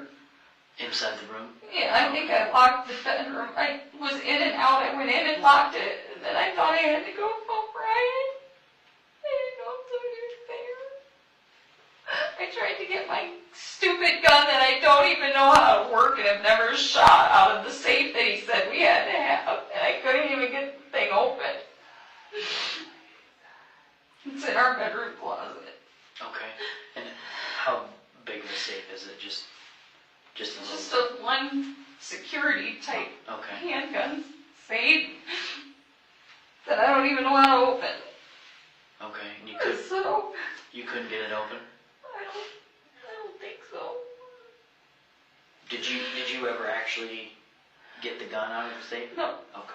I touched the safe, I think, because it's some stupid fingerprint thing, I think, and I put my finger on it and nothing happened, and I was screaming, and Okay. I called Aaron. He said he was on his way, and I went back out. Okay. I told the kids to stay in the room, but they wouldn't, so I kept going back in there to take them in because I didn't want them to see. Yeah. And I was scared. I didn't know if somebody was there. Okay.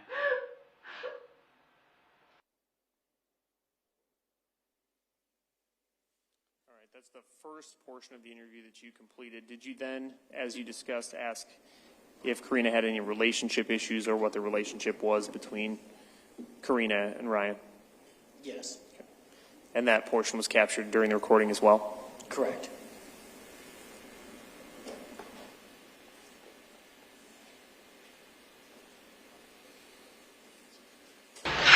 So nothing out of the ordinary with Ryan's behavior yesterday?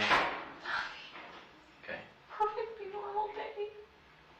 What about in the last few days or like the last week? Is there anything out of the ordinary with him or maybe between the two of you or anything like that? No? Better than we have been in a while. Kids are finally getting older and we can breathe again. Yeah.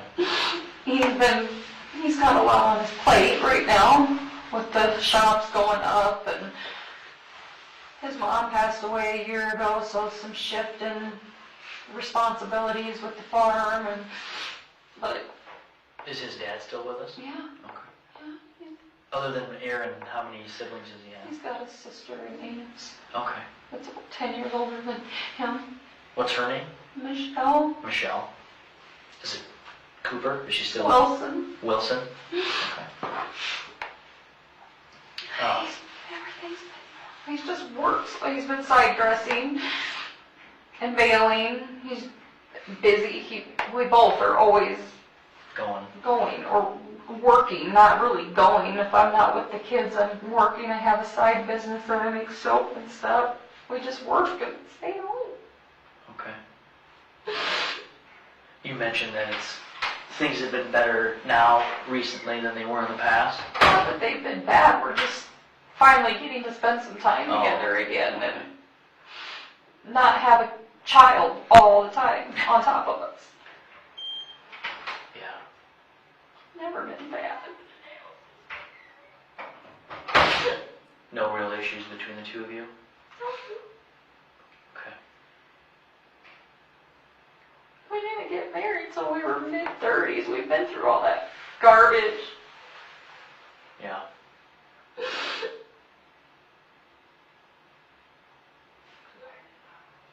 We had plans. Plans for what? Just everything. Okay. We wanted to buy a lake house. We were gonna last year and it didn't work out. And then the ratio hit. And we decided that it was a blessing in disguise because then we were putting up a shop sooner than we thought. And we'd wait a few years. Just had plans. We're 40 years old and we still have a 4-year-old, and we just joked all the time about hoping that we were alive long enough to retire and go do things.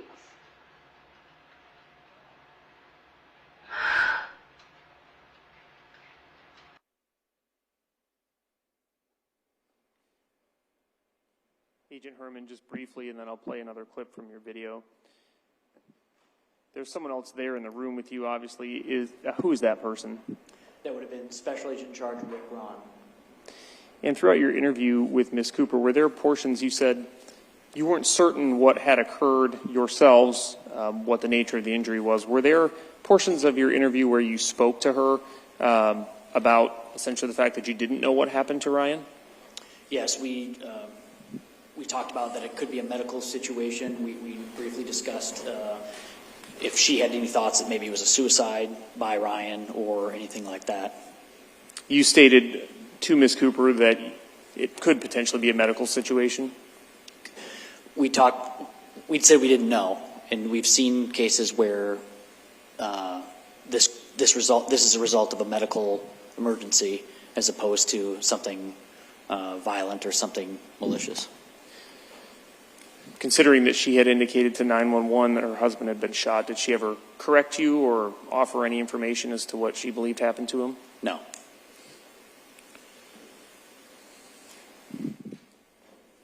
All right, returning then to the next portion of your video clip, did you ask, or did SAC Ron ask additional questions regarding her relationship with her husband? Yes, he did.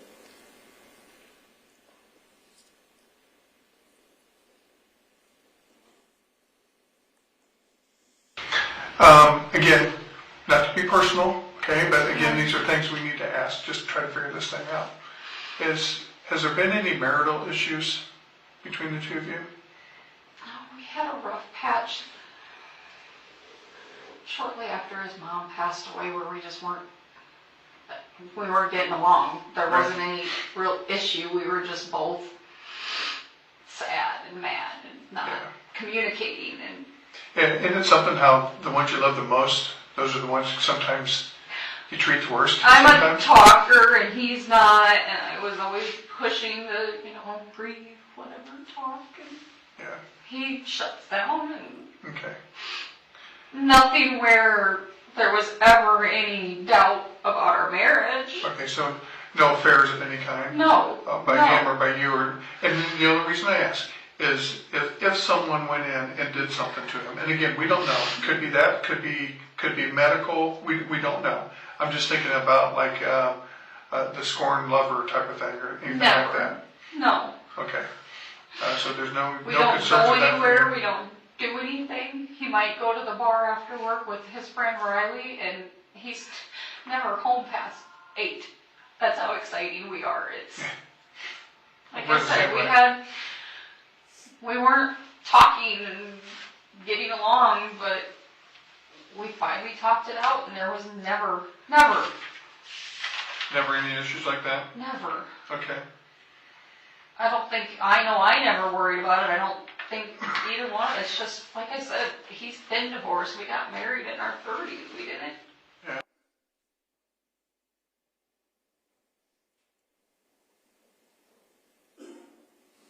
And further along in your interview, did you again ask her to recount, or did she provide further details or a retelling of what had occurred the night that Ryan died? Yes.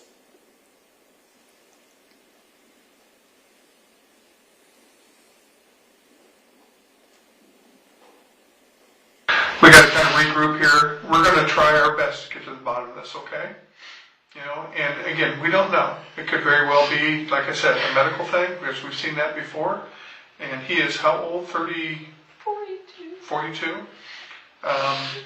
Or something else could happen. That's what we're here to try to find out and figure out. But basically, to rehash things, just to make sure, you hear this noise, you get up, you think at the time it sounded very similar to the wire rack that had fallen in the shower a couple days earlier. But you went around, didn't see anything, hear anything unusual, didn't hear any cars speeding away, didn't hear any talking or communicating that was going on inside the house at all. Nothing. Is it a 1-story, 2-story home? Story and a half. Story and a half. And you didn't see anybody flee or anything like that? No. Nothing that gave you concern that at least someone was still in the home? Or did you think at the time someone was in there? I don't know. I was just nervous, just scared. Okay. I don't really feel like I thought anybody was in the house until I saw him. Okay. And I saw blood. And Yeah. I don't know. I just started screaming. Okay.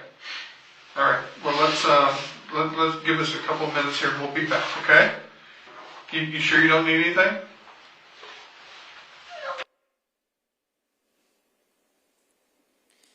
So she had recounted her story a couple separate times. At any point, did she talk to you about sending Snapchat messages with Houston Danker at 3:30 in the morning? No. Did she ever mention using her phone or deleting photos? No. Did she talk about anything that would explain taking over a football field worth of steps? No. You said that in your prior testimony you took a break and at that point found out some information about an individual named Houston Danker and asked follow-up questions related to that, correct? Yes, And we just saw you in the video getting up to take your break, correct? correct. All right. I'm going to play the remaining portion of your video.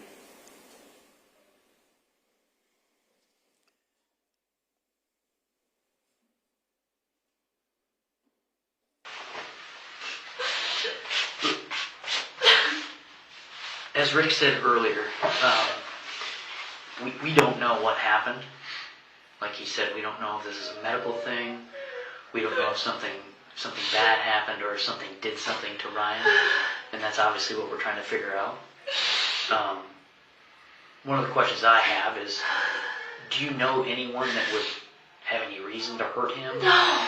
Has he had any issues with anybody? No, nobody. He doesn't hurt anyone. Okay. I know you said that he is usually home by 8 o'clock, but sometimes goes to the bar with Riley. Once in a while, yeah. Has he talked about maybe somebody he ran into at the bar that maybe there was... I guess I'm just trying to wrap my head around it. You know, if anyone is going to come into your house and do something to him, Nobody. can't think of anybody? Everybody loves him. Okay.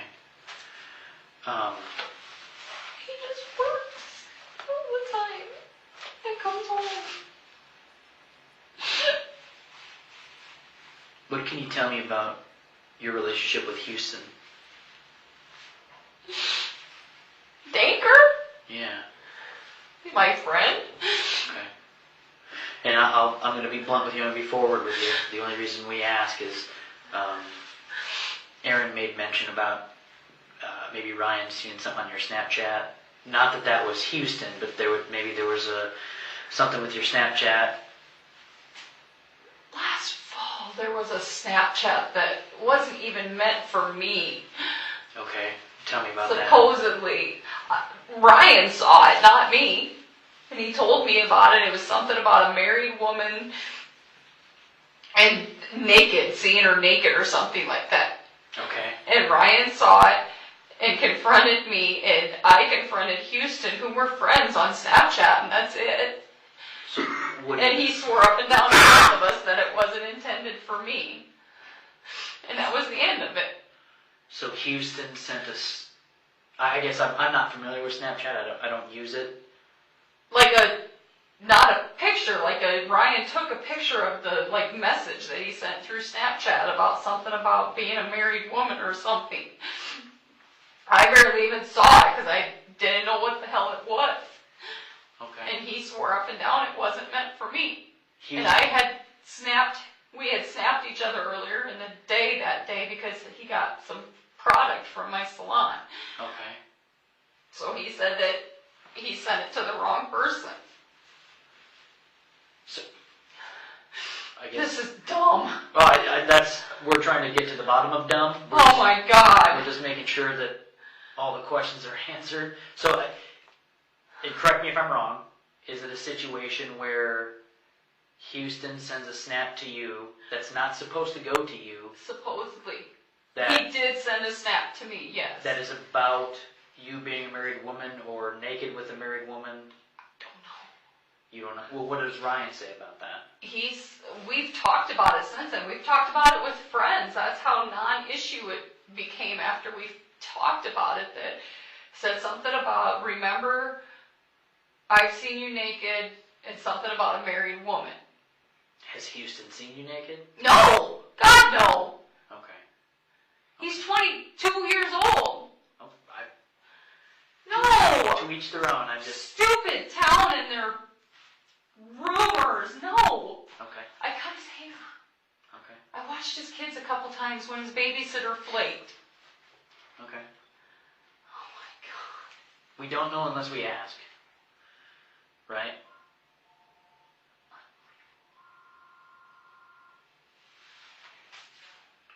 So, and I'm not trying to put words in your mouth, but it's safe to say that nothing is going on between you and Houston. Absolutely not. After that Snapchat, I don't even talk. I don't cut his hair anymore. I told Ryan I would just keep a distance from everybody, from him, from his brother, from anybody related in that age group, Okay. to make him feel better. And it's been a non-issue since then. And this was, you said last fall, got a better time frame on that? This snap was not last fall. It was more like this spring or late winter. Okay. Okay. Last fall is when I was supposedly horsing around with him because I babysat his kids and his truck was at my house because I babysat his kids. That's what all that stupid Houston Danker stuff started with. Okay. We're friends. Ryan didn't like him. They don't fundamentally get along. So as his wife, I said, I'm not his friend anymore.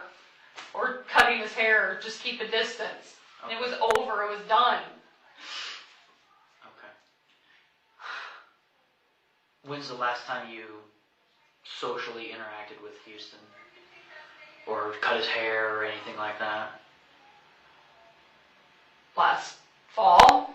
Okay. Okay. I don't talk to him. He asked me to watch his kids one time. Might have been, I don't know if it was last fall or this spring because it was field work, and I said no, that Ryan wasn't comfortable with it, but Amber, my friend Amber, would be more than willing to, and he called her and she became his babysitter. Okay. That's the last I've spoke with him. And what's Amber's last name? Monit. Monit? M-O-N-A-T. Okay. Like I said, we get information and sometimes we have to ask stupid questions. Okay.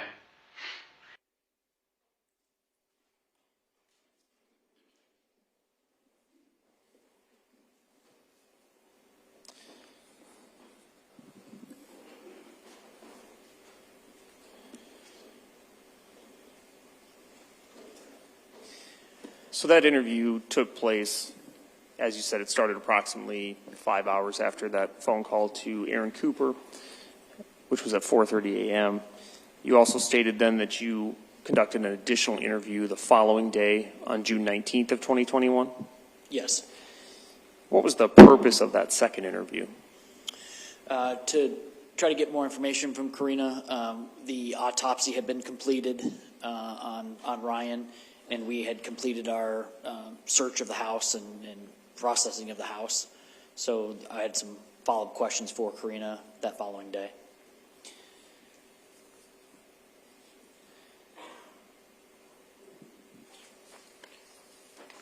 When you were going to interview that second day, what additional information beyond the information you received from the autopsy did you have?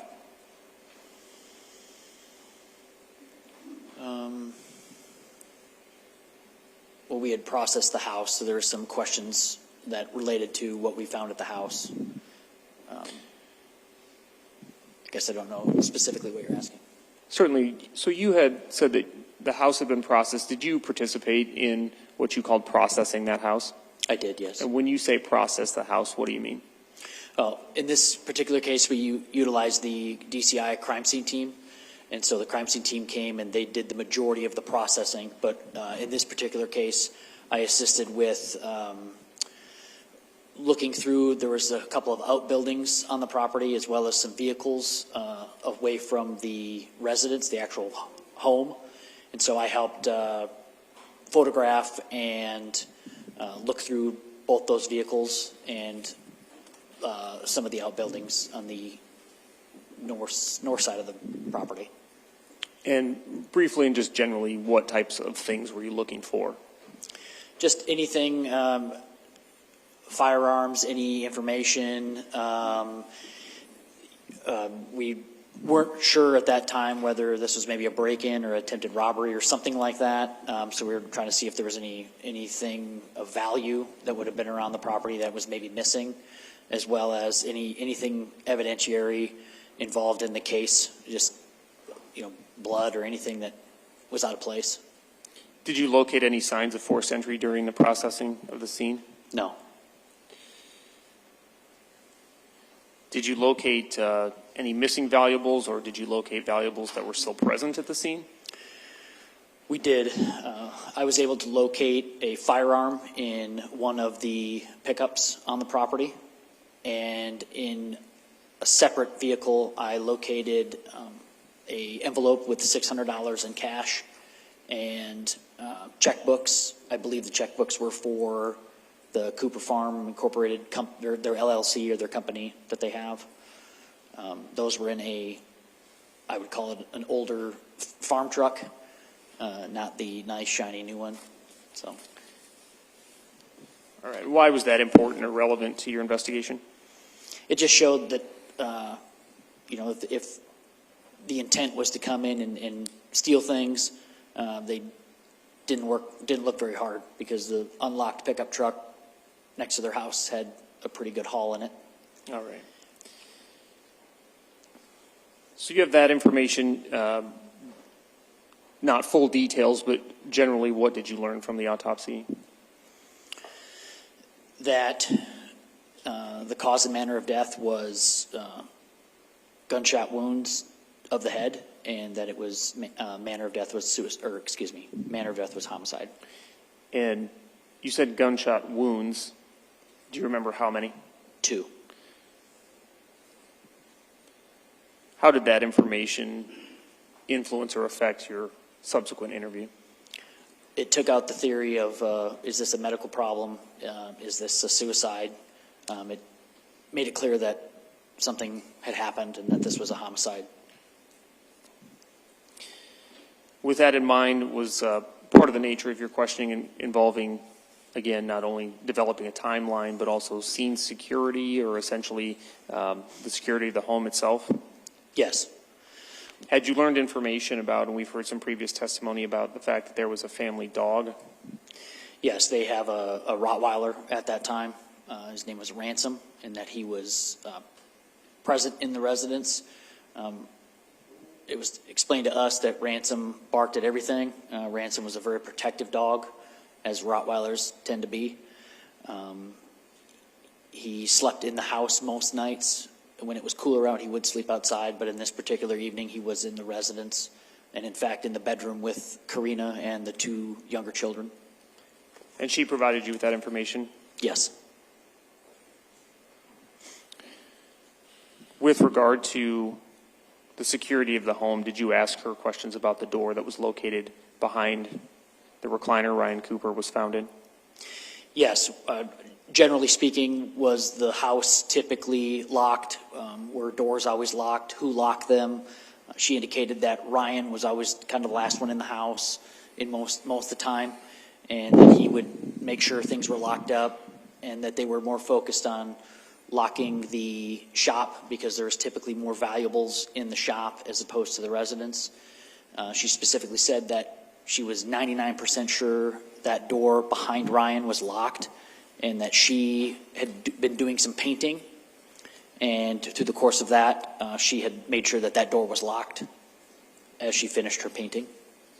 Did you try to determine where everyone else in the house was at that time?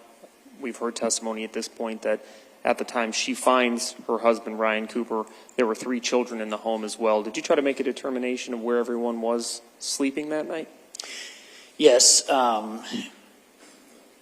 She stated that she had made a deal with the kids that she would paint their rooms whatever color they wanted over the summer, but kind of the reward would be that all kids would be back in their beds, and that Cade, the oldest boy, was sleeping upstairs.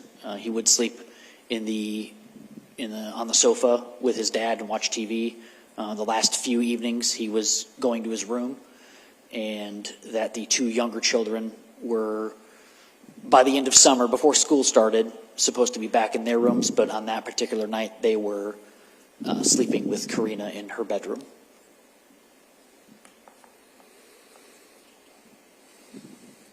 Ultimately, did you begin to develop suspicions or have concerns that Karina Cooper may be involved in the death of Ryan Cooper? Yes.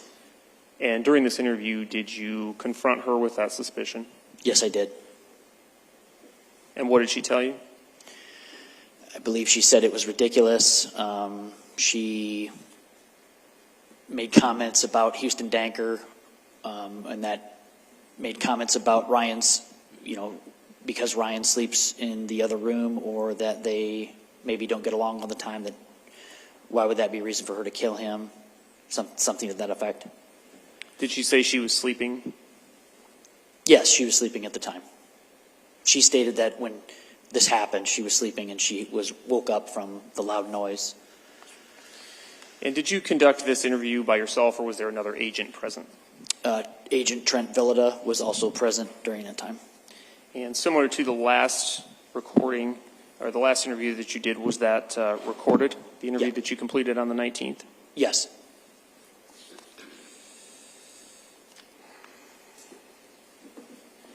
Your Honor, at this time, let me just ask you, have you had an opportunity to review the recording of that second interview? Yes. Did that fairly and accurately capture the interview that you completed with Karina Cooper on that date? Yes, it does.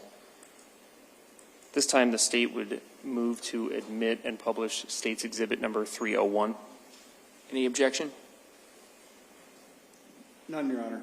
All right, State's Exhibit 301 is admitted. And let me know when you're ready, Mr. Ringgold.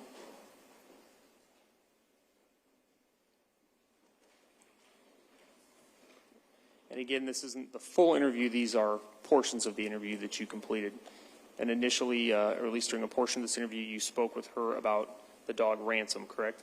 Correct. Are you ready, Mr. Ringgold? Yes.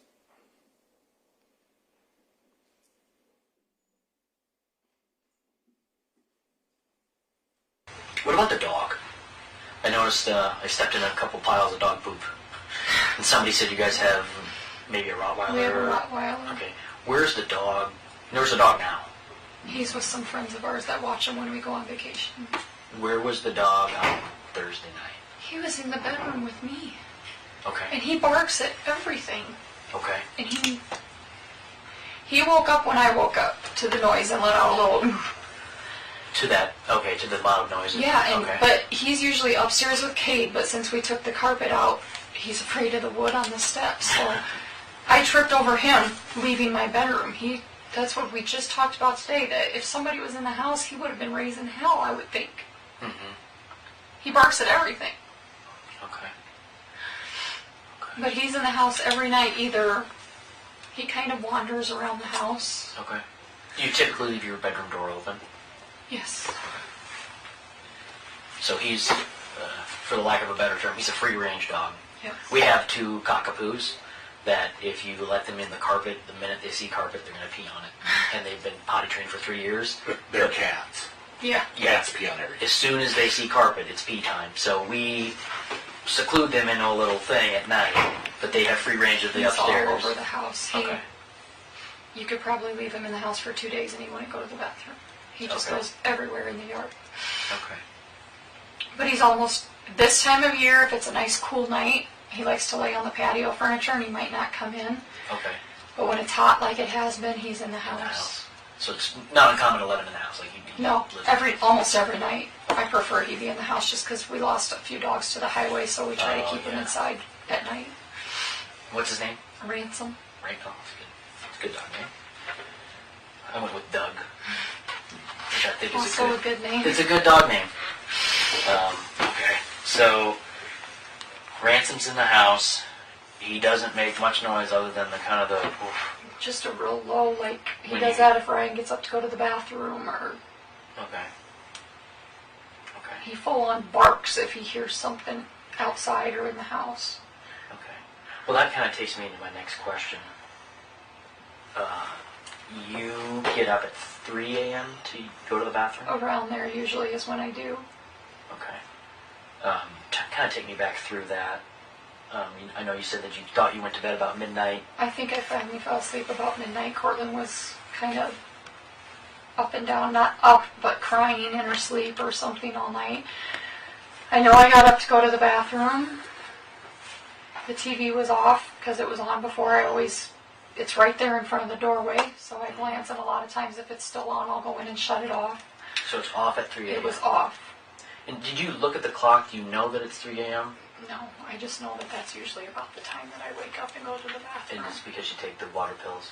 Yes. And what does that do? What does the water pill do? It's not a water pill. It's called Be Epic. It's like a weight management pill. Okay. And that's the only thing I can blame it on, that I tend to go to the bathroom a lot with it. And specifically, middle of the night? Specifically, first few hours in the morning when I take the morning one, and then middle of the night. And then that I kind of chalk up to being 44 years old. I don't know. Okay. But it's Just wait almost till you always hit about the 50. same time. I have to get up and go to the bathroom middle of the night too. And then sometimes I can't fall back asleep. So when you, I guess, the way I should have asked that question is when you say 3 o'clock, you don't know that it's 3 o'clock. You're just going off of past experience of, hey, my middle of the night, I gotta pee. Yeah, I'm guessing You it was go around out there and the TV's off, and you said you hear Ryan snoring. I hear him snoring. Okay. So time aside, at that time, whatever time it is, the TV's off, he's snoring, you're 100% sure of that. You go to the bathroom, you go back to bed, you fall asleep right away. I don't feel like I was sound asleep, you know? So I usually, sometimes I can't fall back asleep and I'll get on my phone because half the time I'm apologizing to Katie Morrison, my good friend, because she'll always joke with me, are you always up at 3? Because I'll respond to a message or something to her at 3 and then realize it's 3 in the morning. So I didn't get on, I think I fell right back asleep, but I don't feel like I was in a deep, deep sleep. Does that make sense? Yeah. I don't feel like I had been asleep for hours. okay. And then what happens? And then I wake up to a noise, like a crash is the best way I can describe it. And the first thing I thought was the shower caddy that had fallen the day before and scared Cade and I. Mm-hmm. And now he says he heard that too. Cade says that?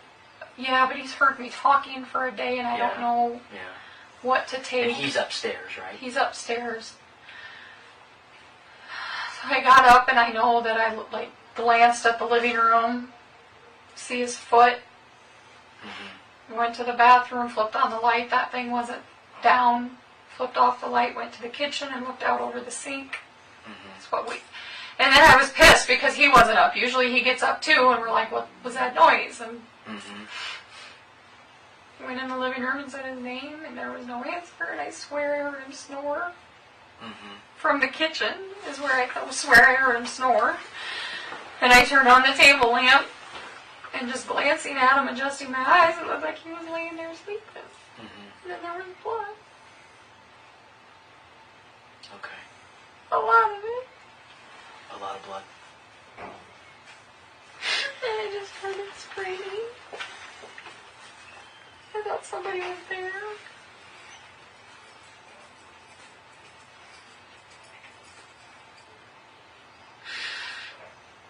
Cade came running down the stairs, and I don't know if I was going to be going up the stairs. I don't know, but I was at the bottom of the stairs when he came down.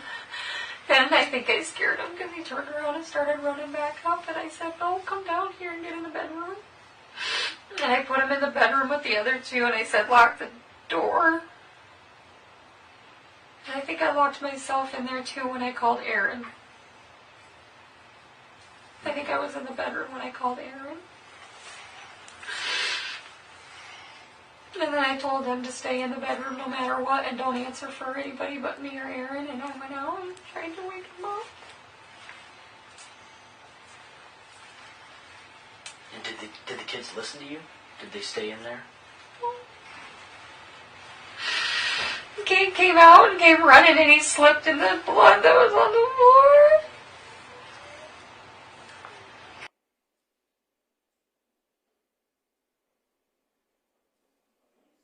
You had stated that you had information from the autopsy that Ryan Cooper had sustained 2 gunshot wounds to the face. Had that information, to your knowledge, been shared with Karina Cooper prior to this interview? No, And did you ask her again what she believed had happened to Ryan? I did.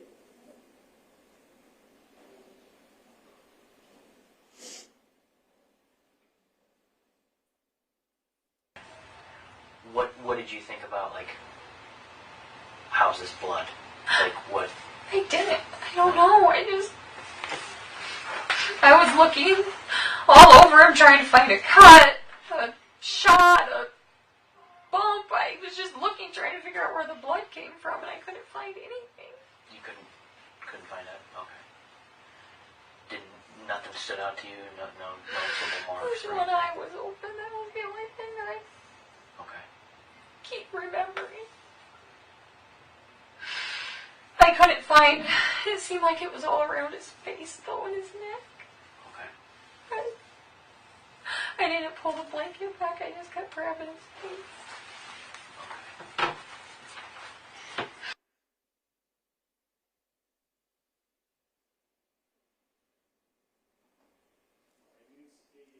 You'd stated before that you asked her about the door behind Ryan. Why were you asking about that door?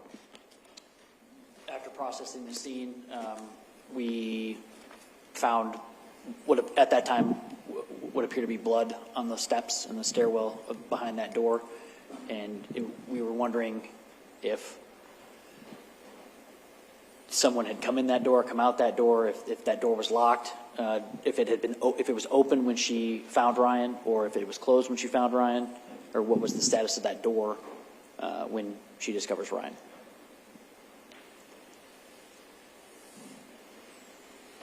Do you know, I understand it's a chaotic situation, but do you know, does anybody go in or out that living room door?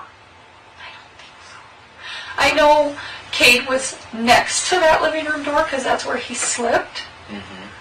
But he would have had no reason to open it. He was there involved, asking me what's wrong, asking Daddy to wake up. So I don't know of any reason why. I don't remember anybody going in or out of that door. The deputy was behind me. They didn't come in that door. I think Aaron met him at the kitchen door. Okay. And you said when Aaron comes in the house, he comes in from the kitchen? He was behind. He comes in behind. When I noticed him, he was behind me. He wouldn't have used the living room door. Everybody that knows us uses the kitchen door. Okay. It wouldn't have probably even occurred to him to go in the living room. So it's safe to say that, as far as you know, nobody came in? I wouldn't think so, no. And nobody went out that Not door? before or after, or before I was out of the house. Now I'm going to ask you a tough question. Do you know for sure that that door is closed when you come in there? I think so. I mean, it's right by his chair. I think I would notice if it was open. Yeah, that's my opinion too. 99% certain it was closed. Okay. That's a pretty... It's literally less than a foot away from his chair. Yeah, I would have noticed. Yeah. I know I was losing my mind, but I'm sure I would notice. I've been over it a million times in my head. Because Katie keeps asking me if there was a lamp or anything, and I just painted. There wasn't anything in the room. Okay.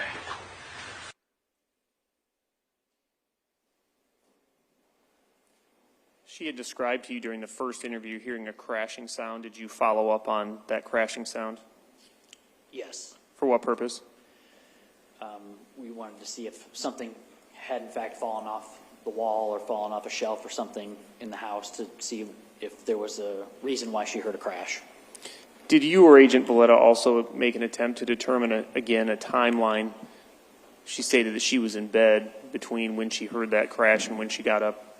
Yes. What did she tell you? Between 5 and 10 seconds.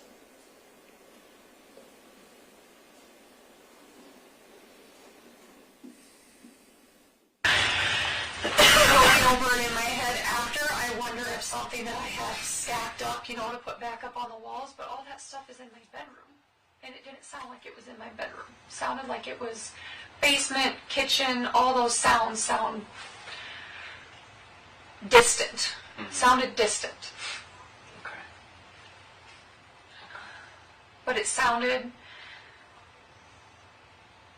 not like glass breaking, it just sounded like a crash.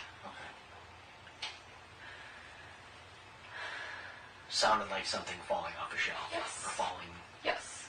from up high down. Down low, onto something hard, not carpet. Okay. But it wasn't even loud enough, like I said, to wake the dog. And usually, if there's a loud enough noise, he's barking. Barking, barking. And he doesn't give out a bark. He just Just kinda the low, woof, like the warning. Lets the air out of his lungs. Yes. Yeah, my dog does the same. And then he followed me. He wasn't even raising hell once he followed me out of the room. Okay. Do you know can you answer this? When you're going back and forth and this is all going on, does Ransom stay in the room with the kids? I know he was in there at different times. In the room with Ryan, or No, in the room with the kids. Okay. I don't remember him ever being in the room with Ryan. That doesn't mean it didn't happen, but I don't remember it. You don't remember shooing him out of there, grabbing him, throwing him outside, or anything like that? No. Okay. No, he didn't go outside, I don't think, until I did, but I don't know for sure. Okay. I know he was in the bedroom when I went back in the bedroom with Cade because I locked the door and he was in there. Because he was upset, agitated. He wasn't barking, but he was agitated. He's probably going off of your, Right. You know, they can sense that stuff, right? Yeah. I mean, your dog gets freaked out because when you're freaked out, Yeah. you know. I have to think, though, I don't know if Cortland stayed in the bedroom the whole time, but from what they're telling me, that Cable kind of came in a little bit and she probably followed him. I would have to think that the dog did, too, because he follows those kids around everywhere. Okay. And how, is he a big dog? He's 130 pounds. That's a big dog. He's a big dog. Yeah. He's a big baby, but usually at night he kind of, you know, with the other two always being in bed with me, we always joke that he's pacing because he'll usually sleep at Ryan's feet for part of the night. He'll come in my bedroom for part of the night. He goes upstairs, or he did while there was still carpet with Cade. He's very protective. So more than likely he was between the two rooms, but if I had to guess, he was with the kids. Okay. Okay.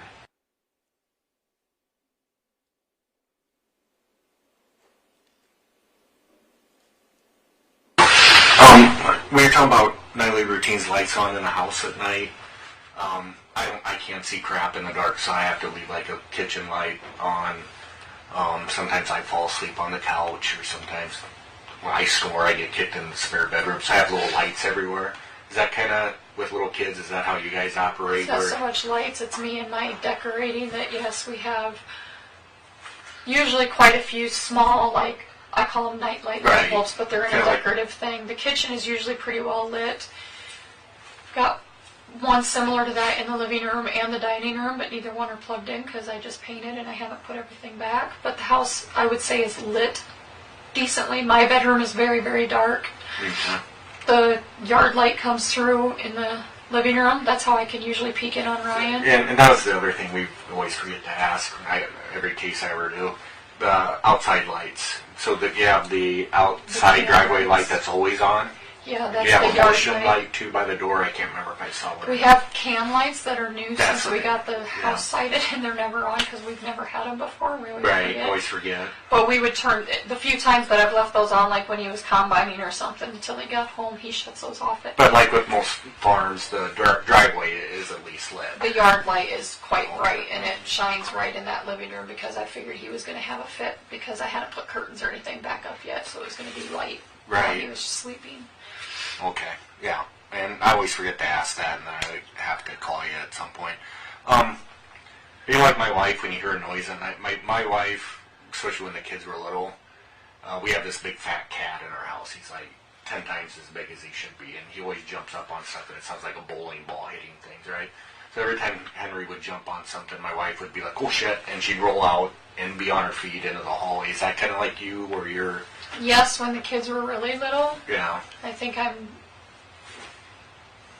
getting over that a little bit, that I'm sleeping a little harder than I Well, you're used to. 40, I'm 49, so I get where you're coming from. I'm sleeping harder than I used to, but I don't feel like I was sleeping real hard that night anyway, because Portland was having a weird night that she was fussy. So I guess my question then would be, is when you hear that noise, are you pretty quick to get out of bed? I don't feel like I was. I feel like I laid there scared for a second before I moved, because usually he'll jump up, But and like then when I within see him get up, within less than 10 seconds, but usually he's up when there's a noise. Right.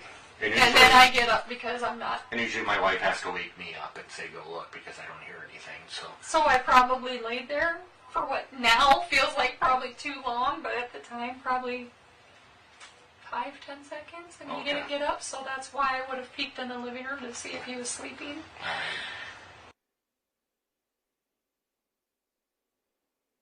During the course of the interview, did you ask her about the state of any blood that she observed? Yes, she was asked what the blood looked like. She made mention of it was chunky or clotted. And why are you asking those questions? Because depending on temperature, depending on location, blood clots a little bit differently. It's not necessarily going to clot right away. So it's curious as to whether there were clots there when she found it or when she found Ryan. All right.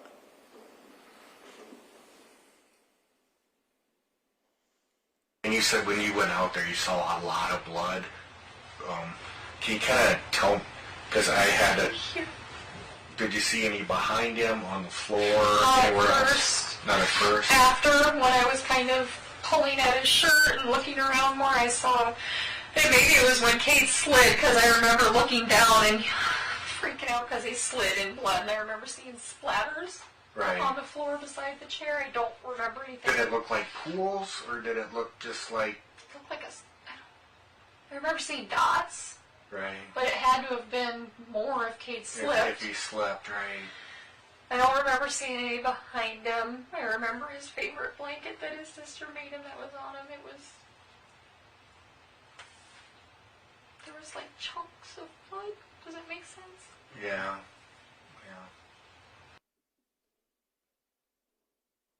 All right. And was it towards the end of your interview then that you had confronted her with your suspicions? Yes.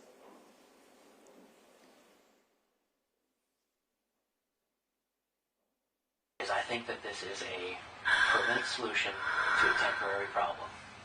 Whatever's happening between you and your husband, whatever the issues are, okay? There are no issues. There are no issues.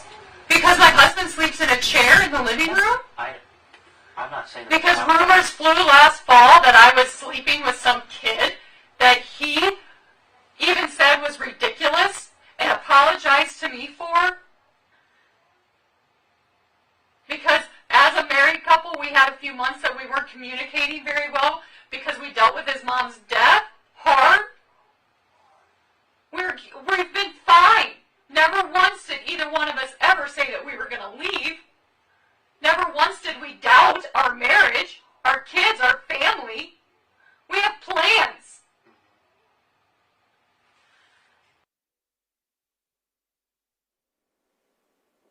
Thank you, Judge. That's the end of that exhibit.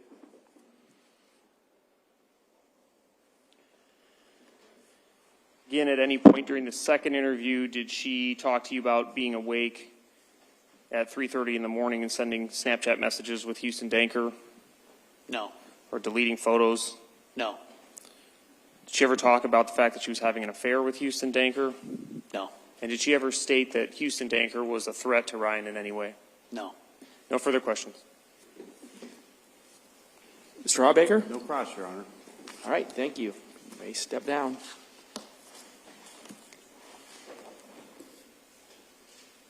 And I don't think we have another witness for the state today, right? All right, so ladies and gentlemen, we're going to let you go. And remember, there is no court tomorrow. You're off. We're off. We will resume Monday at 9 o'clock and ask that you be here ready to go then. Again, you've been giving you this admonition several times.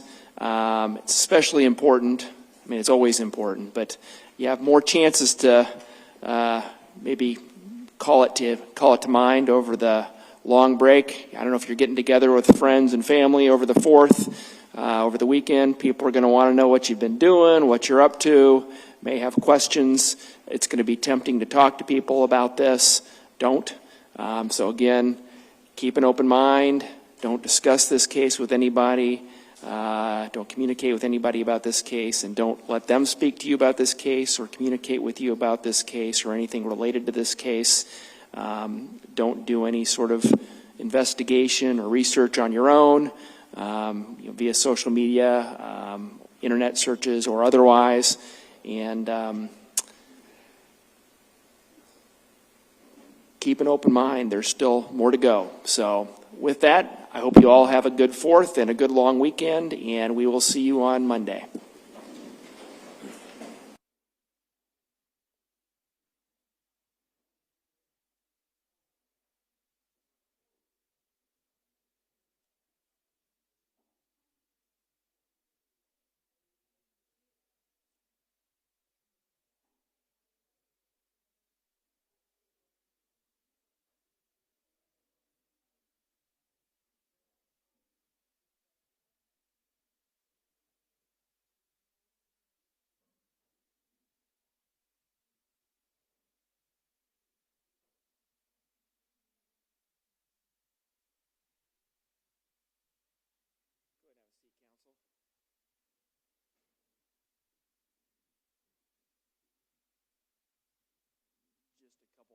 housekeeping things first. We did have one sidebar, I believe. I think there was an objection, asked to approach about something to do with, I don't know which witness it was, but it was about Aaron Cooper's statements about Houston Danker, right?